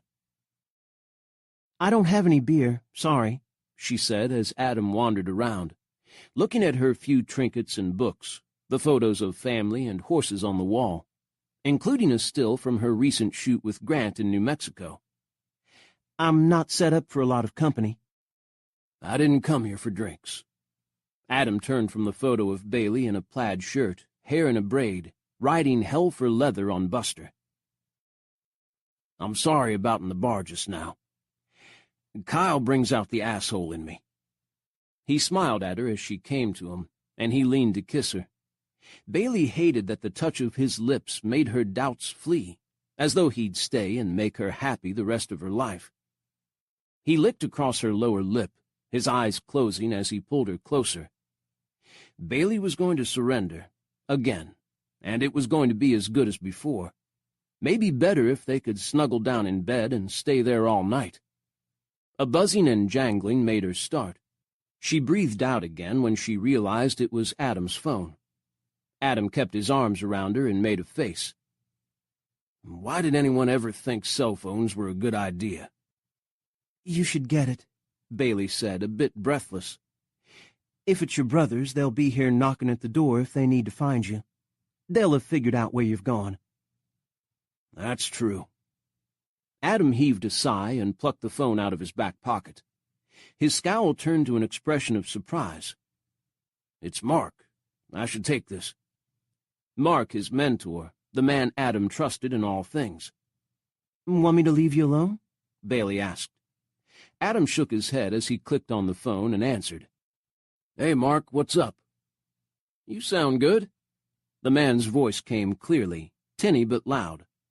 Adam took Bailey's hand and pulled her to the couch with him. He sank down on the crocheted afghans they'd made love on 2 nights ago, and tugged Bailey to sit next to him. "I feel pretty good. A hell of a lot better, anyway." "You're about to feel even better. I found a new picture for you. It's a modern Western from a major player, and they're desperately looking for a stunt coordinator. I said you were the right man. The director really likes your work. You've worked with him before, so he's all for it.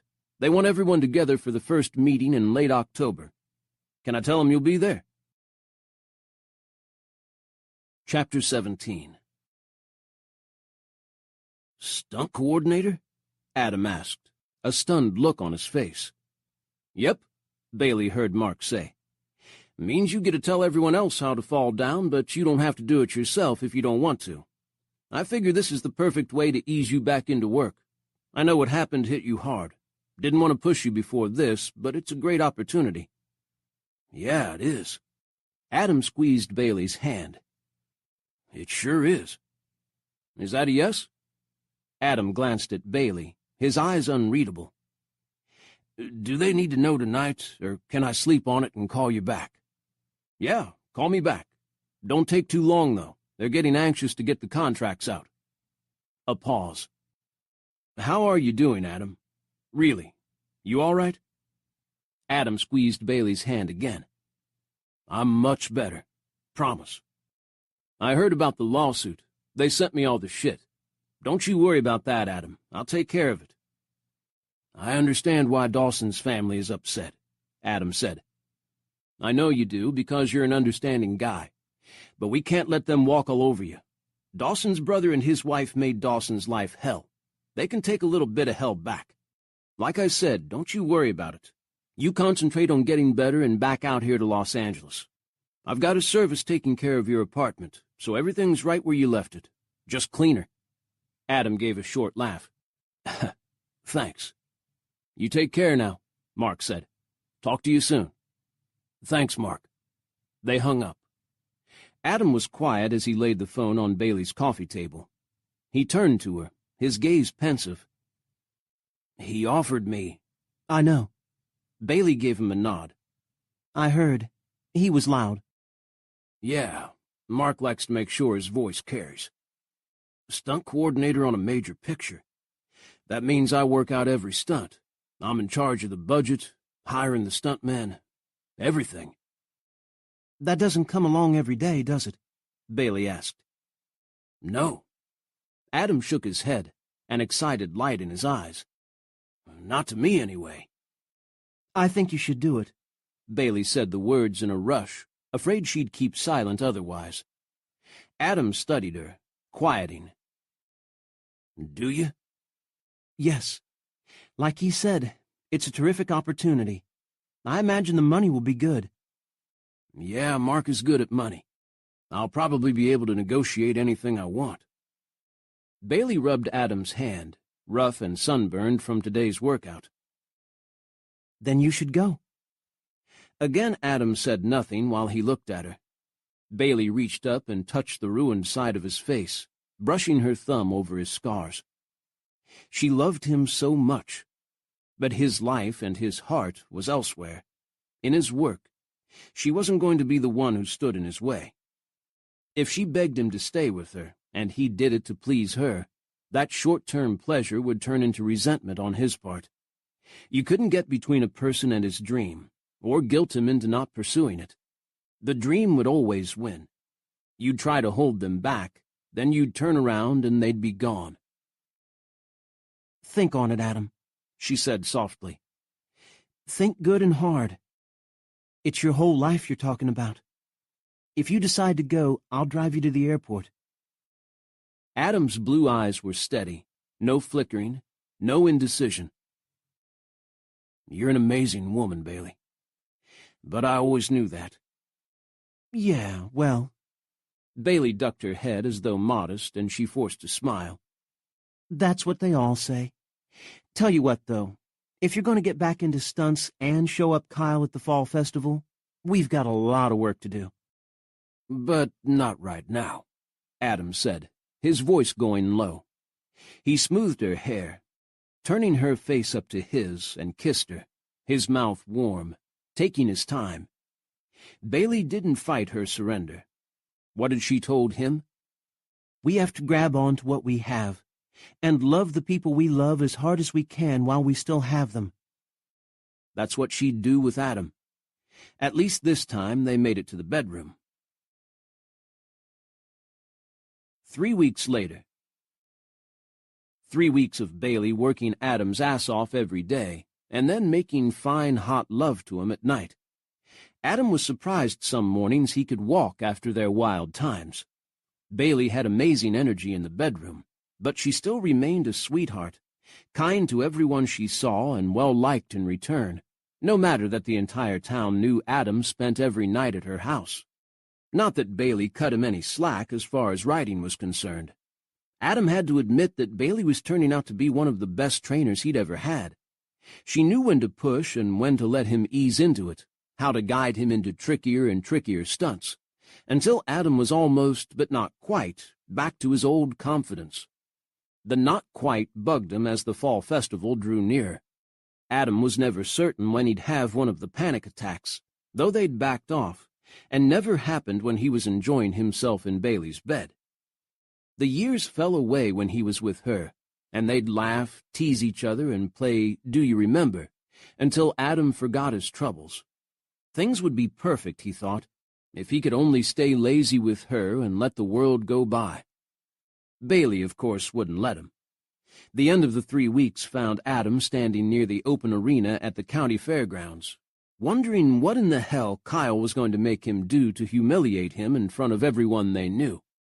The MC for the rodeo and horse show portion of River County's fall festival had been the class clown when Adam was in school.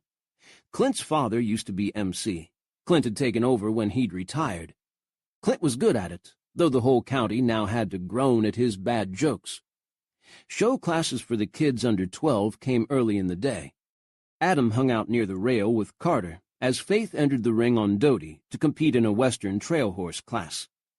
Faith had been practicing and practicing for this, and she had each obstacle down, but Adam sensed Carter tense as soon as his daughter rode into the ring. "Here's a pretty little lady," Clint's voice came over the system. "Riding another pretty little lady. Let's give it up for Faith Sullivan and Doty." Applause came from the small crowd and some shouts of encouragement. Adam clapped hard, but Carter stood unmoving, gaze fixed on Faith. Faith did look pretty, her brown hair in a tight braid under her straw cowboy hat, her jeans and button-down shirt clean and pressed. She rode well, head up, heels down, seat solid, one hand quiet on the reins, the other relaxed on her thigh. Doty arched her neck and pricked her ears forward, looking eager. The trail class was an obstacle course, the rider proving she or he could take the horse through it calmly and quickly, without mistakes. Obstacles included a wooden bridge, a gate, rails arranged in an L shape the horse had to back through, equally spaced poles to trot over, and whatever else the course designer had decided to use this year. Faith took Doty through most of the obstacles without a problem, Doty backing through the L on dainty feet. If the mare stepped outside the poles as Faith backed her, that was points off. Doty placed her feet carefully, though, coming nowhere near them. Next, she trotted willingly over the evenly spaced poles without touching them, and walked over the hollow, echoing wooden bridge as though she ate scary bridges for breakfast. At one point, Faith had to turn Doty in a 360 pivot, the horse staying within the confines of a square. Doty turned in place, hips almost swaying, looking pleased with herself. "What a gal!" Clint said over the loudspeaker as Doty completed a perfect circle. "She could spin around all day, like a quarter-horse pole dancer. Bet she has the geldings wishing they could have something back." The crowd booed him. Faith, paying no attention, rode Doty to the last obstacle, the one Faith had the most trouble with, the gate. "You can do this, baby," Carter whispered beside Adam. His face was tense, the hand that rested on the railing in front of him clenched. "She'll be fine," Adam said quietly. Carter shot him a look, then went back to watching Faith. The rider, still mounted, had to unlatch the gate, open it, take the horse through, close the gate, and latch it up again, without ever taking her right hand from the top of the gate. Faith often lost hold of it on the turnaround, the horse's big body pushing her away. But if she let go, that would mean major points off her score, which would pretty much guarantee she didn't place. Carter gripped the rail tighter as Faith slowed to approach the gate, her entire attention on it. She was fine leaning down to unlatch it, and in fact, Doty helped nudge it open, to the crowd's amusement. "Doty wants to get through," Clint boomed. "She's sure her boyfriend lives on the other side." "Careful," Carter said under his breath. "Like we practiced. Don't rush." Faith got the gate open, and she and Doty moved carefully through. Doty's back end swung around, the momentum tugging at Faith's hand. She leaned down desperately, the tips of her fingers barely brushing the wood. "Doty's swishing her hips, ready to go," Clint said. "Doesn't want to wait to shut the gate. Ah, there it goes." Faith walked her fingers along the top rail until she got a firm hold of it again. She pushed the gate closed, using Doty's turning body to help her, slid the latch into place, and rode triumphantly away. Carter breathed out again. Adam laughed and clapped him on the back. "Calm down. She was great." Carter didn't answer, his attention all for his daughter as Faith rode to exit the ring. When she passed Carter, she grinned down at him. "Dad, did you see me? I nailed it." "Yeah, you did," Carter said. "You're beautiful, baby." Faith beamed with happiness and rode on out to a wave of applause. Adam scanned the crowd on the bleachers, his gaze resting on Bailey, who stood next to his mom, both of them having come to watch Faith. Bailey looked so calm, smiling and giving encouraging nods to the young riders she knew, some of whom she'd given lessons to. A teacher proud of her pupils. She'd certainly taught Adam a lot these last few weeks. Foremost, that she was fearless. Whatever Bailey's life in Austin and her failed marriage had done to her, they hadn't defeated her. If anything, that disappointing life had made her throw off her inhibitions and come into her own. She was no longer the shy Bailey, hoping to be accepted by the cool kids. She stood upright, radiating beauty and confidence. She'd given that confidence to Adam, working him hard, not letting him give in to his nerves, or whatever it was that had kept him down. Even though he wasn't sure he was ready to perform today, he'd do it anyway. Win or lose, just getting through the challenge would be a major victory. The trouble was, it hadn't been Kyle or the festival coordinators in the end who'd set up whatever it was Adam would have to do. His brothers had. Grant, Tyler, Carter, and Ross knew what Adam could do, and they'd taken over figuring out something that would test his skills, just as Ray and his sister Grace had set up what Kyle would have to do to win.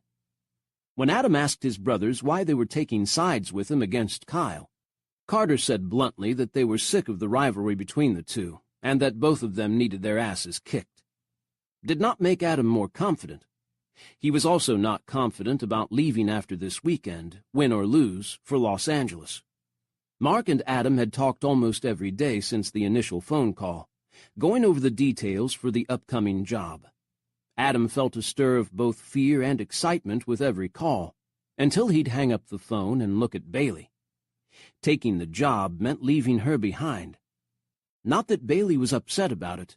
She encouraged him to go at every turn, was training him back to 100%, not getting in his way, not begging him to stay. Dawson would want Adam to go, and not sit around and wallow because he got hurt. "You need to get off your ass," he'd hear Dawson saying whenever he became discouraged these last weeks. "I never sat around saying, 'Oh, poor baby,' every time you broke your finger, did I? I got you up and got you going, right?" Right. Adam had come back to Riverbend and left it again many times before, his work consuming him. But this time Adam would be leaving more than the town, his family, his home.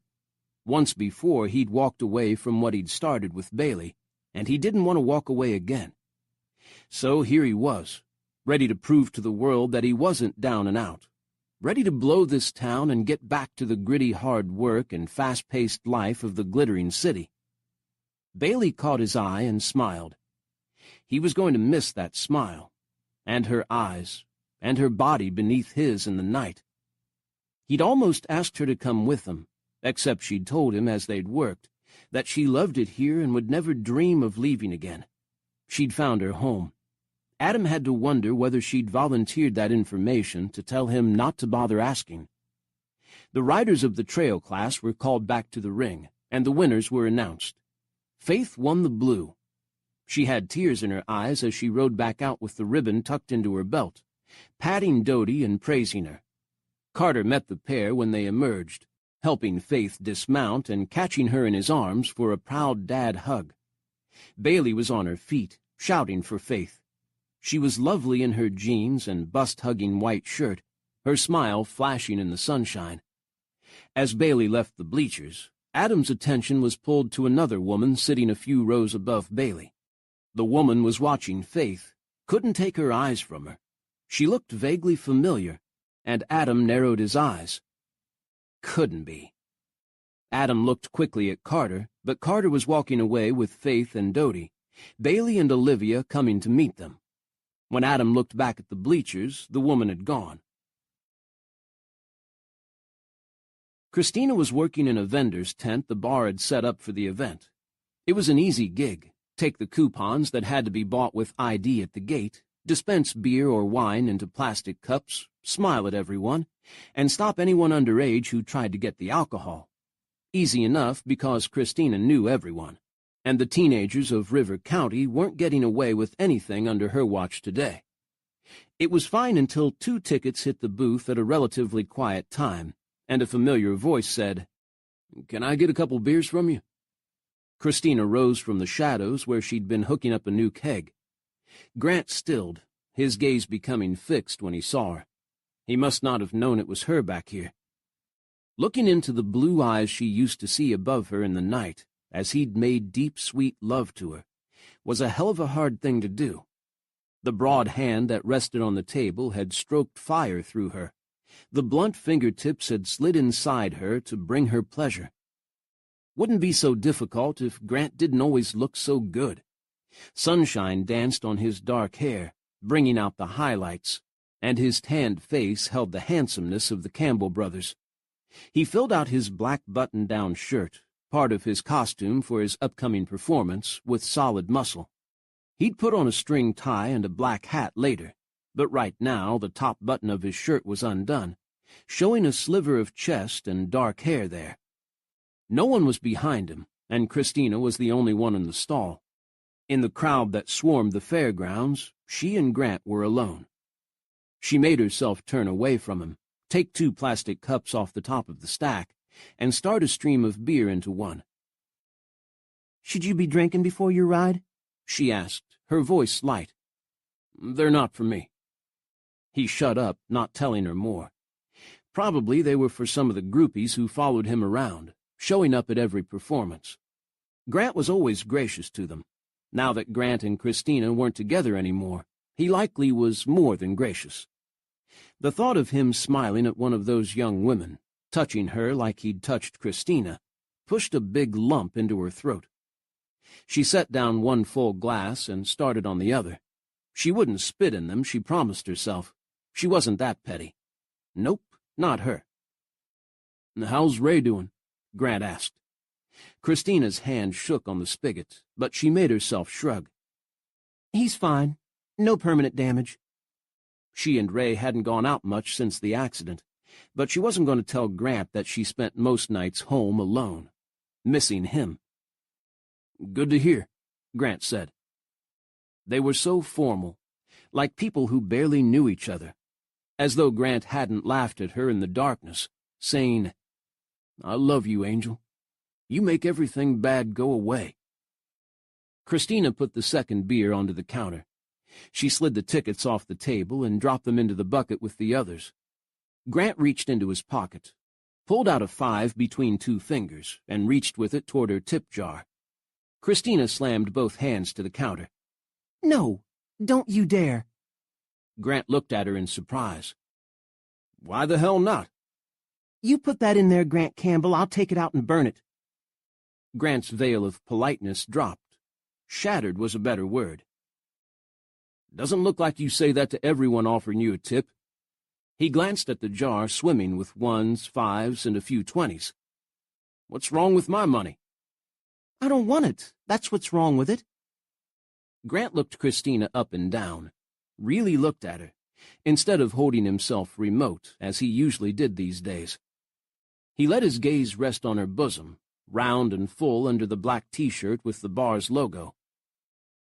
"I get it," he growled. He shoved the 5 back into his pocket, then withdrew a 20 instead and slammed it into the tip jar before she could stop him. He grabbed the beers and turned abruptly away, sloshing liquid all over the place. Christina snatched the $20 bill out of the wide-mouthed jar. The paper was still warm from being in his pocket. Christina swallowed, fetched a lighter from under the counter, held the 20 between her fingertips, and set fire to it. Grant looked back.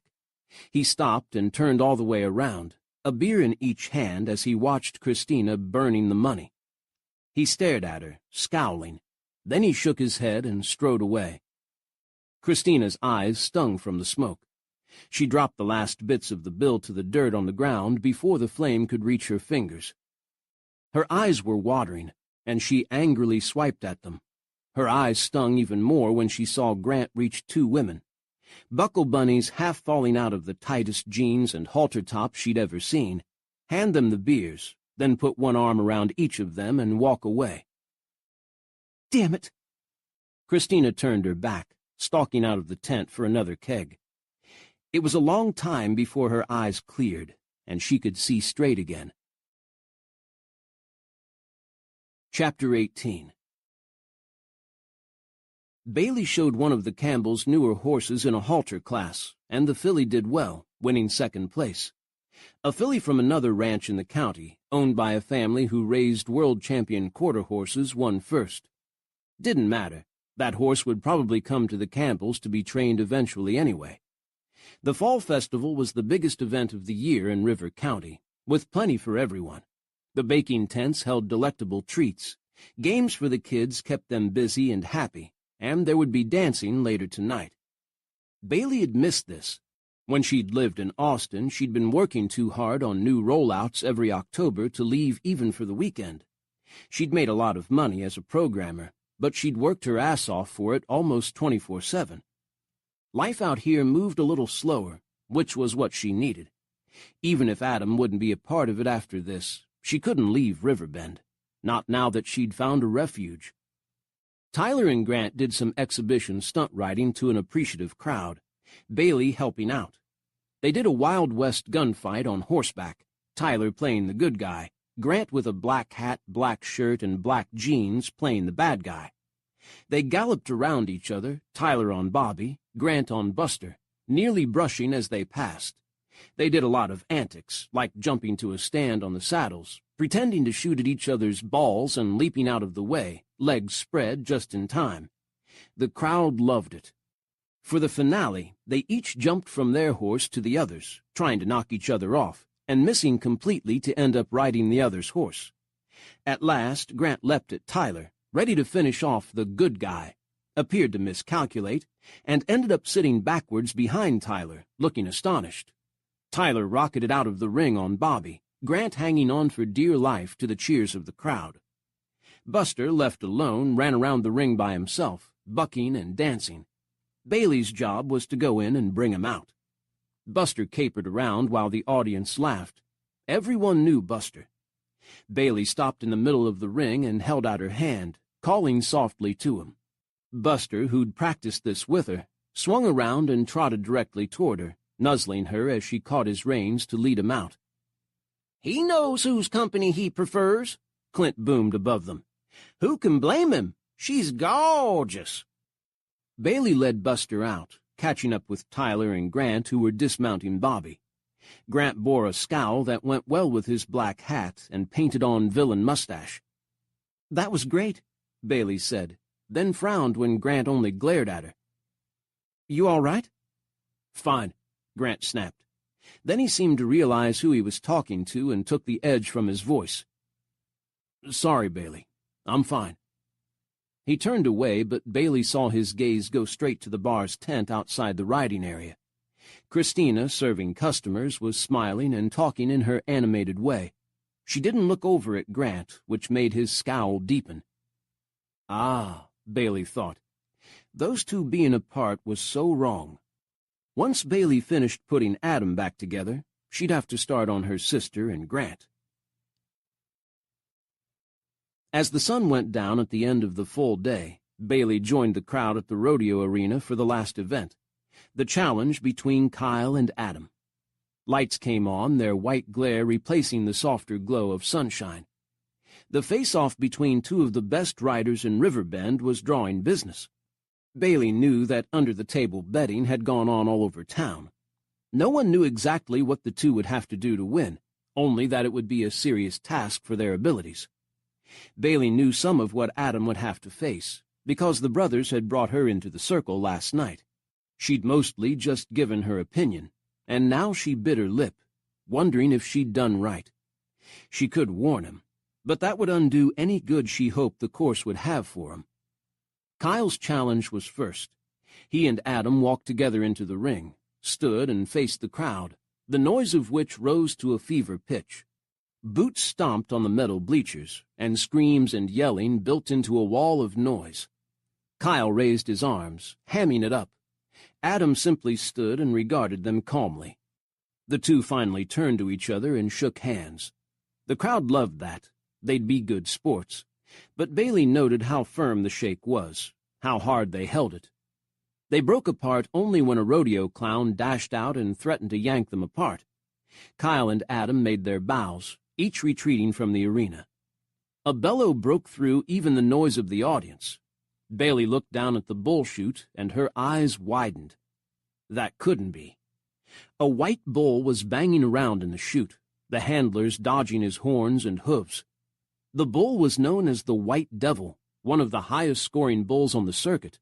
No one, but no one, had been able to stay on him more than a second or two, not even Kyle and Ray, national champion riders. She saw Kyle on the fence, staring down at the bull, then at his brother. Ray was grinning, teeth flashing in the dim light. She couldn't hear Kyle, but his body language told her everything. "Shit, Ray, seriously?" Ray answering, "If you can do this, you'll be a legend." "Sure, that'll make me feel better when I'm in a body cast." Then a shrug. "Oh, well, what the hell?" Kyle wouldn't back down, Bailey knew. He might lose fair and square, but he'd never give Adam the satisfaction of refusing to compete. Kyle nodded to the wranglers, set his hat firmly, and climbed over the chute onto the White Devil. Someone smooshed in beside Bailey. Christina, tired from working all day and smelling of barbecue smoke from the line of vending tents, sat down, avidly watching the ring. "Wasn't going to miss this," she said. "I have a $100 bet with Ray that Adam will kick ass." "Ray's not mad you bet against his brother?" Christina shook her head. "He thinks this is all a big joke. I didn't know he'd arranged for the White Devil. I thought they took that bull out and shot him a long time ago." Apparently not. As soon as Kyle touched him, the bull rocked around like crazy in the narrow chute, unable to move much. But as soon as he was released, watch out. Kyle set his hat again, settling his right hand under the rope. He looked pale, but maybe that was just the light. After a long, tense moment, he gave the nod to open the gate. The devil shot out, landing nearly on his chest a second later, his back end rising in the air in a gigantic buck. Down the legs came, like pistons driving into the ground. The devil rose on his hind legs only long enough to replant his front ones to bring his back end up again. Higher and higher he rose, and Bailey was sure he'd go all the way over, dragging Kyle with him. Kyle's hand remained under the rope like a rock, while his other arm rose to keep from touching the bull. But every time the bull came down, Kyle's legs clamped around him again, his balance regained. The clock above the ring was running. 1 second passed, then 2, then 3. The crowd was on its feet, roaring for Kyle. The sound galvanized the White Devil, who added sideways twists and spins to his bucks. He moved so fast he was a flash of white, except for the deadly gray spikes of his horns. Kyle hung on. His hat flew off, but Kyle's concentration was all on the devil, his legs in chaps moving with the bull. The clock kept on. 5, 6, 7, 8. Kyle passed the requisite time, but he hung on as the crowd went insane. 9, 10. Way more than a record on the White Devil, and longer than most rides at all. A buzzer went off. Kyle kept on a few more seconds, then he let go, allowing the momentum of the next buck to vault him to the ground. He landed more or less on his feet, sidestepping a little to keep his balance. The devil ran crazy, twisting and dancing. The clowns and wranglers dashed in to round him up, boiling apart when he charged them. Kyle got well out of the way, bowing and soaking up the adulation of the crowd. The White Devil didn't want to leave. He evaded the catchers, running around and around the ring. Kyle joined the chase, and at last 7 guys got the bull pushed into a pen, where he bellowed and kicked until he got bored enough to quiet down. Kyle received a standing ovation. It had been a brave and wild performance. Kyle stood grinning, waving his retrieved hat and loving it. Once Kyle finally walked out, his brother high-fiving him and Grace hugging him on the way, the ring went dark. Clint told the crowd to return in half an hour for Adam's turn. Meanwhile, Adam's team would prep. Bailey left her seat and went to help them. Adam had no idea what to expect. Ross, looking unusual in jeans and T-shirt instead of his deputy's uniform, kept him away from the arena while it was being set up. But the sound of hammering both unnerved Adam and made him curious. What the hell were his brothers up to? At the half-hour precisely, Ross checked his watch, then gestured Adam to follow him. The bleachers were full, people standing on top as well as lining the ring. The whole county had come to see Adam either triumph or fall on his face. Great. No pressure. When the lights came on, Adam experienced both relief and more nervousness. The crowd broke into a delighted cheer. His brothers had built Adam an obstacle course utilizing Old West set buildings that they often used in their exhibition shows. The configuration was sparse. A storefront there, a corral over there, an overturned wagon, a water trough, and other things scattered about to suggest a movie set on an old Hollywood Western. In the window of the schoolhouse front at the opposite end stood Faith, wearing a sunbonnet. Clint's voice came on over the loudspeaker. "A peaceful day in the sunny town of Riverbend 150 years ago. Or was it?" The far gate opened, and in rode Adam's brothers, dressed all in black masks on their faces. They wore duster coats and had six-shooters on their belts. "Can our hero, Adam Campbell, save the damsel in distress, or will the evil Black Hat boys take him down?" Grant whooped. He, Tyler, and Carter started around the ring, their fluid movements menacing. Tyler drew his gun and shot a blank into the air. So, they were going to both test his skills and make fun of him at the same time. "And just to make things a little more interesting," Clint said. The lights dimmed. Adam heard a whoosh, and suddenly every structure in the arena was outlined by flame. Two flaming hoops lit in the middle of the ring, the bluish gas-fed fire dancing high. Adam pushed Buster's nose away and glared at Ross. "What the hell? Who decided fire was a good idea?" Ross returned his look without expression. "Grant? Well, Grant and Bailey." Bailey? He thought. Adam had ridden through plenty of controlled flames on movie sets, many far more intense than this. He'd stood near explosions that came close to singeing all his hair off, had ridden a motorcycle through giant balls of flame. Didn't matter that a lot of movie makers these days used CGI to enhance shots. They needed a decent shot in the first place. Plus, the studios Adam regularly worked with liked to keep things as real-looking as possible. But that had been before he'd been burned, had vivid memories of his clothes in flames, the heat appalling, and Dawson dead before his eyes. And Bailey had decided this was a good idea? Of course she had. She'd wanted Adam to face his worst fear. He could imagine Grant agreeing it was a good idea and taking off with it. Adam felt the heat that had consumed him, smelled the terrible odor of burning metal and flesh, heard the horrified shouts. "Oh, come on!" The voice of Dawson sounded in his head. "You're not afraid of a little heat, are you?" So Dawson had said at the beginning of every stunt, even as he and Adam went carefully over all the safety issues and fallbacks. "Do it for me," Dawson went on. "Make me proud, kid." "We're starting the clock at 90 seconds, Clint boomed over the loudspeaker. "Can he save the girl in time?" "I'll get you for this," Adam growled to Ross. His baby brother only grinned, though he did look a bit uneasy. Adam mounted Buster, the horse for once not offering to bite, kick, swat, or coat Adam with drool. He seemed eager to get on with the fun. Adam settled into the saddle, Ross checking the cinch for him and retightening it.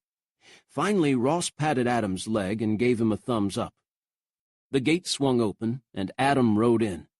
Tyler yelled again, and then his three brothers charged him, fire swirling in their wakes, and started shooting at him. Chapter 19. Adam knew exactly how to do a take in a Western movie, how to make it look real, and how to get it done efficiently. Unfortunately, so did his brothers. They were coming to teach him a lesson. Adam swerved Buster to miss Tyler riding straight at him, pistol firing. "Make it look good," Dawson whispered to him. Then his voice drifted away, and the noise of the arena returned. This was a show to all the people looming around the ring. What they didn't understand was that to stunt riders, every bit was entirely real. Tyler shot again. A light beamed from the end of the pistol. If it touched Adam, he'd have to behave as though a true shot had hit him. Carter had come up with that idea a while back, to add more realism to their Wild West shows, for the audience's enjoyment. "Thanks a lot, bro." Adam was ducking down behind Buster's left side, still in the saddle but clinging to the horn and pommel, even as Tyler's shot went off. The light winked harmlessly overhead, where Adam's torso had been. Once Adam was past Tyler, he straightened up, pulled out his own pistol, and shot his brother in the back. "Ow, that hurts," Clint's voice boomed. "Right between the shoulder blades." Tyler reacted accordingly. He made a big show of jerking in the saddle, then falling back, going off over the horse's rump, his arms flung out to his sides. Tyler hit the dirt and lay still. His horse, loose, raced around the ring, stirrups flying. Adam reached the first storefront. He had to ride around that, evading Grant and Carter coming at him on either side, then jump Buster over the high water troughs. His brothers were driving him where they wanted him to go, toward the flaming hoops, and the wagon on its side burning merrily. Anything to keep him from Faith waiting at the end of the run. Carter came right at him, his eyes over the mask glittering meaner than any real bandits ever could. He'd have scared the shit out of lawmen out here 100 years ago, and some of the bandits, too. Adam counterattacked, urging Buster on. Carter swerved at the last minute, the sudden move forcing Adam to turn straight toward one of the rings of fire. The other side of the hoop was clear. All Adam had to do was jump through, ride around to Faith, and he was done with this stupid test. Just jump through fire. That was all. Buster didn't care, but he picked up Adam's nervousness. The unspookable horse shied as Adam rode him toward the hoop, the whump of flames on the wind unnerving. "Oh, just do it." Dawson came back, sounding disgusted now. "Your grandmother could make that jump." Another thing Dawson had loved to say. "For you, buddy," Adam said silently, his jaw tight. He gathered himself in, calmed Buster, and dove for the hoop. It was done so fast Adam never felt the heat. He was through the fiery hoop and on the other side, galloping up the middle of the ring before he could be afraid. Bailey wasn't so crazy after all. Not that his brothers were going to let him off so easy. Both circled around, cutting right in front of him, so he had to back Buster in a rapid flurry of hooves. Buster reared, then came down running. The brothers shot at Adam, and he ducked right then left to shield himself. 10 seconds, Clint said excitedly. "Can he make it?" Carter swerved to block Adam again, but Adam anticipated and cut Buster to the left. Buster almost rolled with the sharp turn, but it caused Carter to overshoot, his horse charging to the other side of the ring. Grant decided to show off a little. He leapt to his feet on the saddle, moving in perfect rhythm with Bobby beneath him, both his pistols out. Adam would have made it. Grant was clowning, opening himself up to Adam's shots, and Carter would take a few seconds to regroup.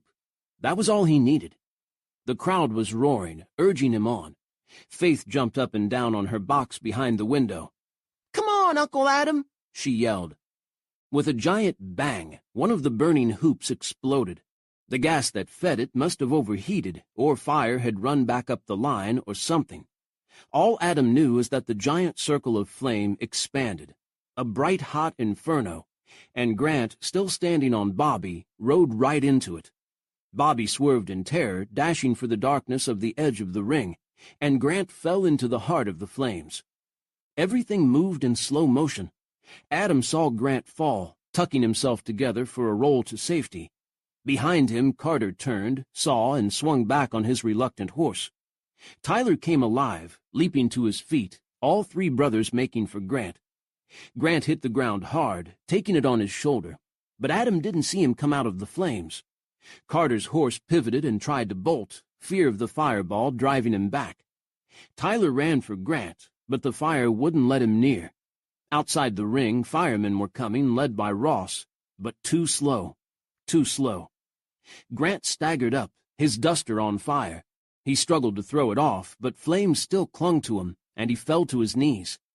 Carter was off his horse, running, but too far away to reach him. Adam heard a high-pitched scream at the rail. He saw Christina there, her hands to her face, watching in panic.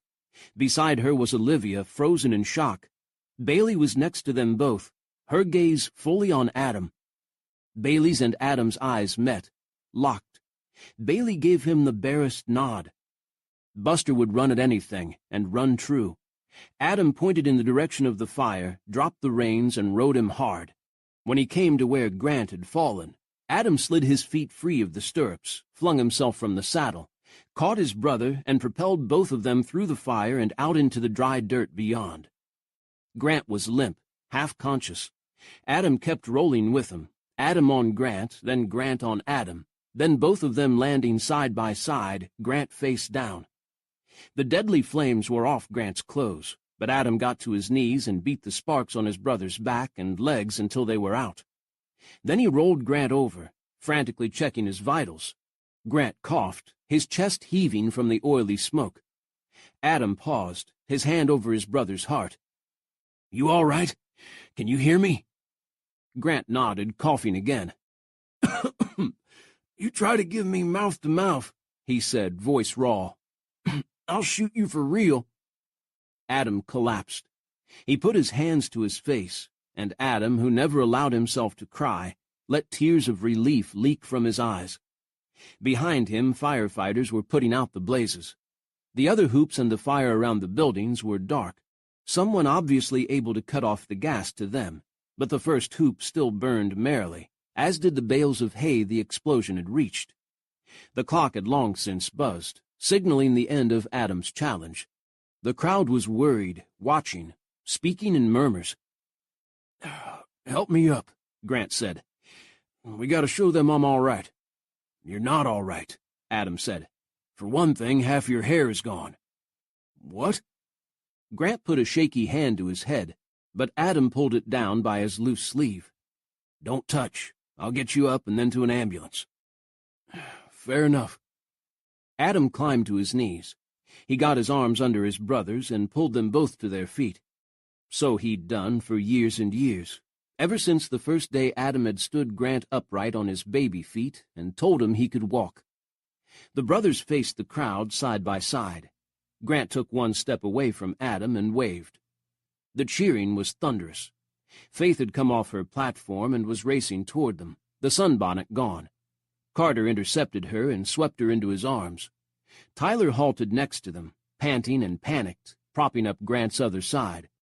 Ross was there, too, leading in the paramedics. The five of them stood, brothers together with Faith, while the crowd went on and on in their adulation. Faith waved both hands, secure in her father's embrace. Bailey was at the rail, smiling hard, a light from above haloing her face. She caught Adam's eye, and her smile widened, just for him. "I love you," she mouthed, or Adam thought she did. Then the paramedics swarmed them, and Adam turned away to take care of Grant. The bar was jumping later that night. The festival shut down at 11 and would start up again tomorrow. Christina, though she didn't have to work, was there with Bailey and the rest of the regulars. Adam would leave tomorrow for Los Angeles.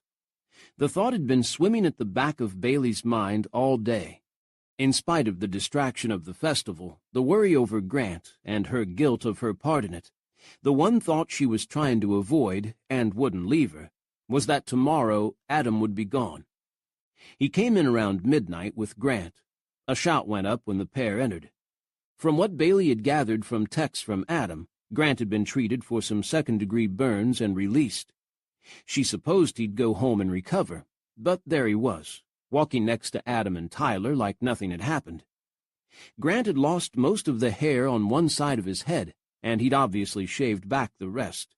The buzz cut showed off his handsome face, which had escaped too much damage, and made him look like a badass biker. More than one woman noticed this and kept her gaze on him. Women's gazes followed Adam, too, and Kyle, who was there with Ray's arm around Christina. "Bailey." Adam reached her while Grant moved to speak to his adoring public. "And talk to you outside?" The bar had hired a live band tonight, and they slammed out fast-paced music in the corner. They were good, but no way could anyone have a conversation in here. "I know what you're going to say," Bailey began as soon as she and Adam were well out into the parking lot. The bar was packed tonight, but they managed to find a relatively calm space beyond the line where drinks could be taken. "You do?" Adam gave her an unreadable look. "I don't even know what I'm going to say.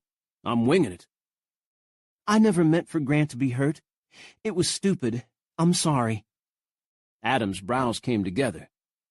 "What? That wasn't your fault." "The whole thing with the fire. I encouraged them to do it. I thought it would knock you out of your shakes. I should have known—" "Bailey." Adam's voice cut through hers. He'd been burned slightly, a welt on his good cheek and one on his neck. "These are my brothers you're talking about. Wasn't a thing you could have said to stop them." Bailey chewed her lip. He had a point. The original idea had been Grant's. Carter and Tyler had expressed misgivings. Bailey had said that a controlled and safe stunt would get Adam used to doing them again. The brothers had taken that theory and run with it.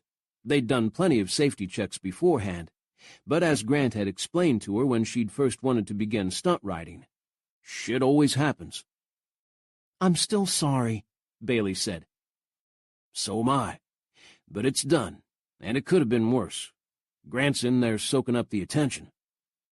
"Yeah, I saw that." Bailey felt a smile come. Grant was good at turning bad situations to his favor. "In that case, what did you want to talk to me about?"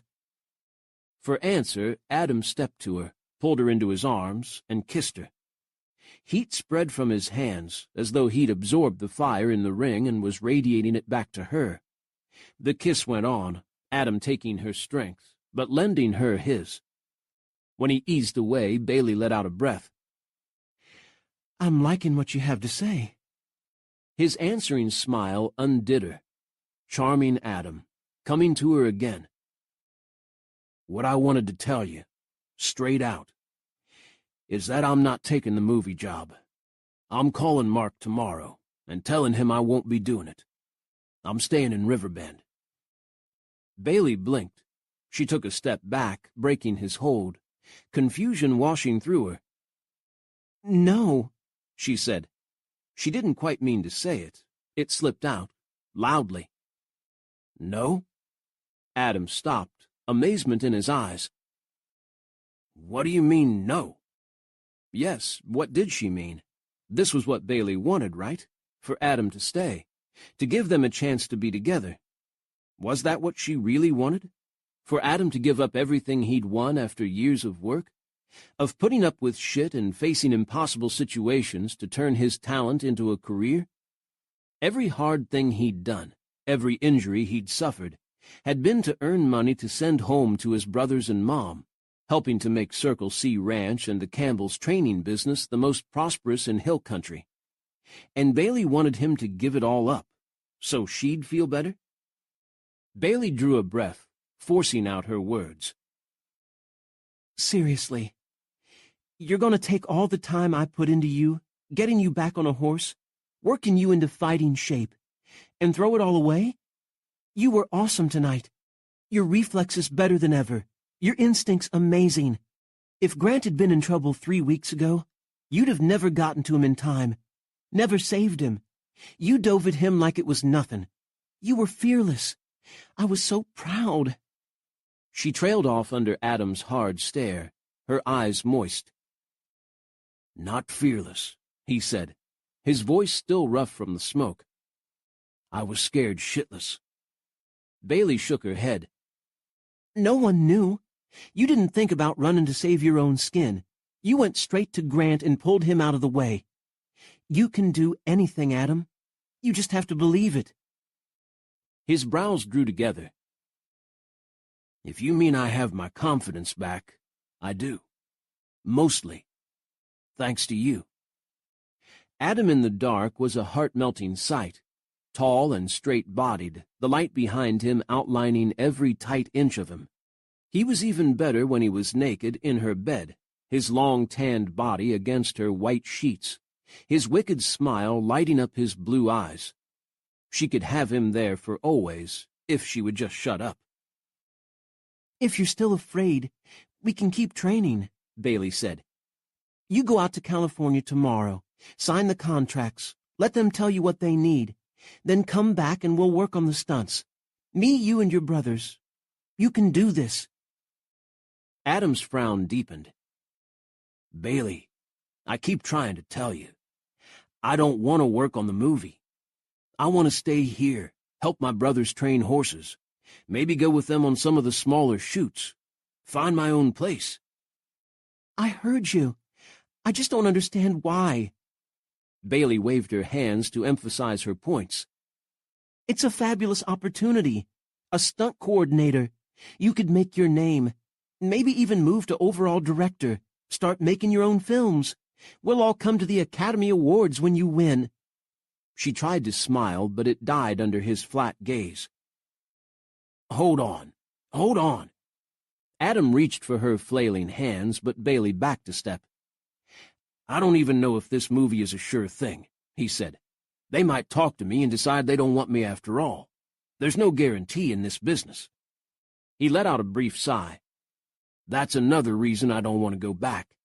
It's too uncertain, too full of greedy people who don't give a rat's ass about anyone, including making a stunt safe enough so the stuntmen don't get killed. I'm never going to forgive them for that. Let Dawson's brother sue them all he wants. But that's why you should go. The business needs people like you to remind them that stuntmen aren't fodder, easily replaced, that they need to be taken care of. You can make sure your guys are safe, that accidents like what happened to Dawson don't happen again. Adam's frown lessened. He hadn't thought of that, she could see. You go, Bailey said. She made a pushing motion at him. Do what you were meant to do. I didn't help you out all those years ago for you to stay home, and I didn't do it for that this time either. She tried to walk around him, to head back for the bar and the celebration inside, but Adam seized her and hauled her back. Bailey. His grip was strong, fingers biting down. Maybe I'm wanting to stay home so bad because of you. I keep hearing how much you love it here, how much you're glad you came back to Riverbend. I know you'll never leave, so I want to stay, where you are. Happiness flooded her, as did guilt and more confusion. Bailey had spent a year trying to deal with hard emotions and had finally figured out how to push them away so they wouldn't make her sick or keep her awake at night. But she couldn't handle them right now. What I want most of anything in this world, is for you to be happy. Bailey put her hand on Adam's chest, feeling his heart pounding crazily under her fingertips. Go, she said softly. Be happy, Adam. While Adam stared at her numbly, Bailey broke away, evading his grasp this time. She hurried back to the bar, where her confusion could be swallowed by the jangle of the band and the people there. Her family, her friends, everyone important to her were inside. Adam would go, and that would be that. Chapter 20. You know, Kyle Mallory's voice came from behind Adam.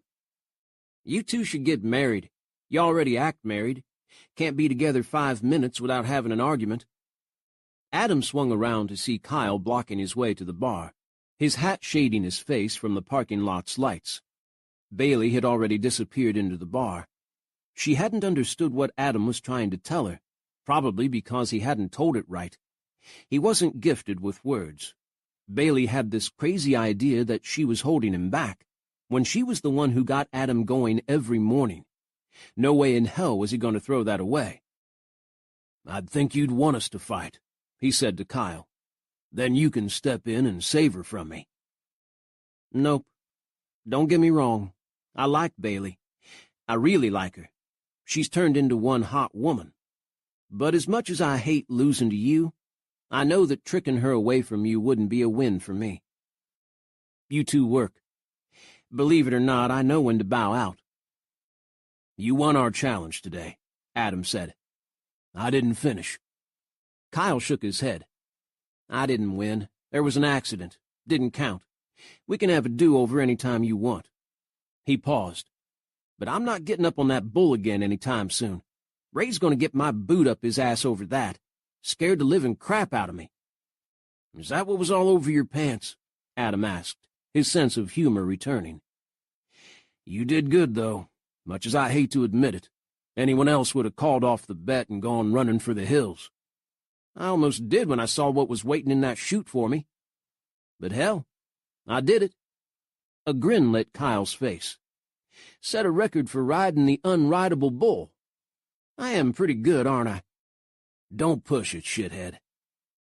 Tell you what, though, Kyle said. It'll make every other bull I ride seem like a kitten in comparison. I'll win every championship until I retire. So thank you. "Yeah, you're terrific. Don't get a big head." Kyle chuckled. You always bring out the worst in me, Campbell. And the best. You know, I think I've done as well as I have in my life because I refuse to be showed up by you. Adam knew damn well the same thing could be said in reverse. Not that he'd tell Kyle that. "You can thank me then," he said. Yeah, you've always been an arrogant shit. Kyle pushed his hat to the back of his head. Ross told me about your friend getting killed. I'm sorry. That sucks. Adam clamped his lips together and gave him a nod. "Thanks." I know when I got the news that my brother was in the hospital, maybe dying because of that stupid wreck, it was like my world dropped out from under me. He pulled through with only a few scratches, but I sure hated it when I didn't know what was going to happen to him. And this is Ray we're talking about, my shithead big brother who decided I should ride the white devil. "I'm glad he wasn't hurt," Adam said, meaning it. Me too. Just don't tell him. Adam's grin broke through his tightness. "He'll never hear it from me." Good. Now what are you going to do about Bailey? Kyle looked him up and down. She's a fine woman. One of the best. Are you going to let her go? "Hell no." Then get in there and go after her. There's plenty of guys in that bar who'll jump on her the second they think she's available. Do I have to make you do everything?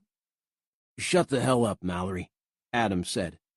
Kyle was right, but only to a point. "Come on inside with me. Watch and learn." Kyle snorted a laugh. This I gotta see. The bar inside was still in chaos. The band was grinding out a song, and couples were spinning to the fast beat. When Adam walked in, he saw Christina approaching Grant. Whatever she said to him was lost in the noise, but Adam came close enough to hear Grant's answer. "You're with Ray," he said in a hard voice, then turned and walked away. Christina watched him go, her broken heart plain to see. She started to head for the door, but Adam stopped her. "Stay," he said in her ear, making his voice as gentle as he could under the circumstances. "I need you to. I want you to hear this." Christina looked puzzled, then as she got a good look at his face, interested. Adam moved from her and headed up to the band. No way would Bailey be able to make out what he was saying in this racket, and she wasn't about to leave the bar with him again. He had no choice. As the song ended and everyone screamed for more, Adam stepped up to the lead singer and spoke into his ear. "Sure, man," the singer said with beer-scented breath, and handed him the microphone. "Hey, y'all," Adam said into the mic. "Listen up." His voice boomed across the room, and one of the techs winced and adjusted something on a board. The crowd turned, sending up a cheer for Adam. The cheer was slurred. They were partying pretty hard tonight. "I just want to thank y'all for helping my brother out," Adam said. Today Grant Campbell proved he can fall on his ass and catch himself on fire at the same time. He appreciates your support." Laughter, shouting, and stomping. Grant gave Adam the finger and a grin. "I also appreciate something," Adam went on. He had no idea what he was going to say, only that he had to say it, and if he stopped to choose his words, he'd never get through this. "I appreciate a lady here who, when I fell on my ass, picked me up, dusted me off, and gave me the push to get going again. She's right over there. Her name is Bailey Farrell." Cheers, more clapping and stomping. Tyler yelling, "Yeah, Bailey!" Bailey stared at him in shock. A little space cleared between her and Adam, she in a tight shirt with lace at the neckline, her jeans hugging her hips. Her lips were parted, her beautiful eyes on Adam. Adam continued, his gaze only for Bailey. "So what I have to say to you, Bailey, is—" And he ran out of words. He never knew what things women liked to hear anyway. All he had to do was smile, but that didn't always work with Bailey. He tried again. "What I have to say to you is, I love you." A few ahs went through the crowd. A swallow moved down Bailey's throat, her eyes enormous. "The other thing I want to say to you is, Bailey Farrell, will you marry me?" The crowd dropped into stunned silence. Then the cheers began again, and the people of Riverbend started weighing in. "Go for it, honey. Don't do it, Bailey. Save yourself. Damn, Campbell, you got balls." Adam ignored them all. He looked only at Bailey, who watched him in return, her chest rising with her agitated breath. When she didn't answer, Adam's heart began to sink. She was going to refuse, walk away, be angry with him for embarrassing her. Didn't matter. Adam would go after her, again and again, as long as he could, asking her over and over until her no became a yes. He could roam the country making stupid movies, or he could stay here and keep his brothers out of trouble. Either way didn't matter, as long as Bailey was in his life. Adam took a breath to tell her it was all right. She didn't have to answer right away. When Bailey gave him a dazzling smile and shouted, "Yes!" The noise in the bar was deafening. Somehow Adam got rid of the microphone. Somehow he got off the little stage and to Bailey. Maybe he flew, he didn't know.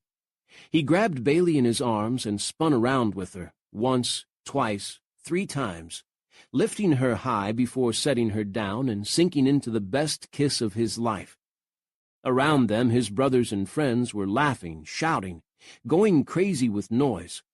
Adam heard nothing but Bailey's yes, felt nothing but her body in his arms, her lips on his. "Love you," he said. "Love you too, Adam," she yelled over the racket. "I love you too."